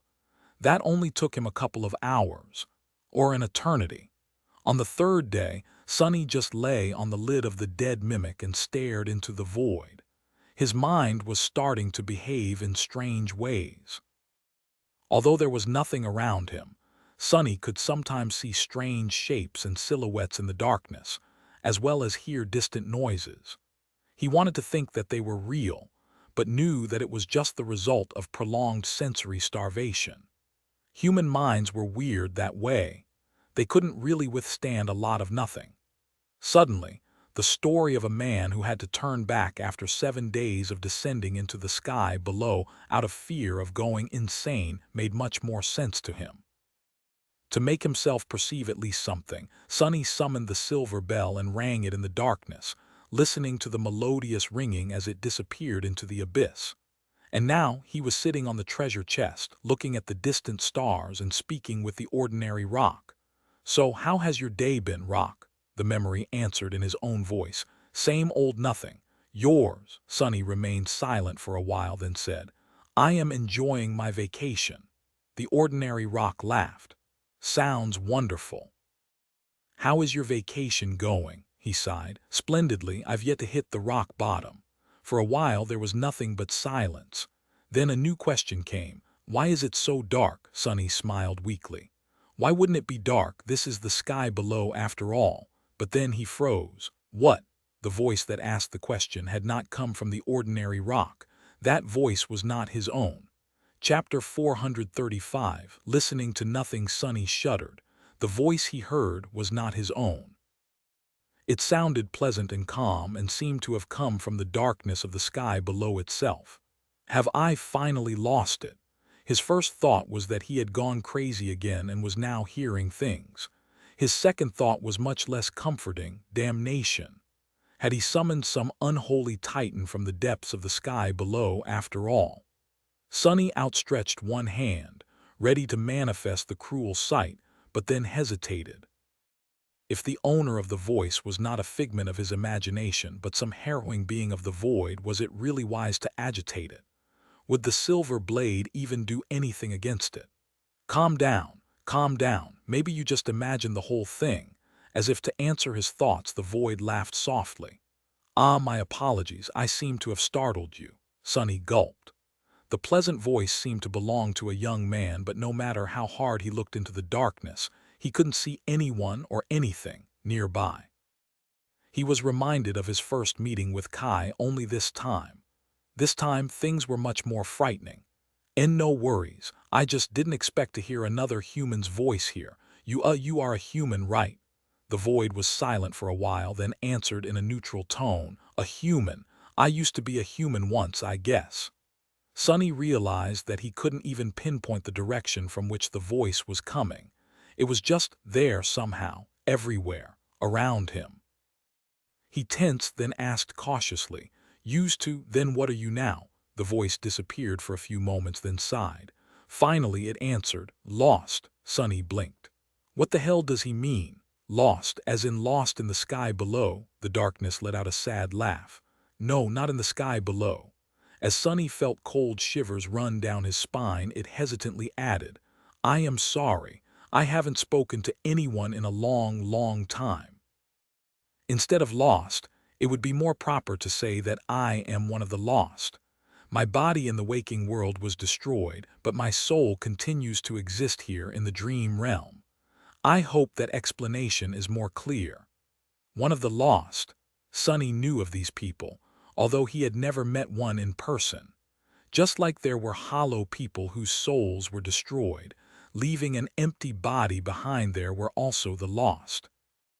People whose bodies had somehow died in the real world, leaving their souls stranded in the dream realm. There wasn't a lot of them, since most of the time the soul perished shortly after the body had, but there were some. Knowing that the owner of the voice was one of these lost souls made Sonny relax a little. Not that he had any reason to believe that the stranger was telling him the truth. He could have been a nightmare creature still, or something worse. But even if he was lost, that didn't explain how they were able to converse. The lost, from what Sonny knew, were just like any other awakened in the dream realm. It was just that they couldn't return to the real world. What they certainly were not were disembodied voices coming from the void. He shifted his weight slightly, ready to do something to protect himself if need be, and asked, "Sorry to hear that, but how is it that I am able to hear your voice but can't see you?" The voice lingered for some time, that answered with a bit of amusement.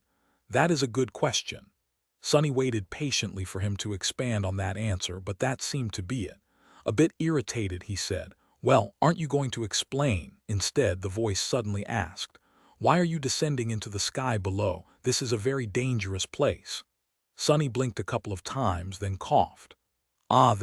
Well, you see, I am not so much descending into the sky below as I am falling into it. I got stuck on an island because of the crushing, and sadly that island broke off its chain, so I had to jump off, and here I am." Then he frowned. "Wait, dangerous place, why is it dangerous? I haven't seen anything dangerous anywhere in this dreadful pit." The voice lingered for a while, then sighed with regret. "You'll see. When you reach the stars, then you will see." Then it disappeared. Sonny stared into the darkness, a bit disturbed. A deep frown appeared on his face. "What do you mean?" "What will happen when I reach the stars?" But there was no answer. No matter how long Sonny waited, the voice did not speak to him again. The void was silent and empty, just as it had been before. In the end, he just massaged his temples and cursed. What the hell was that? Did he imagine the whole thing? Had his mind finally cracked? Sonny stared at the ordinary rock, as though expecting it to actually talk and collaborate his story.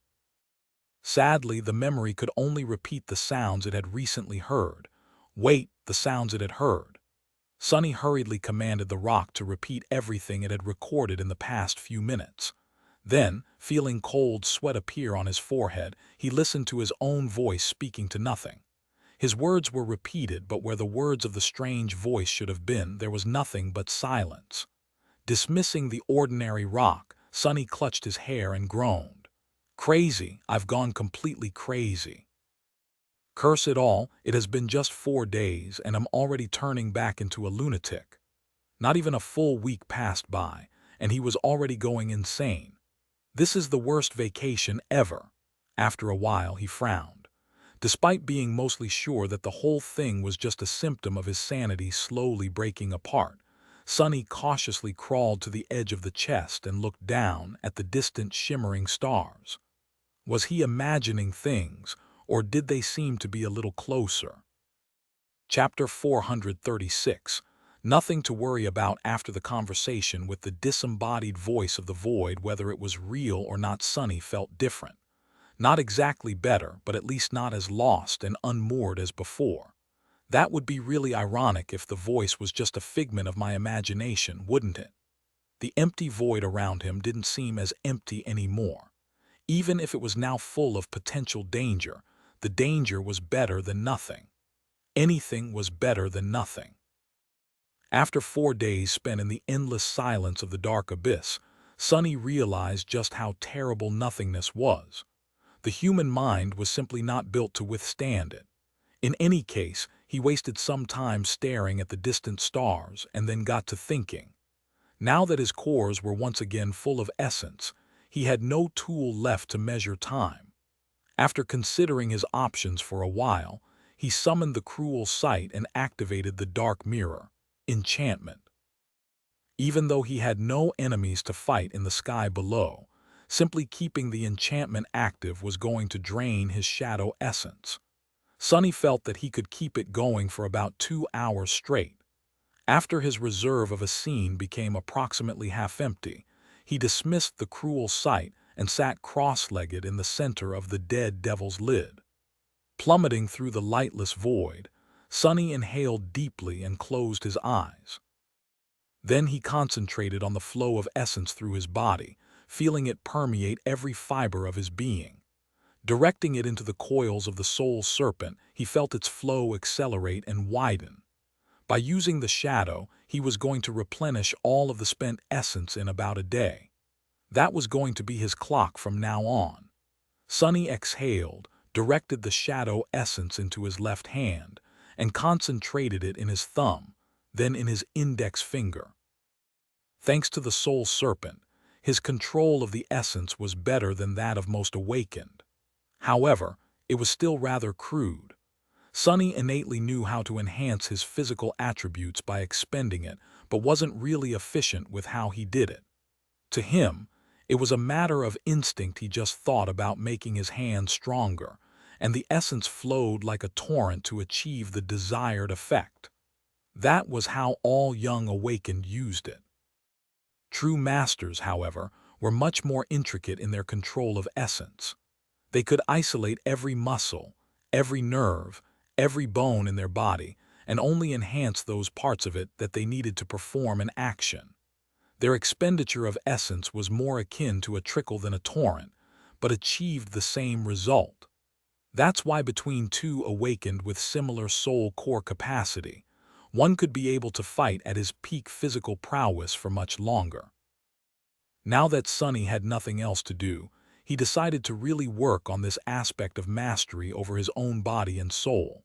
He had practiced essence control before, of course, but between the constant need to hunt down nightmare creatures and the fact that Soul Serpent served as an effective replacement for months of training, not as much as he could and should have. Directing the flow of essence into his right hand, Sonny sighed and thought, vacation is over. 2 more days passed. Or rather, 2 cycles of spending shadow essence with the help of the cruel sight, and then waiting for it to regenerate, which Sonny had decided to count as days. He spent that time meditating as he controlled the flow of the essence through his body, sleeping and feeling hungry. Now that Sonny was rationing his food, the feeling of hunger that he had forgotten ever since becoming infected by the nightmare spell returned. Even then, his supplies were on the verge of running out. He only had enough for 2 meager meals left. After that, Sonny was either going to have to starve or consider opening the treasure chest again and gnawing on the dead devil's raw meat. Both possibilities seemed rather bleak. What he was more concerned about, however, were the shimmering fake stars of the sky below. Now, he was more or less sure that they were slowly growing larger. If not for the conversation with the voice of the void, he would have never noticed the subtle change. But after being alerted to their importance and spending a lot of time observing the stars, he had become convinced that the voice, whether it was one of the lost, a nightmare creature pretending to be human, or simply a manifestation of his damaged psyche, had been right. He was slowly drawing closer to the stars burning in the deepest reaches of the abyss. If only the voice had told him why, exactly, the stars were dangerous. Luckily, on the 7th day of his plummeting through the sky below, the voice returned. Sonny was grimly eating his second-to-last piece of food and staring into the darkness, feeling his mind teetering on the verge of madness, when the voice resounded from the void again. "What a curious creature you are." "Oh, thank God."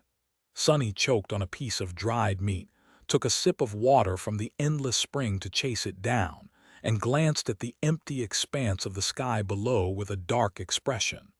"Where the hell have you been?" The voice remained silent for a bit, then answered apologetically, "Talking like this is draining for me. I was recovering." Sonny frowned, trying to glean some information about the nature of the owner of the pleasant voice from this statement, but then gave up. He had too few clues to guess. "Well, if you are about to disappear for a few days again, at least tell me what's the deal with these stars first. Why are they so dangerous?" The void hesitated. "You don't know," Sonny blinked. "Of course I don't know. Why would I ask if I knew?" When the void answered in a few moments, it sounded slightly surprised. "Well, those lights are not really stars. They are actually remnant conflagrations of the divine flame."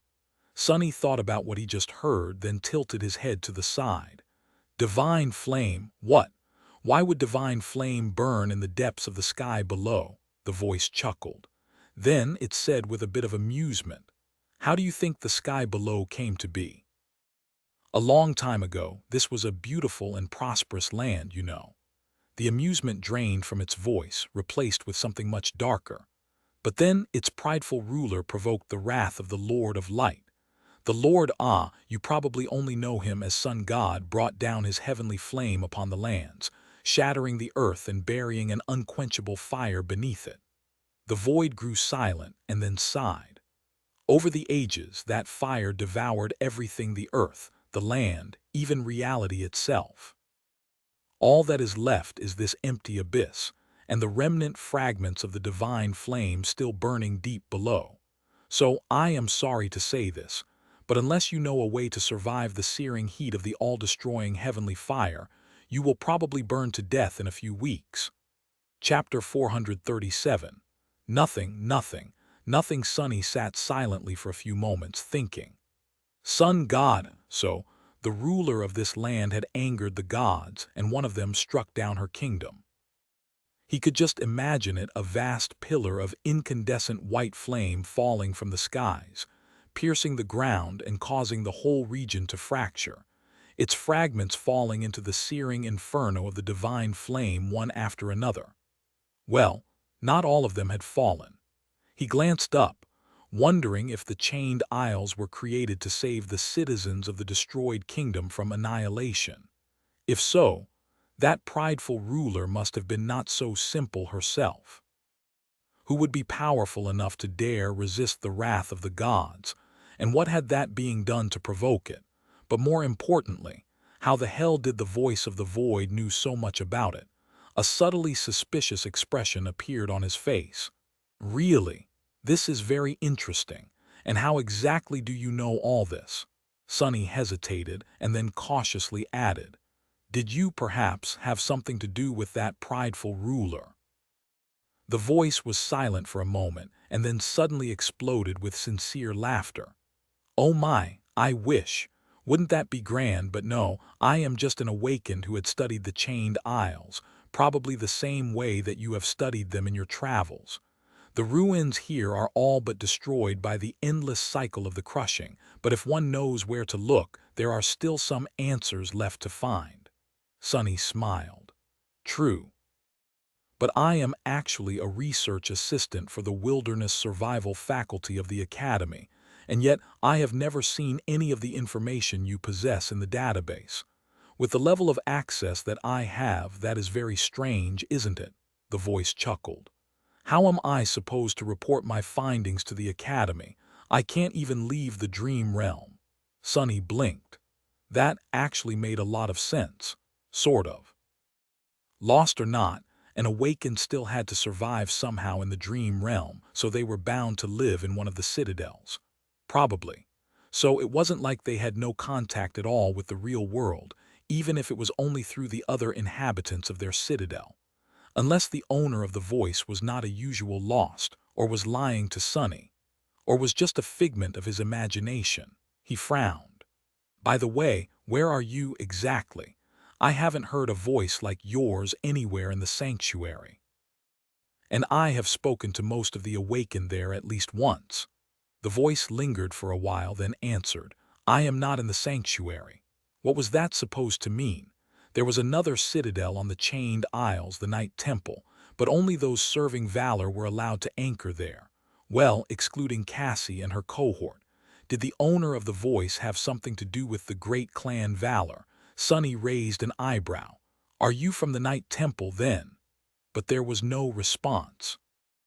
It seemed that the mysterious young man Sunny had been speaking with, if he was even real, had once again reached his limit, thus ending their conversation. Sunny sighed. I swear to gods, this is even more annoying than when Effie leaves me on read. Who knew that a voice of the void could be more irritating than someone who had been almost literally raised by wild wolves? No manners, no decorum. Soon, Sunny regretted not asking the voice necessary questions. He would have to be more strategic with his words in the future. Survive heavenly fire, survive heavenly fire. Sunny glanced at the stars and felt that they had drawn even closer. How was he supposed to withstand the searing heat of the divine flame? Could that flame burn shadows? He didn't really have an answer, but felt that it would be at least damaging to him, even in his shadow form. And then there was a more looming problem. The voice said that it would take Sonny a few weeks to reach the layer of the abyss containing the false stars, which meant that he was going to be very, very hungry by the time he did. Humans could survive a surprising amount of time without any food, but it would take a heavy toll on his body. Sonny had no idea what he was going to find on the other end of the golden string of fate, but doubted that it would be a warm welcome. He had to be ready to confront danger, and becoming starved and weak was not really an option. Sonny lingered for a while, then stared down at the lid of the treasure chest. Was he really going to have to eat that? Even his shadows seemed disgusted by the idea, but hey, food was food. Right. With a sigh, Sonny summoned the covetous coffer, took out his last meal out, and looked at it with regret. Tonight we feast. Tomorrow we mourn and barf, probably. A few days later, the stars were visibly brighter than they had been before. The sight of the black void littered with shimmering lights would have been beautiful if not for the terrible danger they represented. Sonny was sitting in the center of the plummeting treasure chest with an extremely miserable expression on his face. It was deathly pale, and his chin was covered with drying black blood. Raising a piece of raw devil meat to his mouth, he tore a piece of it with his teeth and forced himself to chew. Disgusting. This is so disgusting. Who knew I would miss the taste of synth paste one day? Maybe I should just starve after all. As soon as he thought that, the void suddenly spoke again. Oh gods, you are actually eating that. Sonny stared into the darkness with hatred, swallowed the piece of mimic meat, and said evenly, "Sure, want a bite?" The voice hesitated for several seconds, then asked, "You're eating it raw?" Sonny gritted his teeth. "Of course I am eating it raw, you fool. How else am I supposed to eat it? I don't exactly have a kitchen here." Then, with a furious determination, he tore another piece of meat and chewed on it. As it turned out, his face had not reached its maximum paleness before. Now it seemed not only white but also a little green. The void sighed. Then it asked curiously, "Are you not afraid of poisoning yourself?" Sonny snarled. "I have a strong stomach." He had, indeed, considered the possibility of catching a severe case of food poisoning from eating the corrupted meat of the vile devil. As an awakened, however, his digestive system was much stronger than that of mundane humans, and on top of that there was blood weave. So he judged that his chances of dying from eating the mimic were rather low. No matter how poetic it would have been, choking to death on the flesh of a devil you killed would be too. How funny. Sonny swallowed the disgusting meat and took a sip from the endless spring. A few moments later, the voice asked, "Have you thought of a way to survive the divine flames?" He stared at his broken arm, then shrugged. "I considered a few." The voice seemed to be pleased to hear that. "Good. I have thought about it as well." Chapter 438. Prince of Nothing. Sonny stared into the void suspiciously. "Yeah. And how come you are so concerned about my well-being?" The voice remained silent for a bit, then answered wistfully, "I haven't really spoken to anyone in a long, long time. It would be a shame to finally find someone to talk to, only for them to die soon, don't you think?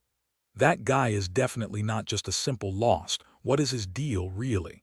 Is he actually a human or only pretends to be one?" Sonny thought for a bit, then said, "I guess. And since we're on the topic, how is it exactly that we are able to talk?" He expected the voice to change the subject or ignore the question, but to his surprise it actually answered, "I am not really sure. This has never happened to me before either." After a while it added hesitantly, Have you perhaps found a piece of a broken mirror somewhere?" Something clicked in Sonny's mind. Broken mirror, mirror beastie, the ascended reflection. The shard of a mirror that the strange creature had left behind was still inside the covetous coffer, smeared with his blood. Crap, so the owner of the voice was the creator of the murderous reflection Sonny had encountered on the reckoning. That gave him as many questions as it had given him answers. He couldn't really think about it right now, though, because the pressure of the flaw was already building in his mind, forcing him to speak. Now that you mention it, I did indeed recently find a piece of a broken mirror, with the word beastie written on it in a child's handwriting. The voice remained silent for a while, then asked quietly, "Oh, how exactly did you find it?" Sonny did not answer for as long as he could, then reluctantly spoke. "That mirror shard was left behind by a powerful creature I killed. I took it with me, thinking that it might turn out to be important." This time, the voice was quiet for an especially long amount of time. When it finally spoke, there was a hint of anguish in it. The owner of the voice tried very hard to suppress it, but his pain seemed to be too deep to not seep into his words even slightly. "So it's dead, I see." Then it fell silent once again. Sonny tensed. After a while, he asked carefully, You're not going to be angry with me for killing your pet, are you?" A deep sigh resounded from the void. "Angry with you? Why would I be angry with you? You are not to blame for what happened to us." Sonny shivered, suspecting that whoever or whatever it was that had been responsible for the mirror beast becoming separated from its creator and eventually dying by his hand was extremely lucky that the owner of the voice had become one of the lost. Then he asked cautiously, What exactly was it, though? I have never seen a creature like that." The voice seemed more in control of itself when it answered after a few long moments. "A manifestation of my aspect ability. A kind of an echo, you can say. I created him when I was just a lonely kid. We were together for a long time before we weren't anymore." Sonny tilted his head, then frowned slightly. "What do you mean, a kid? A kid with an aspect ability?" The voice laughed bitterly. I had my first nightmare when I was 12. It's rare, but does happen sometimes. Few children survive the trial, though." Sonny blinked. "Being sent into the nightmare at 12, of course, very few survive." He did know that in extremely rare cases, the people infected by the spell were outside of the usual age range. The entire first generation of the awakened had been, for example, and there were cases of this anomaly to this day, even though it usually happened to someone older than the norm, not someone younger. "And I thought that I was unlucky." He cleared his throat, then said awkwardly, "Well, I am sorry for your loss. If it makes you feel any better, the creature tried to say something before it died. We never stopped searching," something like that. The voice, however, didn't respond. It seemed that its owner had once again spent all of his soul essence, or whatever it was that allowed him to communicate with Sonny, and was now gone for another few days. Sonny sighed. "Curse it. I didn't even have time to ask him how to survive the damned stars." More strategic with how he chose his words, damn it. Sonny spent a few more days plummeting into the void. By now, he was having trouble remembering what it even felt like to not be falling. The darkness seemed to be eternal and ever-present, as though he had always been here in its empty embrace, and all of his actual life was just a strange dream. Maybe it was. No, it wasn't. He was almost sure. By the time the voice returned, the void had changed slightly. Not only were the distant shimmering lights now closer and brighter, but it also felt as if the air was getting warmer. Sonny was in his usual spot, sitting cross-legged in the center of the treasure chest and training to better control the flow of shadow essence. On the surface of the lid near him was a dark longbow and a quiver of black arrows. "You practice archery?" Sonny opened his eyes and glanced into the darkness, then shrugged. "Not really, but I hope to learn a bit of it soon." He made a grimace and nodded toward his broken arm. "I do need 2 functioning hands before I'll be able to, though." The bow and the quiver of arrows were the same he had entrusted to Saint before. Both of the memories were ascended, but only of the first tier. The bow's enchantments made it incredibly strong and sturdy, while the only enchantment that the arrows possessed was that they came as a whole quiver instead of a single one. His broken arm, meanwhile, was healing. He could already move his fingers, but the process was far from over. He was halfway there, though. Sonny healed much faster than mundane humans and even other awakened. He was sure that in another week or so he would be able to take off the splint and draw the black bow. The voice lingered, then said, "We had no time to discuss the divine flames last time." Sonny nodded. "Indeed." Then he remembered something and asked, "Oh, by the way, what do I call you? Do you have a name? It's a bit awkward to keep thinking of you simply as the voice." The voice laughed. "A name? I used to have a name, I guess." Sonny sighed. "Yeah, well, what is it?" The void lingered for a while, then answered with amusement. "Mordred, or rather, Prince Mordred, I guess." Sonny opened and closed his mouth a couple of times, then asked with suspicion in his voice, "Prince, what are you the prince of?" Mordred laughed. "Nothing, I am a prince of nothing. Nothing at all." Chapter 439. Do or die. Sonny stared into the darkness with an incredulous expression, then shrugged. "Sure, whatever. Nice to make your acquaintance, Highness. I am called Sunless, by the way, sadly no title." Silently, though, he thought. The young prince that the Dreamspawn had taken away. Oblivious to his suspicions, Mordred hesitated, then asked politely, "Sunless, what an unusual name." Sonny grimaced. "Yes, my mother had on second thought, forget that. Are you going to tell me about the divine flame or not?" The Prince of Nothing was silent for a bit, then said, "There is not much to tell. The heat of those flames is absolutely deadly. Unless you have some way to fly, you are in big trouble, which I assume you don't, otherwise you wouldn't be in this predicament to begin with, right? Well, you can't argue with sound logic, I guess." Sonny sighed. "I can control the direction of the fall, but yes, no true flight." He hesitated, then added reluctantly, "For what it is worth, my aspect ability allows me to turn incorporeal as well as teleport for short distances." He didn't really want to share the details of his powers with the mysterious prince, but currently there was no other choice. Mordred obviously knew more about the sky below than Sonny, so his advice was vital. The lost prince thought for a few moments, then said, "Turning incorporeal will help against being cooked by the heat, but it won't save you from the divine flame itself. However, not everything is lost. Even though you can't fly, you do have some mobility. With some luck, you might be able to dodge the conflagrations." Sonny glanced into the darkness with a resentful expression. "That I already figured out myself. Tell me something that I don't know, genius." The void chuckled. "Fine, but only because you asked nicely." Then it disappeared. Sonny's face twitched. "Got him it, he's gone again." But a second later, Mordred's voice suddenly resounded from the darkness. "No, no, there is still time. I was just thinking." He was quiet for a few moments, then said hesitantly, "There is actually a path through the divine flame, an empty rift in the tapestry of stars where none of it remains. If you find it, you might survive." Although it was hard to control his emotions these days, Sonny tried his hardest to suppress the misplaced anger and calm himself down. When he spoke, his voice sounded almost even. "Why didn't you tell me sooner? How far am I from this rift, then?" Mordred sighed. "How would I know? It's not like I know where you are exactly.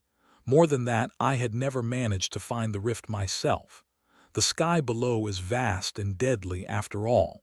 So he was exploring this abyss too. Why, what's out there beyond the fake stars?" Sonny tilted his head, then asked cautiously, "If you never found it, how do you know that it's there?" The void remained silent for some time. After a while, when Mordred spoke again, his voice sounded distant and weak. "The tier, it should be somewhere near the tier." I think, with that, Sonny felt that he was alone in the darkness again. This time the mysterious prince was truly gone. He sat motionlessly for a while, staring into the endless nothingness of the sky below. Near the tier. The string of fate, too, had pointed toward the tier, to somewhere very near its center. If the rift in the annihilating field of the divine flames had anything to do with the golden thread, then Sonny had a much better chance of finding the path through the merciless stars than Mordred had ever had. He had already half found it, really. Looking down, Sonny sighed and closed his eyes again, returning to the endless routine of circulating the shadow essence through his body. Day passed after day. The closer Sonny drew to the obliterating stars, the calmer he became. Now that mortal danger was getting near, his mind had no time and reason to slowly destroy itself. The absolute nothingness of the void that had assaulted it, too, was much less empty now. Not only was it full of threat, but also of heat and light. And shadows. Sonny had dismissed the leather elements of the puppeteer's shroud and undid the bands of its upper garment. Stripped to the waist, he meditated in the darkness, the soul serpent coiling around his pale and lithe body. Because of the rough diet of only eating the poisonous meat of a dead devil, he had practically no fat left. His skin looked a bit feverish and was drawn tautly across his lean muscles, making for a sight that was both splendid and a little disturbing. His broken arm had almost healed, so he removed the splint and spent some time every day doing simple exercises to bring it back to its former strength. He had to be cautious not to overexert it too soon, though. The plan of how to survive the field of stars was slowly forming in his mind. It was bound to be a gamble one way or another, but Sonny was not going to give up without doing everything he could to survive. His confidence was somewhat reinforced by the fact that he had, most likely, discovered the rift that Mordred told him about. Following the direction of the golden string of fate that had been practically burned into his mind, Sonny studied a particular cluster of the stars for an entire week before finally noticing something that looked like a tiny, almost imperceptibly minuscule gap in the vast tapestry of countless shimmering lights. Trusting his judgment, he summoned the dark wing and used it to push the treasure chest toward that particular cluster. Luckily, he was already not too far away from it. Most likely because he had been aiming to follow the golden string from the very beginning of his fall. As a few more days went by and the stars grew even larger, Sonny became more or less certain that the tiny gap was indeed there. It had grown slightly bigger, too. What he was uncertain about, however, was his ability to reach the rift without being incinerated by the annihilating heat of the divine flame. The field of false stars was vast, and the rift was tiny in comparison. At the speed that he was falling, missing it would be far too easy. But what choice did he have? Do or die? Well, when had it ever been any different? Chapter 440. Merciless stars. After more than 3 weeks of falling into the sky below, at least Sonny thought that it had been that long. He sighed and stood up, balancing on the dangerously swaying treasure chest. His hair was wet with sweat, and his skin glistened in the piercing white light of approaching stars. By now, they did not resemble white dots in the boundless darkness of the abyss.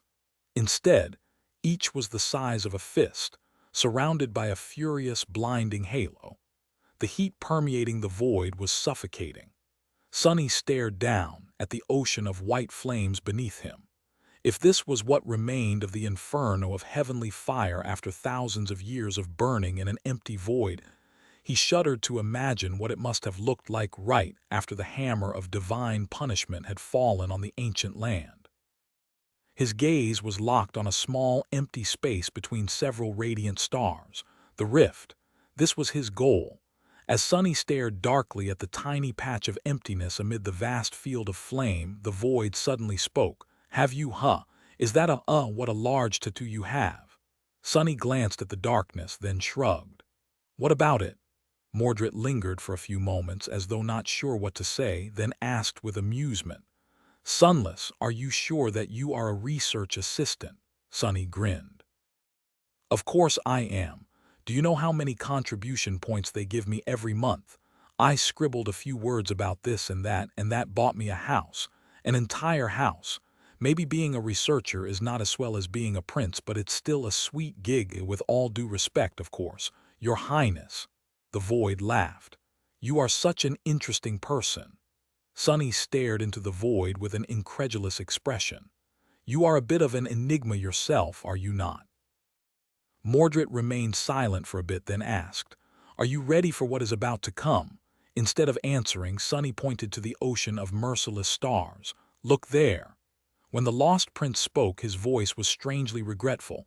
I can't really see that well. What is it? Oh, right. Sonny hesitated for a few seconds, then said, I think I found the rift you told me about. Mordred asked with surprise in his voice. Really? You found it? Sonny shrugged. We'll see. You said that it should be somewhere under the tier, right? Since I fell right into the tier, there's a chance that I'm right. The void lingered, then said in a somber tone, What if you're not? Sonny smiled.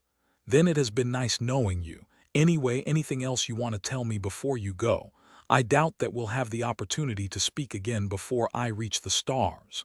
Mordred thought for a few seconds, then said, I might not be able to reach you at all after that. So good luck. Sonny raised an eyebrow. Really? The voice of the void answered after a long pause. Yes, why? He shook his head. Nothing really. I just thought that you are stuck somewhere out there beyond the stars. Mordred chuckled. No, I am stuck somewhere else. His voice grew strangely distant. Then an almost inaudible whisper reached Sonny's ears. I hope survive sunless. Then the lost prince was gone, leaving Sonny alone in the darkness once again. He sighed. Me too. I hope I'll survive too. After Mordred disappeared, Sonny waited for a bit, and then broke the rule he had set for himself for a second time since starting this expedition. He summoned another memory that should have been tied only to Mongrel. The mantle of the underworld. The intricate onyx armor weaved itself from sparks of darkness and covered him from head to toe. Sonny was not accustomed to wearing its closed helmet, since he was usually using Weaver's mask instead, but it was not uncomfortable. His field of vision, however, became slightly constricted. Hopefully, no one will be able to see me this far into the abyss. Out here in the sky below, he felt as though no one, not even those who were attuned to revelations, could peer into his secrets and glean anything about them. The only exception to the rule was the Prince of Nothing himself, but he was gone now. The mantle possessed two enchantments that would most likely prove themselves to be extremely helpful soon. The stalwart trait of the armor imbued it with high resistance against various types of elemental damage, including fire.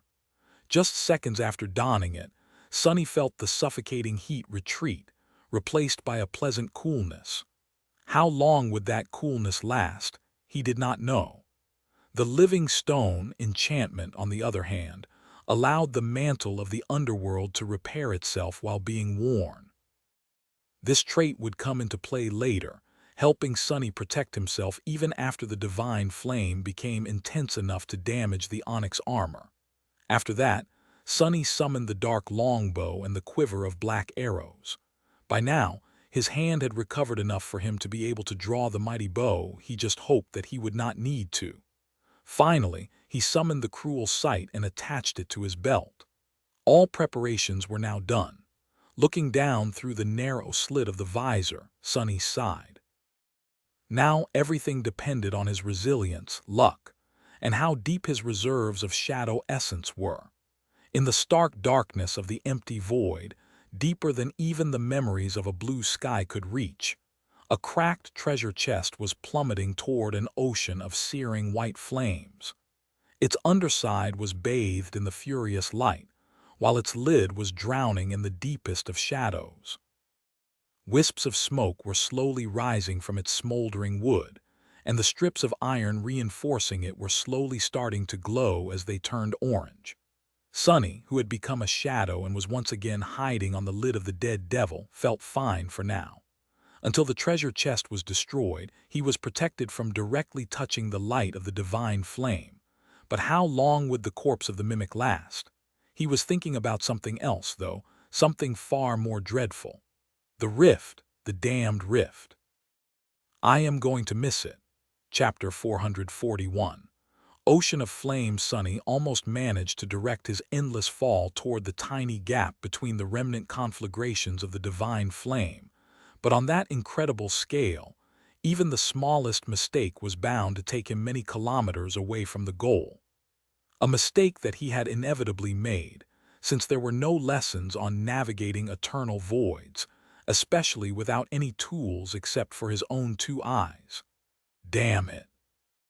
Right below him, swiftly approaching, was an ocean of obliterating light, heat, and fire. The conflagrations themselves were rather small, no larger than a dozen meters in diameter, and chaotically scattered in the void at a considerable distance from one another. Each looked like a furious, undulant orb of dancing white flames. The space between them, though, was not safe.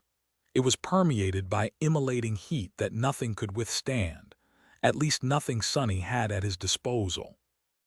As the adamantine wood of the treasure chest started to slowly catch fire, he hesitated, then glanced at the empty darkness of the distant rift in the ocean of light.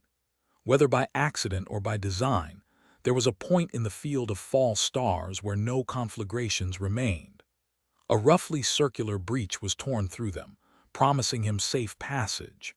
But how was he supposed to reach it? If Sonny jumped off the plummeting chest right now, he would probably be able to glide all the way to the rift. The distance was just right. However, he was pretty sure that the dark wing would be instantly turned to ash by the terrible heat of the remnant vestiges of the divine flame. Not to mention that he himself would probably get thoroughly cooked inside the mantle of the underworld if he remained corporeal for that long. With a mental sigh, Sonny left the comforting embrace of the shadows. A kneeling figure in an intricate onyx armor appeared on the lid of the smoldering treasure chest. Arg! Despite the protection of the stalwart enchantment, the air he breathed in was thin and scoldingly hot. It almost felt as if he was inhaling fire. Other than that, however, the mantle of the underworld did a good job of keeping the heat at bay. And yet, Sonny could feel it starting to slowly get warmer. He didn't have a lot of time.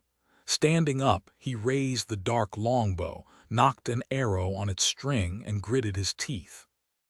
Then, sending a thin trickle of essence into the muscles of his shoulder and back, he strained his body and drew the mighty bow. It felt as though he was lifting a mountain. How the hell does Saint make it look easy? Feeling his muscles tremble, Sonny aimed toward the rift and hesitated for a second. After he did this, there would be no going back. What is there to go back to, fool? Aren't you sick of that damn chest? Relaxing his hand, he let go of the string. The black arrow shot into the darkness with incredible speed, instantly becoming illuminated by a blinding radiance. It was strange. The void was full of light now, but with nothing to reflect it, the sky below still appeared black and empty. Only when something entered the emptiness did the light become visible. Sonny felt the chest sway and struggled to keep his balance. A couple of moments later, the fletching of the arrow suddenly caught fire and burned away. However, that didn't affect its flight too much. The arrow pierced the darkness and turned into a distant spark, covering almost an entire kilometer in just a few seconds. Then, however, it slowed down considerably, and its wooden shaft began to smolder. It was time to move. As Sonny felt flame licking his greaves, he held his breath and used shadow step. The arrow he had sent flying in the direction of the rift was wrapped into one of his shadows. As the shadow unfurled itself from the igniting shaft, Sonny shot out of it as if launched from a giant slingshot. As soon as he left the shadow, it instantly wrapped itself around his body, and then slid toward the quiver. Crap! Sonny found himself flying through the darkness with nothing to support or shield him from being directly exposed to the immolating radiance. The mantle of the underworld suddenly shone in the torrent of light, instantly growing considerably warmer. It wasn't burning his skin yet, but he suspected that there was not much time left before that happened, especially because his momentum was not only horizontal but also vertical, and was becoming more so with each moment. He was still plummeting toward the ocean of flames, approaching it with terrifying speed. The closer he got, the more obliterating the heat would become. Twisting as he fell to orient himself in the void, Sonny knocked another arrow and drew the bow again. This time it was considerably harder since he had nothing to stand on and had to rely solely on the strength of his arms and shoulders. Just in the few seconds it had taken him to draw the bow, the heat became much more destructive. Another arrow flew into the darkness, and several seconds later he used Shadow Step again, appearing almost 2 kilometers closer to the rift. It was still decently far away, though. Curses. Sunny flew through the obliterating darkness and struggled to knock another arrow. The glossy black surface of the mantle of the underworld was starting to glow, slowly turning incandescent. He was still fine inside, though, for now. If a little hot, another arrow disappeared into the darkness, and Sunny jumped through the shadows again. This time, the jump devoured pretty much all of his remaining shadow essence. Whatever little there was left would not have been enough to repeat the process the 4th time. However, maybe. Just maybe, he wasn't going to have to. After using Shadow Step 3 times in a row and turning some of his vertical momentum into horizontal one with each jump, Sunny was now plummeting diagonally through the void, seemingly toward the very edge of the rift. I am going to make it, am I going to make it? Even if he would, it was going to be very, very close. The string of the bow suddenly caught fire and broke with a loud ring. Dismissing the bow and the quiver, Sunny sent both of his shadows to reinforce the mantle of the underworld and threw his hands and legs to the sides. He was trying to create as much surface area as possible to utilize the resistance of the air in his favor. He was well versed in all kinds of falling and gliding thanks to using the dark wing so often, so this was not something new to him. Granted, he had never done it in a heavy armor. Speaking of which, Sunny hesitated, then directed some of his remaining essence into the mantle of the underworld to activate the Feather of Truth, enchantment, and make the armor as light as possible. Then, all he could do was endure the growing heat and wait and watch as both the obliterating ocean of flames and the circle of saving darkness approached him at tremendous speed. His life now depended solely on which of the two was going to swallow him first. Chapter 442. Burning heaven surrounded by a radiant halo, Sunny plummeted into the darkness. His breath was ragged and hoarse, and his eyes were blinded by the piercing shine of the immolating ocean of white flames beneath him. Fearing that his eyes would be permanently blinded by it, he closed them, which helped a little. Hot, it's so hot. He was drawing closer and closer to the remains of the divine inferno, and as he did, the stone-like metal of the mantle of the underworld was growing hotter and hotter. Soon, its outer layer turned bright red. Then it started to melt. Damn! Sunny directed more of his remaining essence through the coils of the soul serpent, activating the living stone enchantment of the underworld armor. As the onyx melted and cracked, causing him excruciating pain, the mantle began to repair itself. Before anything could fully breach the surface of the incandescent onyx, the damage was undone. For now, the enchanted armor could heal itself faster than it was being destroyed, in large part due to being augmented by both of his shadows, perhaps. Sunny encountered another problem, though. It was getting harder and harder to breathe, not even because the air was scalding and hot, but because there was not enough of it. Fire fed on oxygen, after all. Luckily, Sunny was no stranger to being deprived of it. What's more, thanks to the blood weave, he could get by without breathing for much longer than most awakened, and he suspected that he would have to do just that very soon. Hopefully, he would be able to reach the rift shortly after that.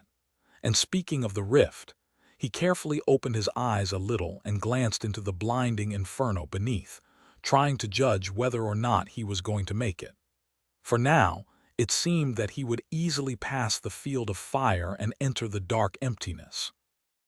But that was just an illusion.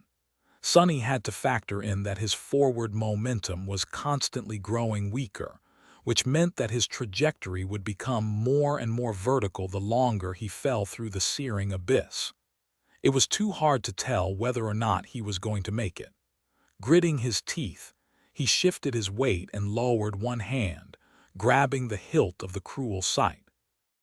Then he raised the silver blade to his chest, threw a cursory glance at his warped reflection, and activated the Light Eater enchantment of the somber sword. Instantly, the mirror blade began to absorb the merciless light of the false stars, growing white-hot and incandescent. Sunny, however, found himself able to see once again. He even felt a little cooler, although it might have been just wishful thinking. Surrounded by a strange bubble of darkness left behind by the devoured light, Sunny plummeted toward the obliterating stars. I'm almost there. By then, the conflagrations of the divine flame were so close that it seemed as though he could reach out and touch them. No matter how hard Sunny tried, he couldn't draw in even a little bit of air into his lungs. The rift was so close, but in the end, it turned out to be just a little bit too far. Sunny reached the very edge of the field of flames. He only had to fly past one last cluster of conflagrations. However, his fall took him straight into the embrace of fire instead. Sunny would have screamed if there was any air in his lungs. Moving at a terrible speed, he pierced right through one of the seething orbs and emerged from the other side of it, wreathed in white flame.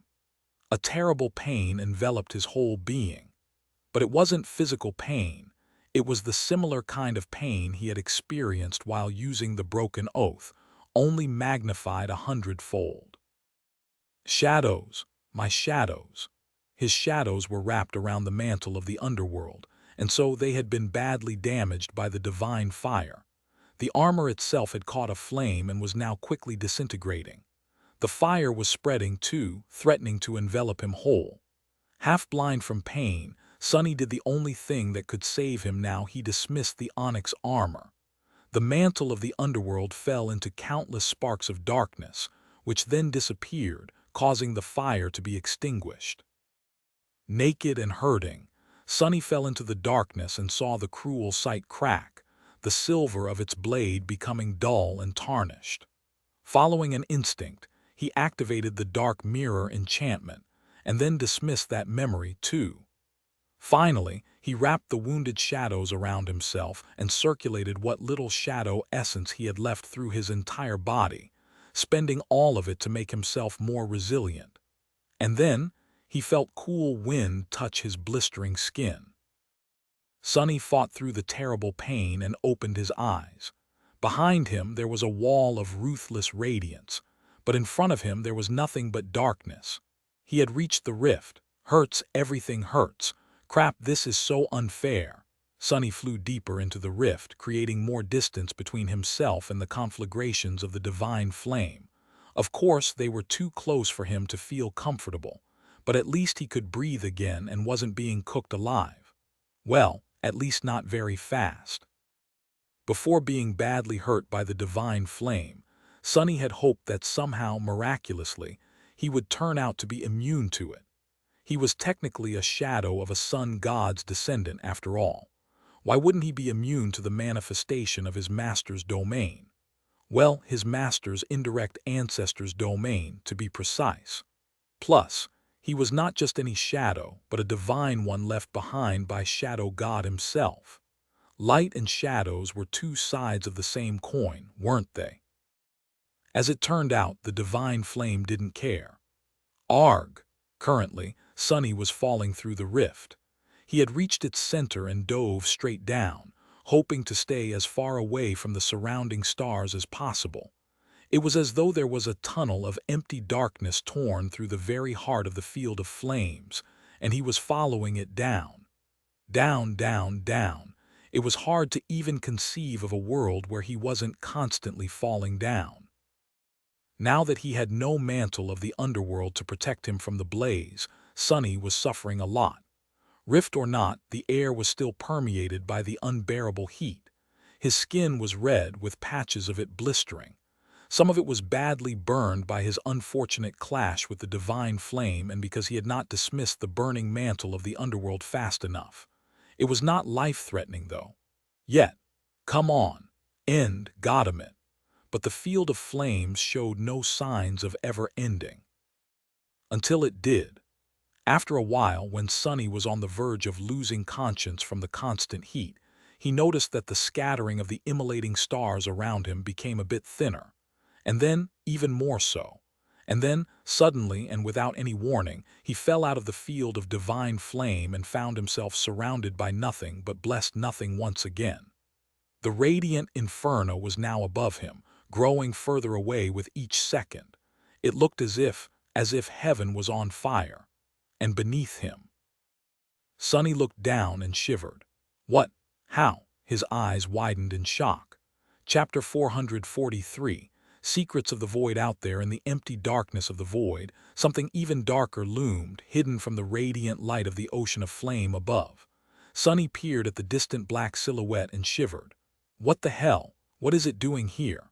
Far below him, a small island cut from dark stone floated in the endless emptiness, surrounded by drifting slabs of shattered obsidian.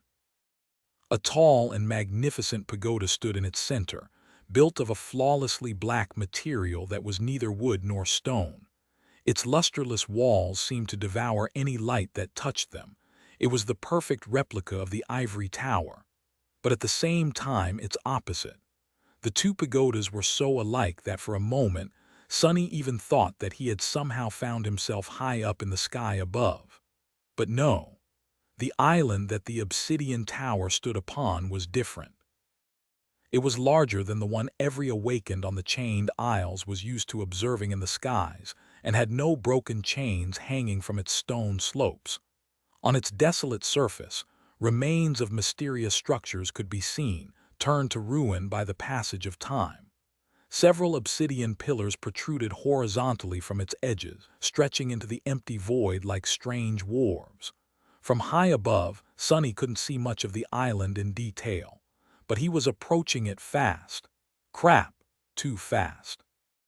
Sonny hesitated for a moment, then suppressed the desire to immediately summon the dark wing. The divine flames were still too close, and their heat could damage the fragile memory. He had to wait for a bit. There was still time, even if it was going to run out pretty soon. Sonny continued to fall, waiting. With every minute, the heat of the immolating stars dissipated a little, and with each minute, the dark island grew closer and closer. Finally, knowing that there was no more time to waste, Sonny summoned the dark wing and commanded it to turn his fall into a glide. The dragonfly cloak turned into a blur behind his back, but it also began to produce thin wisps of smoke, threatening to catch a flame at any moment. Curses! Supported by the enchantment of the dark wing, Sonny's descent started to slow down little by little. His speed, however, was too great to be nullified in a single instant. It was dropping swiftly. But was it swift enough to prevent him from splattering all over the surface of the mysterious island? And was the transparent cloak even going to endure for long enough? Sonny cursed and trembled as he watched the obsidian tower approach. Here goes nothing. Damn. In the end, he still landed with enough speed to shatter all bones in his legs from the impact against the ground. At the last moment, however, Sonny turned into a shadow and dove into the deep darkness enveloping the island instead. Safely embraced by the shadows, he submerged himself into them and finally allowed his mind to relax. Safe, I'm safe. He was finally safe. For a few seconds at least. Sonny was in a world of pain. His shadow essence was running out too. Also, he had no idea what terrifying danger was waiting for him on the mysterious island that remained hidden in the deepest reaches of the sky below for thousands of years, nor what deadly secrets waited for him inside the obsidian tower. But for now, he did not care. All he cared about was that he was not falling anymore. Bliss, this is pure bliss. Floating in the dark embrace of shadows, Sonny couldn't get enough of the fact that, for the first time in almost a month, he was stationary. He finally had solid ground under his feet again, metaphorically speaking, of course. In any case, it was such a beautiful feeling. Sonny allowed himself to relax and rested for a bit, safely hidden in the deep, dark shadows. After a while, he sighed and forced himself to turn his attention to the outside world. Moving closer to the surface of the deep darkness that embraced him, Sonny cautiously took a look outside. Strangely, what met him was complete and utter silence.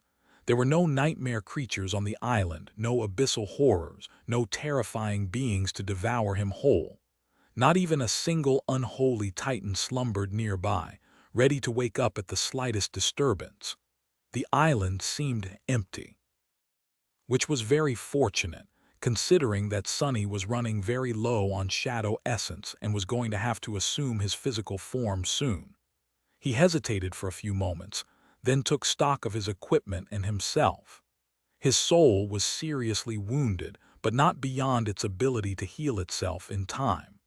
His body was not exactly whole, but in somewhat of a splendid shape, considering all that had happened. He even had all his limbs intact. Both the mantle of the underworld and the cruel sight, as well as the dark wing and Saint's bow, were heavily damaged. Luckily, none of these memories were completely destroyed. It was going to take a long time before he could use them again, though. Days, maybe even weeks. On the bright side, Saint herself had recovered from the wounds received on the shipwreck island ages ago. Sunny actually could have summoned her at any point during his journey through the sky below, but there was no real reason to. Plus, the treasure chest would not have accommodated both of them, especially considering how much the living statue weighed. The dark mirror enchantment of the cruel sight now also had two elemental augmentations for Sunny to choose from. Its runes showed current charge, divine flame; latent charges, soul. Divine flame, huh? Well, if there was one benefit from being burned by the damn thing, it was that now he would be able to cause similar pain to others. So it was totally worth it in the end. No doubt about it. I guess we will have to see. And lastly, Sunny was now completely sure that the thing on the other end of the golden string of fate was the obsidian tower. His intuition was calm and silent. That told him that he had arrived at his destination. Somewhere inside, a thing that was deeply connected to his fate waited. Glancing at the magnificent silhouette of the Black Pagoda, Sunny sighed and left the safety of the shadows, emerging from them to step onto the surface of the island that no other human had visited in thousands of years. If ever. Chapter 444. Obsidian Tower. Sunny stood naked on the rocky surface of the dark island. He grimaced and looked at his body, which was a map of burns, some more severe than others, then summoned the puppeteer's shroud. Not wishing for the soft fabric to touch the worst of his wounds, he left it the way it had been during the latter stages of his journey through the sky below, with the leather elements gone and the upper garment undone and tied around his waist. This time, his body was wrapped in shadows and appeared black, as if cut from the same obsidian that the dark island consisted of. The coils of the soul serpent seemed to shimmer as the essence flowed through them. A moment later, Saint stepped from behind him and moved forward, summoning the midnight shard as she walked. Knowing how badly his soul was damaged, Sunny decided to keep the broken oath locked away for a while, so the shadow was not surrounded by the destructive aura anymore. He was also not in any shape to fight himself, at least not very effectively, and that was why the austere Takai was currently in the hands of the taciturn demon. If push came to shove, Sunny would either use the Moonlight Shard or command the Soul Serpent to assume the Odachi form. With a heavy sigh, he summoned the Endless Spring and greedily drank the cold water from it, then leaned forward and poured some on his head. After that, he finally felt like a human once again. All in all, things weren't that bad. He was alive and in one piece, suffering from neither thirst nor hunger. Here on the dark island, the air was pleasantly warm. Bright stars burned in the empty void high above, making for a beautiful view. Right in front of them, the graceful silhouette of the obsidian tower rose from the ground like a black rift in reality. It turned out to be much larger than Sunny had thought, but nowhere near the scale of the Crimson Spire. That cursed thing seemed to be too gargantuan to even exist, while the ancient pagoda was more or less fit to have been built for humans. Well, maybe for extremely tall humans, or tiny giants. As Sunny studied the obsidian tower, Saint tilted her head and stared at the black pagoda, too, her ruby eyes reflecting some strange emotion. Was it recognition? Why would his shadow recognize a tower hidden in the depths of the abyss below the chained islands? Strange, Sunny frowned, then dismissed the endless spring. He remained motionless for a few moments, then slowly headed toward the tall pagoda. Saint followed. As they walked across the island, Sunny had time to look at the various ruins left on its surface. It was hard to determine what they had been once, but Sunny got the feeling that he wasn't looking at the remains of buildings. More like structures, devices. Their purpose was now impossible to determine, but whatever it had been, he doubted that anyone could have ever lived inside. The closest he could get to putting his feeling in words was that these ruins reminded him most of the bowels of the underground factory his mom had worked in when he was little. Even though the factory was much larger and built of alloy instead of cut blocks of obsidian, not to mention being much more advanced, the sensation was the same. Just what was the purpose of this island? Who lived here? Who built that strange tower? The closer Sunny got to the obsidian tower, the more he was impressed by its graceful beauty. Even though the pagoda was hidden in the depths of the sky below, where very few creatures would have ever seen it, the unknown builder spent time to ensure that it replicated the magnificence of its ivory counterpart perfectly. It would have been breathtaking if it wasn't so menacing.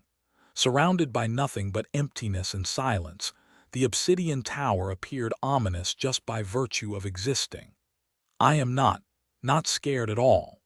He did, however, was thinking about one thing in particular. Which tower was really the replica and which one was the original? The beautiful white pagoda that flowed high above the chained isles, or the menacing black one that hid in the darkness below? Maybe he was going to find out, soon. Sunny and Saint approached the tall gates of the obsidian tower. Nothing attacked them, and no frightening sound came from inside, announcing that something that dwelled beyond the black gates was awakening in hunger. The pagoda was silent, just like the rest of the dark island. The strange thing, though, was that Sunny could not feel any shadows on the other side of the massive door. Not because there weren't any, but because the walls of the tower seemed to shield the interior from his shadow sense. A cold shiver ran down his spine. "I have never encountered anything like this before." "Have I?" He hesitated, then approached the black door, summoned the moonlight shard and scratched its surface. A layer of black dust fell down, revealing a much harder and even blacker surface beneath. Sunny raised an eyebrow. Soot. The entire pagoda was covered in a thick layer of soot. He stood motionlessly for a bit, trying to understand what meaning was there in this fact, then simply shrugged and studied the ancient gate. The problem he was facing was that the gate didn't have a handle to open. Neither did it have a keyhole, a bell to ring, or a knocker to announce his arrival. How the hell am I supposed to open it? Without shadow sense, he couldn't use shadow step to simply appear inside. So for the moment, Sunny was stuck. It would be very, very funny to travel all this way only to find out that I can't open a damn door. Right. Slightly embarrassed, he looked at Saint and asked, "Any ideas?" He didn't really expect an answer from the taciturn demon, but to his surprise, the shadow stared at him for a few moments and then lowered her sword. Then she raised one hand and pointed to her eye. Sunny observed all of that in complete bewilderment, then blinked a couple of times. "Eye. What does she mean?" Then an idea came into his mind. Turning back to the door, he put one hand on it, and then shifted his gaze in a similar manner he did when looking beneath the surface of memories to look at their spellweave. And there, beneath the obsidian surface of the tower's gate, he saw it. A weave. It wasn't the weave of ethereal threads he was used to seeing, though. Instead, it was a much cruder and more primitive version of it, created from very physical diamond strings that stretched beneath the stone surface, creating a beautiful but simple pattern. Sunny had only seen this type of weave one time before, inside Saint herself. Back when she was just an echo, He had noticed it hidden behind the radiant pattern of the spellweave. He had thought that it was what made the stone warriors alive in the first place, that it was created by the last child of the unknown in the cavernous halls of his dark domain, and that it might have been the precursor of the spell itself, or maybe an imitation of it. Was this tower built by the Lord of the Underworld too, then? Sonny hesitated for a moment, then moved his hand to a particularly bright knot of the diamond weave and sent a small amount of shadow essence into it. For a moment, nothing happened. And then, the gates of the obsidian tower opened. Chapter 445. Respite visible only to Sonny, the diamond weave beneath the surface of the gate ignited with ghostly light. Almost immediately, a thin vertical crack appeared in the ancient stone. Then the gates silently opened, and a gust of wind hit Sonny in the back. He took a few steps away, hiding behind Saint, and cautiously looked over her shoulder at the dark entrance. Nothing was moving in the darkness. From what he could see, the interior of the obsidian tower seemed quite mundane. As soon as the gate opened, his shadow's sense could finally penetrate the invisible barrier surrounding the graceful pagoda. It didn't detect any danger as well. It really did seem safe. He waited for a few moments, then coughed and waved a hand in front of his face, trying to get the soot that had flown into the air away from it. Ah, well, nothing to worry about then. Let's go. Sonny glanced at Saint, lingered for a second, and added in a polite tone, "Oh, ladies first." The taciturn demon turned her head slightly, stared at him with one ruby eye, then simply walked forward and stepped over the threshold of the ancient tower. Sonny waited for a few moments and followed. Tightly gripping the handle of the moonlight shard, he dove into the darkness that reigned behind the tall frame of the entrance, made a dozen steps forward, and found himself in a wide corridor that seemed to encircle the entire first level of the pagoda. The corridor stretched both far to the left and to the right. Here and there, Sonny could see large doors leading to differently sized rooms that were situated in the direction of the tower's outer wall, all the way to the bends of the corridor. And right in front of him was an intricate wooden gate decorated with beautiful engravings. Behind it was the central hall of the tower. Sonny hesitated for a bit, then pushed the wooden gate, which opened easily and revealed a vast chamber on the other side. That smell! His eyes widened. Behind the gate was a large hall with a very tall ceiling. As soon as the gate opened, glass lanterns ignited on its walls, filling the interior of the obsidian tower with ghostly blue light. There were various things in the hall, all of which demanded Sonny's attention. There was a stand holding smith's tools and implements, all masterfully crafted from black obsidian and silver. A badly burned work table with a scattering of beautiful soul crystals on its black surface. A stone wall with mysterious schematics cut into it, the cuts themselves so smooth and deep that he couldn't even begin to imagine what had left them behind, let alone what the schematics described.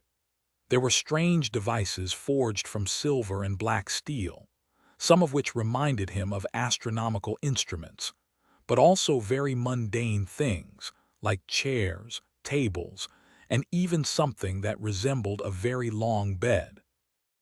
All of it was perfectly preserved and immaculate, with not a speck of dust anywhere, cleaner than even his own house in the real world was, despite the thousands of years that must have passed since the obsidian tower was visited last.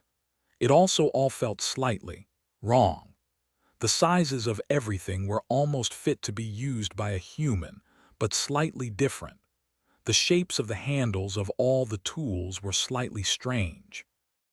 The way the pieces of furniture and equipment were arranged in space filled him with a slight feeling of unease, even though he didn't know why. But Sonny did dwell on this for too long. Neither did his gaze linger on any of these items. His attention was pulled toward one specific place. Not too far from him stood a simple wooden table, and on it was all kinds of delicious food. Juicy meat, Freshly baked bread, succulent grapes, glass jars of exquisite wine, beautiful pots full of steaming tea, all of it waited for him as if served only a few seconds ago. Sonny's mouth watered. How is this possible? This has to be an illusion, right? Covered in layers of soot, sweat, and blood, he walked toward the table. His boots left black marks on the pristine floor of the hall. Arriving at his destination, Sonny reached out and grabbed a piece of bread with his dirty hand and greedily devoured it, then took one of the intricate silver goblets and filled it with wine. The rest of the goblets clattered to the floor, thrown off the table by his careless movement. Not paying it any attention, Sonny gulped down the sweet wine and laughed, sending breadcrumbs flying into the air. Ah, this is not bad, really. He would have preferred something without alcohol, but then again, this wine tasted so good. There was a wide grin on Sonny's face, but also dirty traces left by tears. His shoulders trembled. This really hits the spot. He was aware of the fact that the food could have been full of poison, but didn't care too much. He was just too hungry, tired, and spent. His body and his soul both hurt too much. He was at his wit's end. Refilling his goblet and grabbing a piece of perfectly roasted meat, he wandered away from the table and took another look at the large hall. There's no one here, right, Saint? The shadow silently walked behind him, vigilantly looking around and keeping the midnight shard ready. But there was nothing to use it against. Sonny wandered for a minute or so, and eventually stopped near a large bed covered with black, lavish furs. Dropping the empty goblet on the floor, he hesitated a little, and then climbed into the furs. Who's been sleeping in my bed? Sonny dismissed the puppeteer's shroud and lowered his heavy head onto a soft pillow. He wanted to give Saint the command to stand guard, but there was no need. The taciturn demon was already doing exactly that. Before Sonny could think about something else, the exhaustion of the past few weeks took over his mind, and offering almost no resistance, it slipped easily into the embrace of darkness. The first thing Sonny ended up doing after discovering the obsidian tower and finding his way inside was falling on a bed and going to sleep. He slept well. Chapter 446. Relentless Destroyer. Sonny slept for a long time, the exhaustion slowly leaving his battered body. After a while, though, his consciousness rose from the deepest layers of slumber, summoned back by pain and thirst. With a sigh, he turned to his other side and tried to go back to sleep. After a few more hours of tossing and turning, though, Sonny was finally awoken by the loud sound of something crashing to the floor. What is Saint doing? He reluctantly opened his eyes and sat up. As Sonny's weight shifted, the bed beneath him suddenly broke with a loud crack. He rolled onto the floor with a startled yelp. Huh! Standing up, Sonny looked at the broken bed, then at the hall of the obsidian tower, which was now submerged in darkness. A bewildered expression appeared on his face. The room he had entered before had gone through a dramatic transformation while he was asleep. The magical lanterns were now extinguished, and everything inside seemed dilapidated and decrepit, almost on the verge of crumbling to pieces. The magnificent tools and implements had rusted through and deformed. The work table had collapsed under its own weight. That was the sound which had awoken Sonny. The food he had enjoyed yesterday had turned to dust. The pristine condition of the hall was gone, and now it was full of darkness, debris, and dirt.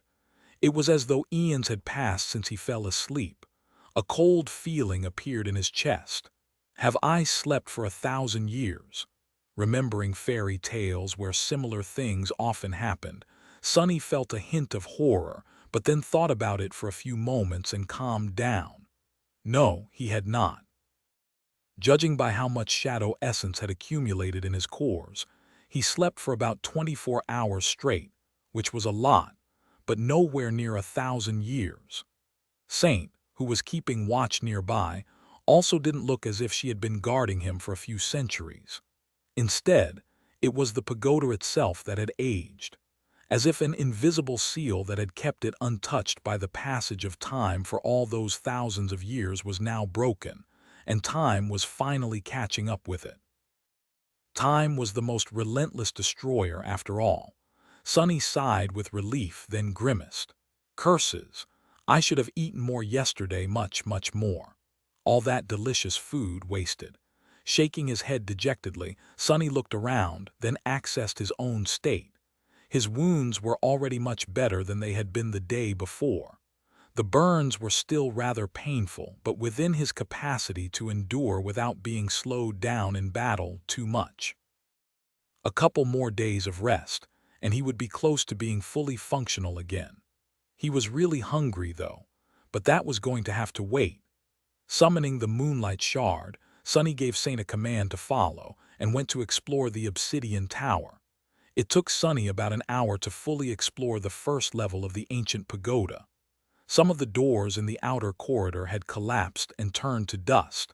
Some remained standing and required him to use a tiny bit of shadow essence to unlock them. Behind the doors were all kinds of rooms. Most of them were empty, suggesting that the master of the tower had moved away a long time ago, taking all the valuable things with him, while some contained weathered debris and dust. Sonny spent a lot of time trying to understand what all these things had once been. By the damage done by the accelerated time was too extensive to even guess. Such a shame. Feeling strangely disappointed, Sonny decided that it was time to move on to other levels of the tower. He still had to find the thing that had pulled him toward this place, as well as hopefully some means of returning either to the chained isles or to the real world. The idea of being stuck on this island forever did not seem very appealing, especially now that there was no food anywhere around. Not finding anything interesting on the first level, Sonny decided to explore further. From the outside, it had seemed as though the Obsidian Tower had 6 levels, which really surprised Sonny. He had expected there to be 7.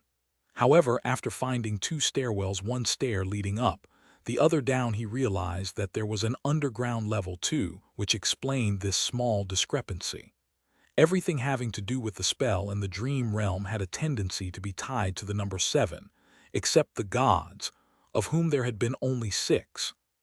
I guess that's why they are called gods. No law can bind them. Not even such a weird and random law as all things coming in 7s. Sonny looked up, then looked down, and decided to explore the underground level first. Letting Saint go ahead, he entered the spiraling staircase and descended into the depths of the dark island. Unlike the ground level, the basement of the Obsidian Tower turned out to be one giant hall, and in it, Sonny recoiled. For a second, it seemed as though hundreds of dismembered corpses were piled at the center of the hall, forming a morbid hill. But as Sonny took a step back and instinctively raised the Moonlight Shard, he realized that he made a mistake. The bodies piled in the center of the chamber were not that of people. Instead, they were dolls. Hundreds of broken porcelain dolls, each the size of a human, were discarded in the underground hall. Their fragile bodies were shattered and broken, laying there like abandoned toys. Some were missing limbs. Some were left with gaping holes in their torsos. Some had long ago turned into piles of small fragments, with not even their faces remaining. But those faces that did remain, Sonny tilted his head, then glanced at Saint. Every broken doll had the same face, or rather, all of their faces looked alike, as if they were all imperfect copies of the same original. They had the same flawless, inhumanly beautiful features that Saint had. Only the craftsmanship behind the faces of the broken dolls seemed much less refined, as though the sculptor had not yet perfected his skill when creating them. They all looked like Saint's lesser siblings. If Sonny ever had doubts that the Obsidian Tower had once belonged to a certain underworld demon, now there were none. The last child of the unknown had clearly spent some time here. Was probably the one who had created the Black Pagoda in the first place, for some mysterious purpose Sonny couldn't even begin to guess. Then, however, his attention was drawn to something else. The floor of the vast hall was covered by a thick layer of dust, which should not have been disturbed in a few thousand years. But it had been. A set of fleet footprints led all the way from the bottom of the stairs, where Sonny was standing, to the pile of broken dolls, circled it, and then mysteriously disappeared. Sonny stared at it for a few moments, surprised. Someone had entered the obsidian tower before me. Chapter 447. Primal Fear. Sonny stared at the footprints for some more, then frowned. How does this make any sense? The obsidian tower had been sealed before he opened its gates. After he did so, the magic that had preserved everything inside was dispelled, which meant that those doors had not been opened in thousands of years. It wasn't that easy to gain entry into the pagoda, to begin with. Not even mentioning the fact that one had to travel through the sky below and find the only rift in the boundless ocean of divine flames. There was also the fact that the gate had to be opened by pouring essence into the weave of diamond strings beneath its surface. Sonny could only see the weave and understand its meaning a little, because his eyes had been transformed by the drop of Weaver's blood. He assumed that there were other awakened with similar abilities, but there had to be very, very few of them. And what were the chances that one would find their way to the dark island beyond the immolating sea of stars, which was hidden in the depths of this endless void? And how would they enter the pagoda without causing its seal to break? Just who was it that snuck into the obsidian tower unseen? And when? It had to have happened long before today. Sonny knew for a fact that Saint would not have let anyone come and go without waking him up. Neither would his shadows. Even when he slept, they were aware and vigilant. So, it could have happened at any point in the thousands of years since the tower had been abandoned by its rightful owner. For now, he had no answer. Feeling a little apprehensive, Sonny approached the pile of broken dolls and studied them for some time. Saint came closer, too, and stared at them silently. Then she poked one with the tip of the midnight shard and turned away indifferently, as if losing all interest in the porcelain mannequins. I guess she doesn't care too much about lesser versions of her. Saint repeatedly shown her disdain toward things that seemed to be replicas of her kind. It had been the same with the Black Knight, and even with the walking colossus of the Forgotten Shore. Sonny clearly remembered how unimpressed his shadow had been with the awesome stone giant. Turning away from the broken dolls, Sonny looked around and noticed that the walls of the chamber were lined with massive glass vessels. Some were whole and some were broken, but all were empty. The glass was black and opaque, covered with a thick layer of soot from the inside. Weird. Not finding anything else of interest on the underground level, he returned to where he had started and rested for a while, drinking water from the endless spring and trying to suppress his hunger. This place is so eerie. It was indeed. The Black Tower stood at the edge of an endless void of darkness, empty and abandoned, with everything inside of it made out of nothing by an inhuman mind. It was not a very welcoming place, at least not for humans. Sonny stared at the ancient walls that surrounded him and wondered about the secrets of the past. After a while, he stood up and cautiously headed for the second level of the Great Pagoda. As soon as Sonny set foot on it, though, he instantly felt that something was very, very wrong there. The feeling of deep, subtle, primordial terror he suddenly experienced was unlike anything he had known before, with the exception, perhaps, of those few moments back on the Forgotten Shore when the walking colossus had lifted the giant three-eyed skull from the depths of the dark sea. But here, this feeling was even more dire, even more invasive. What is this? Just like the underground level, this one consisted of only one great hall. The black walls rose high into the darkness, creating a magnificent and solemn atmosphere. At the center of it, cut into the obsidian floor, was a massive silver brazier. And in it, Sonny shuddered and took a step back. Something was growing from the brazier, spreading outward like a vile kind of rot. It had infected the very stone of the ancient tower, turning it into a semblance of repulsive, black, pulsating flesh. The silver brazier was infected by the terrifying growth, too, its metal somehow becoming a part of it. It seemed as if everything would become absorbed and transformed by the spreading corruption. As long as it was touched by the harrowing growth, entire worlds would be devoured by it, perhaps, if given chance.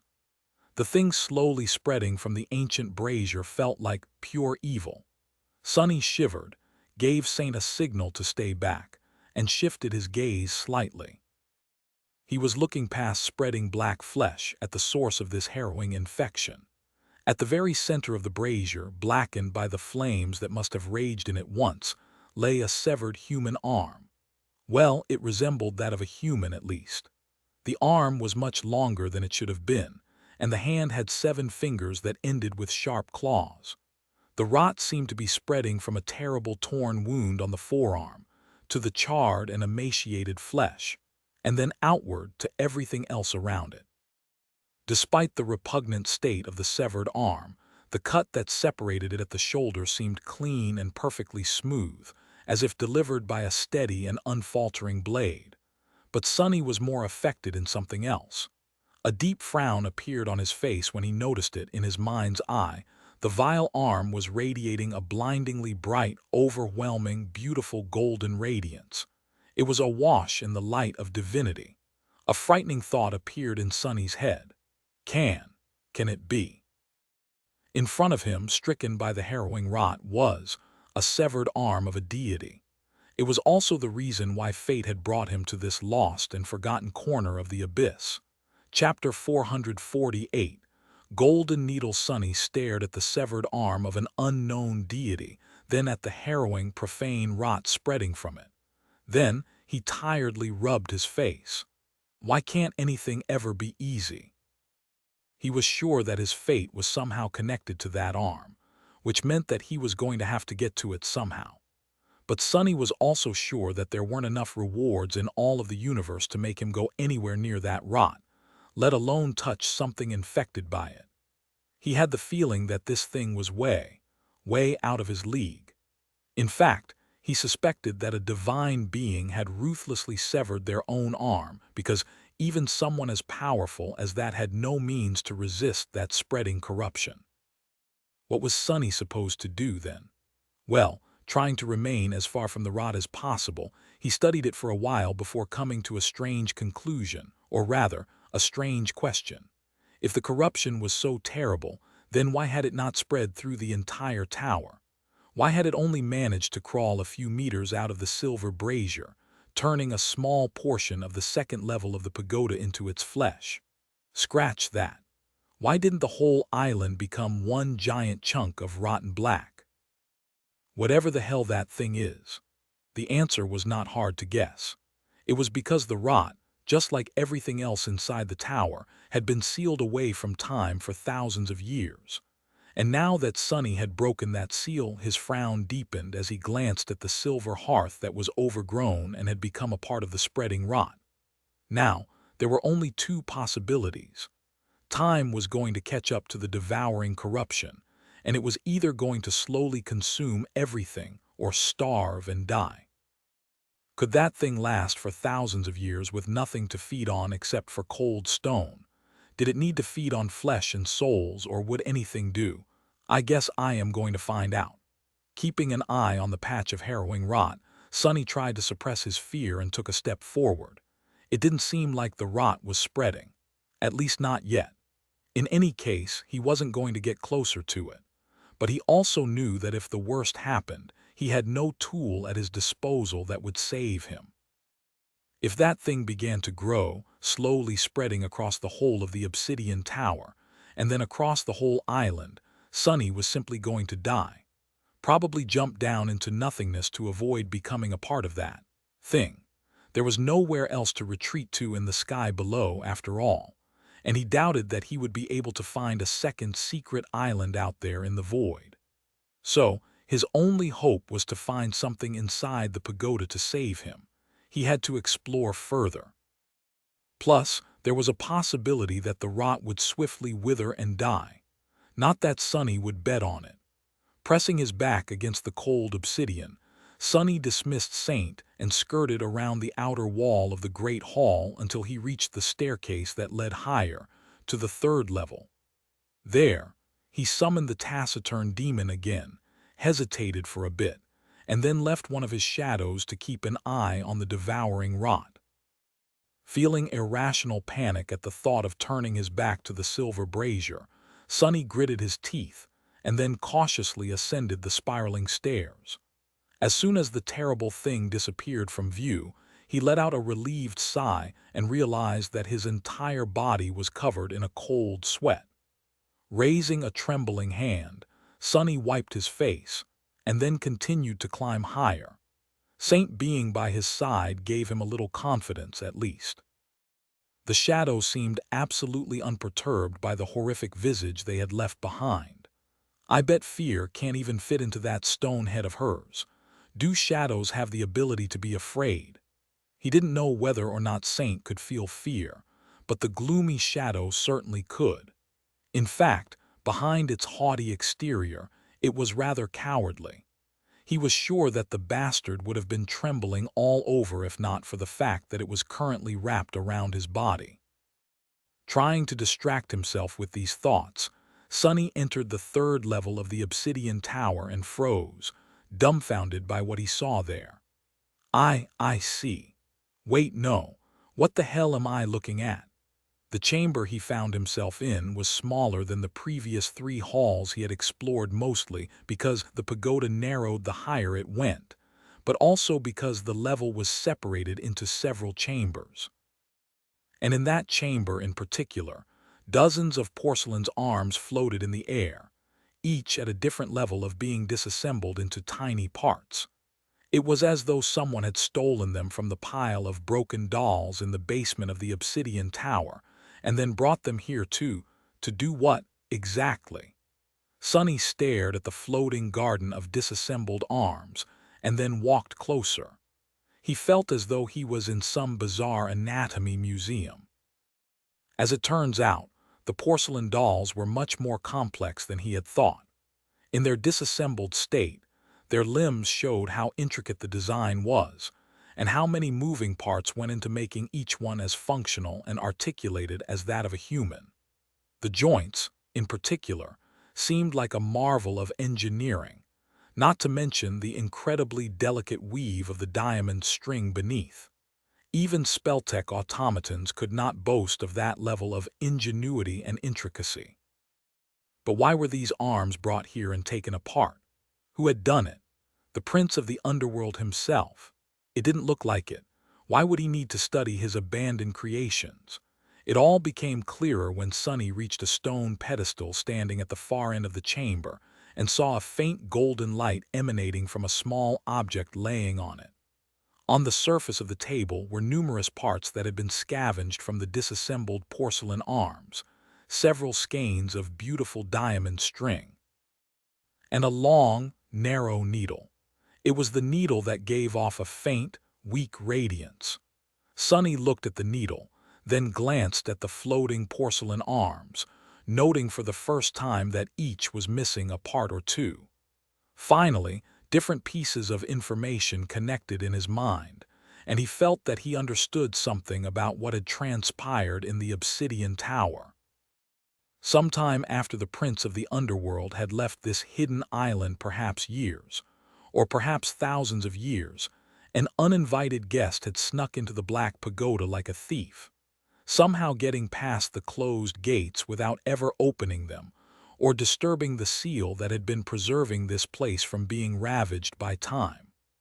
That thief was a divine creature themselves, and also horribly wounded. One of their arms had been torn open and infected by the spreading rot that no one, not even a deity like them, could expel. That was why the thief had severed their infected arm at the shoulder and tossed it into the divine flame that had been burning in the silver brazier on the second level, and then went down to the basement to collect limbs from the broken porcelain dolls. It was that deity that had circled the pile of them and left the footprints in the dust for Sonny to notice. In the end, the thief ascended to the third floor and fashioned a new arm for themselves from the parts of the prince's discarded mannequins, and then sewn it onto their body with the diamond strings threaded through a sharp needle. That was the needle Sonny was currently staring at, and the divine light on it was emanated by the remnant traces of the thief's blood still left on its surface. But who was the thief? And why was Sonny connected to their severed arm by a golden string of fate? Sonny hesitated for a few moments, then reached for the needle but suddenly froze. The shadow left behind to monitor the harrowing rot had noticed something. The black, ulcerous flesh was changing. Chapter 449, 1,000 Years of Hunger, Here we go. Sonny faced the stairwell and stood motionless, looking at the black rot through his trembling shadow. Sensing something, Saint turned around, too. The tip of her sword hesitantly rose into the air. The next few moments were going to decide whether he was going to live or die, or maybe be condemned to a fate much worse than death. One level lower, the harrowing corruption that had been spreading from the severed arm of a deity was moving. The black ulcerous flesh was rising and falling as if in the throes of death or transformation. Sonny gritted his teeth, waited for a second, and then breathed out with immeasurable relief. Dying, it's dying. It felt as though he had been sentenced to execution, only for a pardon to arrive at the last possible moment, when the rope was already pressing on his neck. Indeed, the terrifying rot was withering.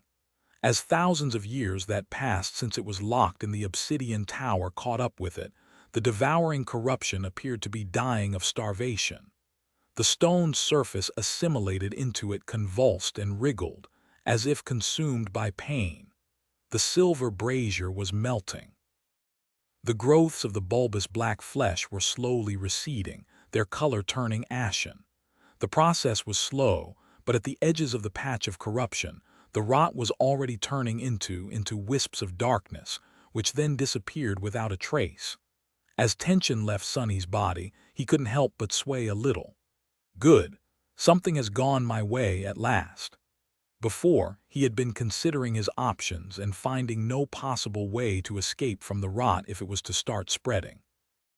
He had considered trying to damage it with broken oath, but doubted that anything the awakened memory could do would work, considering that even the original owner of the seven-fingered hand resorted to severing their limb completely instead of trying to destroy the spreading corruption.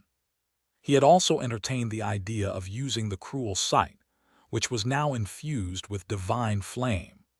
But something told Sonny that the massive brazier where the rot had taken root had once been full of it, too. That was apparent from how charred the severed arm of the transient deity was. If even thousands of years of burning and annihilating divine flame couldn't destroy or stop the black rot, then what hope did he have? In the end, though, the corruption had destroyed itself. Neither divine flame nor an actual deity had been able to damage the black rot, but its hunger and the relentless nature of time were. Thank gods! Sonny inhaled deeply and tiredly closed his eyes. The corruption was slowly dying, pieces of it slowly disappearing bit after bit. All that was left behind were the damaged stone and the memory of primal horror. He grimaced. But also, damn the gods! Why would they allow for such a thing to exist? Shaking his head, Sonny wiped the sweat off his face, then turned around and walked back to the stone pedestal. Reaching with one hand, he picked up the long, sharp needle and stared at it for some time. The needle seemed to have been made out of polished iron, but due to the traces of divine blood absorbed by it, the cold metal had assumed a faint golden shine. Sonny looked at it for a long time, trying to understand if this was a mundane item or some mystical artifact. In the end, he had to admit that he had no clue. The needle did not turn into a memory like Weaver's mask had. He didn't see any spellweave inside of it either. However, the needle also didn't feel like a simple object. It was strange. He thought for a bit, then summoned the covetous coffer and carefully placed the needle inside. The skeins of diamond string also went in, easily disappearing into the gluttonous box. "I will have time to study it later."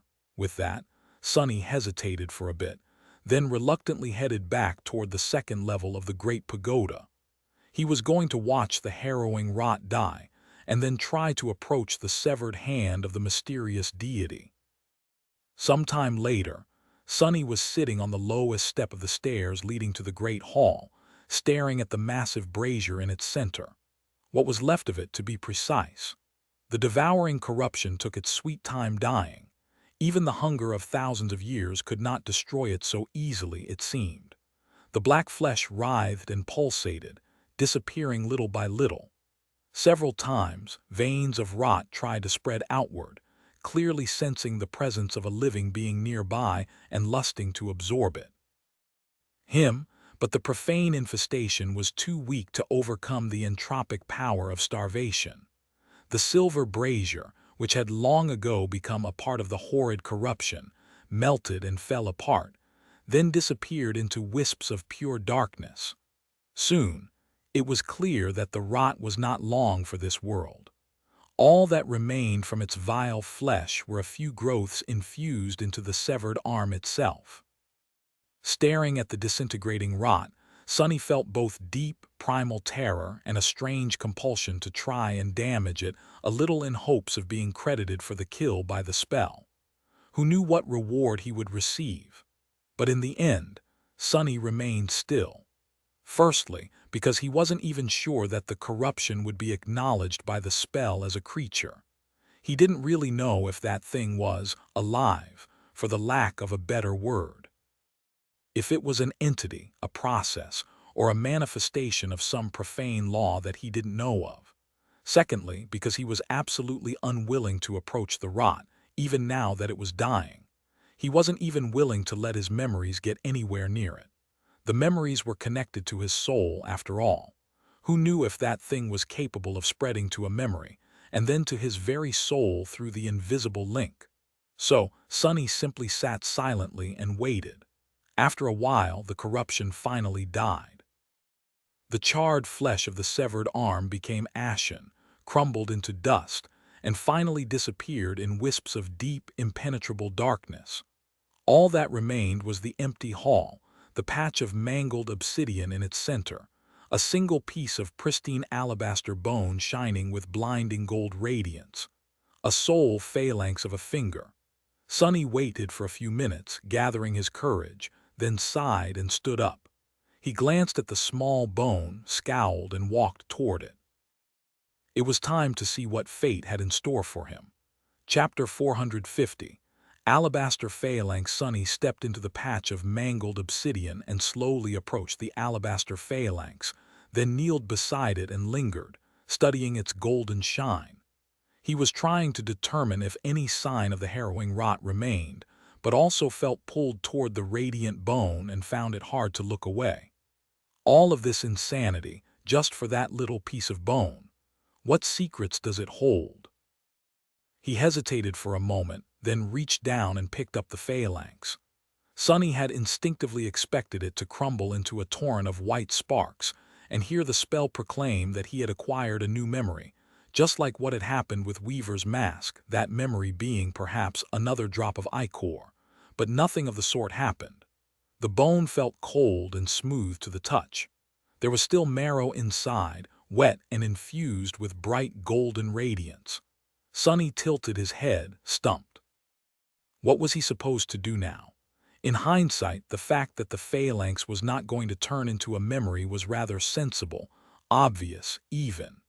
After all, memories were simply copies of real items recreated by the spell, just like echoes were copies of actual creatures or items conjured by it from scratch following some unknown principle. However, this was the real deal. The alabaster bone had nothing to do with the spell. It wasn't a recreation, it was the original. Sonny frowned, feeling unsure about how he was supposed to proceed. Then, a certain scene suddenly appeared in his mind. Back in the ruined cathedral of the Dark City, Saint stood above the rusted remains of the Black Knight, holding a black gem in her hand. With a hint of some dark emotion burning in her ruby eyes, she raised the gem to her mouth and bit into it. Before he could fully process the implications of this image, Sonny followed a strange instinct. Without allowing himself time to think about it, he opened his mouth, put the phalanx inside, and swallowed it. What? He blinked a couple of times. What did I just do? Sonny stared at his empty hand in which a divine bone had been just a few seconds ago with wide eyes, and then it was as though a furious fire ignited in his chest. Crap! Sonny tumbled to the floor, feeling a harrowing pain permeate his entire being. It was the unbearable agony he knew and remembered all too well. The feeling of his very nature being forcibly changed into something that it was never meant to be, that nothing was ever meant to be, or maybe simply not allowed to. It was the opposite of the euphoric sense of rebirth the awakened experienced after completing the first nightmare or returning from the dream realm for the first time. The feeling of your whole body being torn apart and reassembled, only to be torn apart once more. Arg! Here we go again. The torturous suffering he was experiencing was very similar to what he had gone through after consuming the drop of Weaver's blood.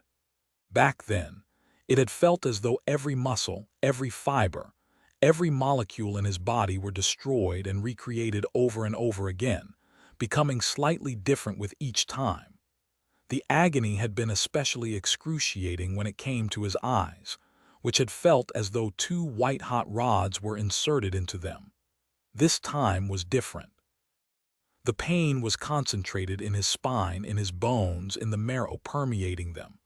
His fingers in particular felt as though there was molten, incandescent liquid metal flowing through them. Sonny shrieked, "Damn it!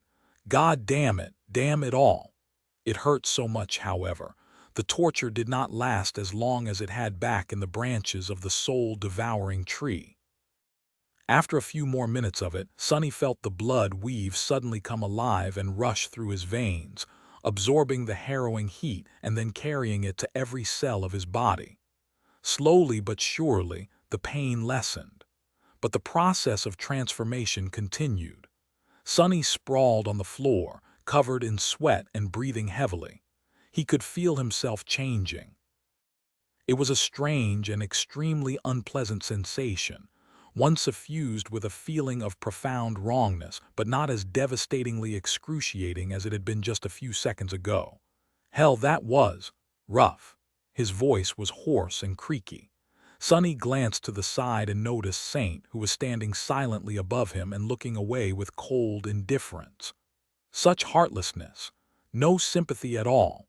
At least the happy shadow seemed very concerned about him or itself. It was pacing nervously, turning to Sonny from time to time and timidly offering its encouragement. The gloomy shadow was currently wrapped around his body, so it couldn't offer any feedback. He had no doubt that it would have just mocked him anyway. That jolly guy is really irritating. I would rather be mocked, curse it all. Gritting his teeth, Sonny closed his eyes and endured the unpleasant feeling of his body being demolished and reconstructed as best as he could.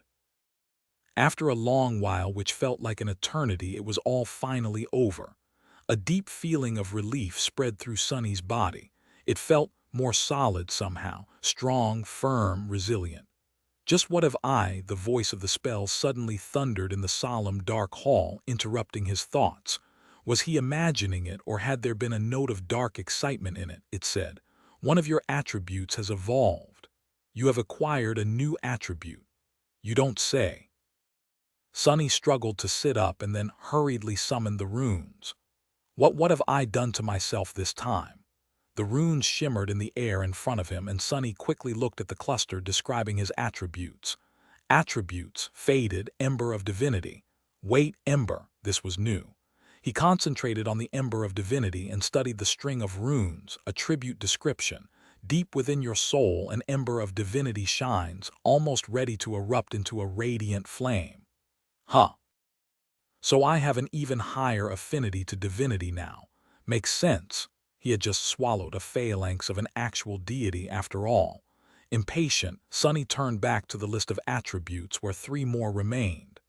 The first 2 he knew all too well, Child of Shadows, Blood Weave, but the third one was new. At the very end of the list, several new runes appeared. Sonny held his breath and read, Attribute, Bone Weave.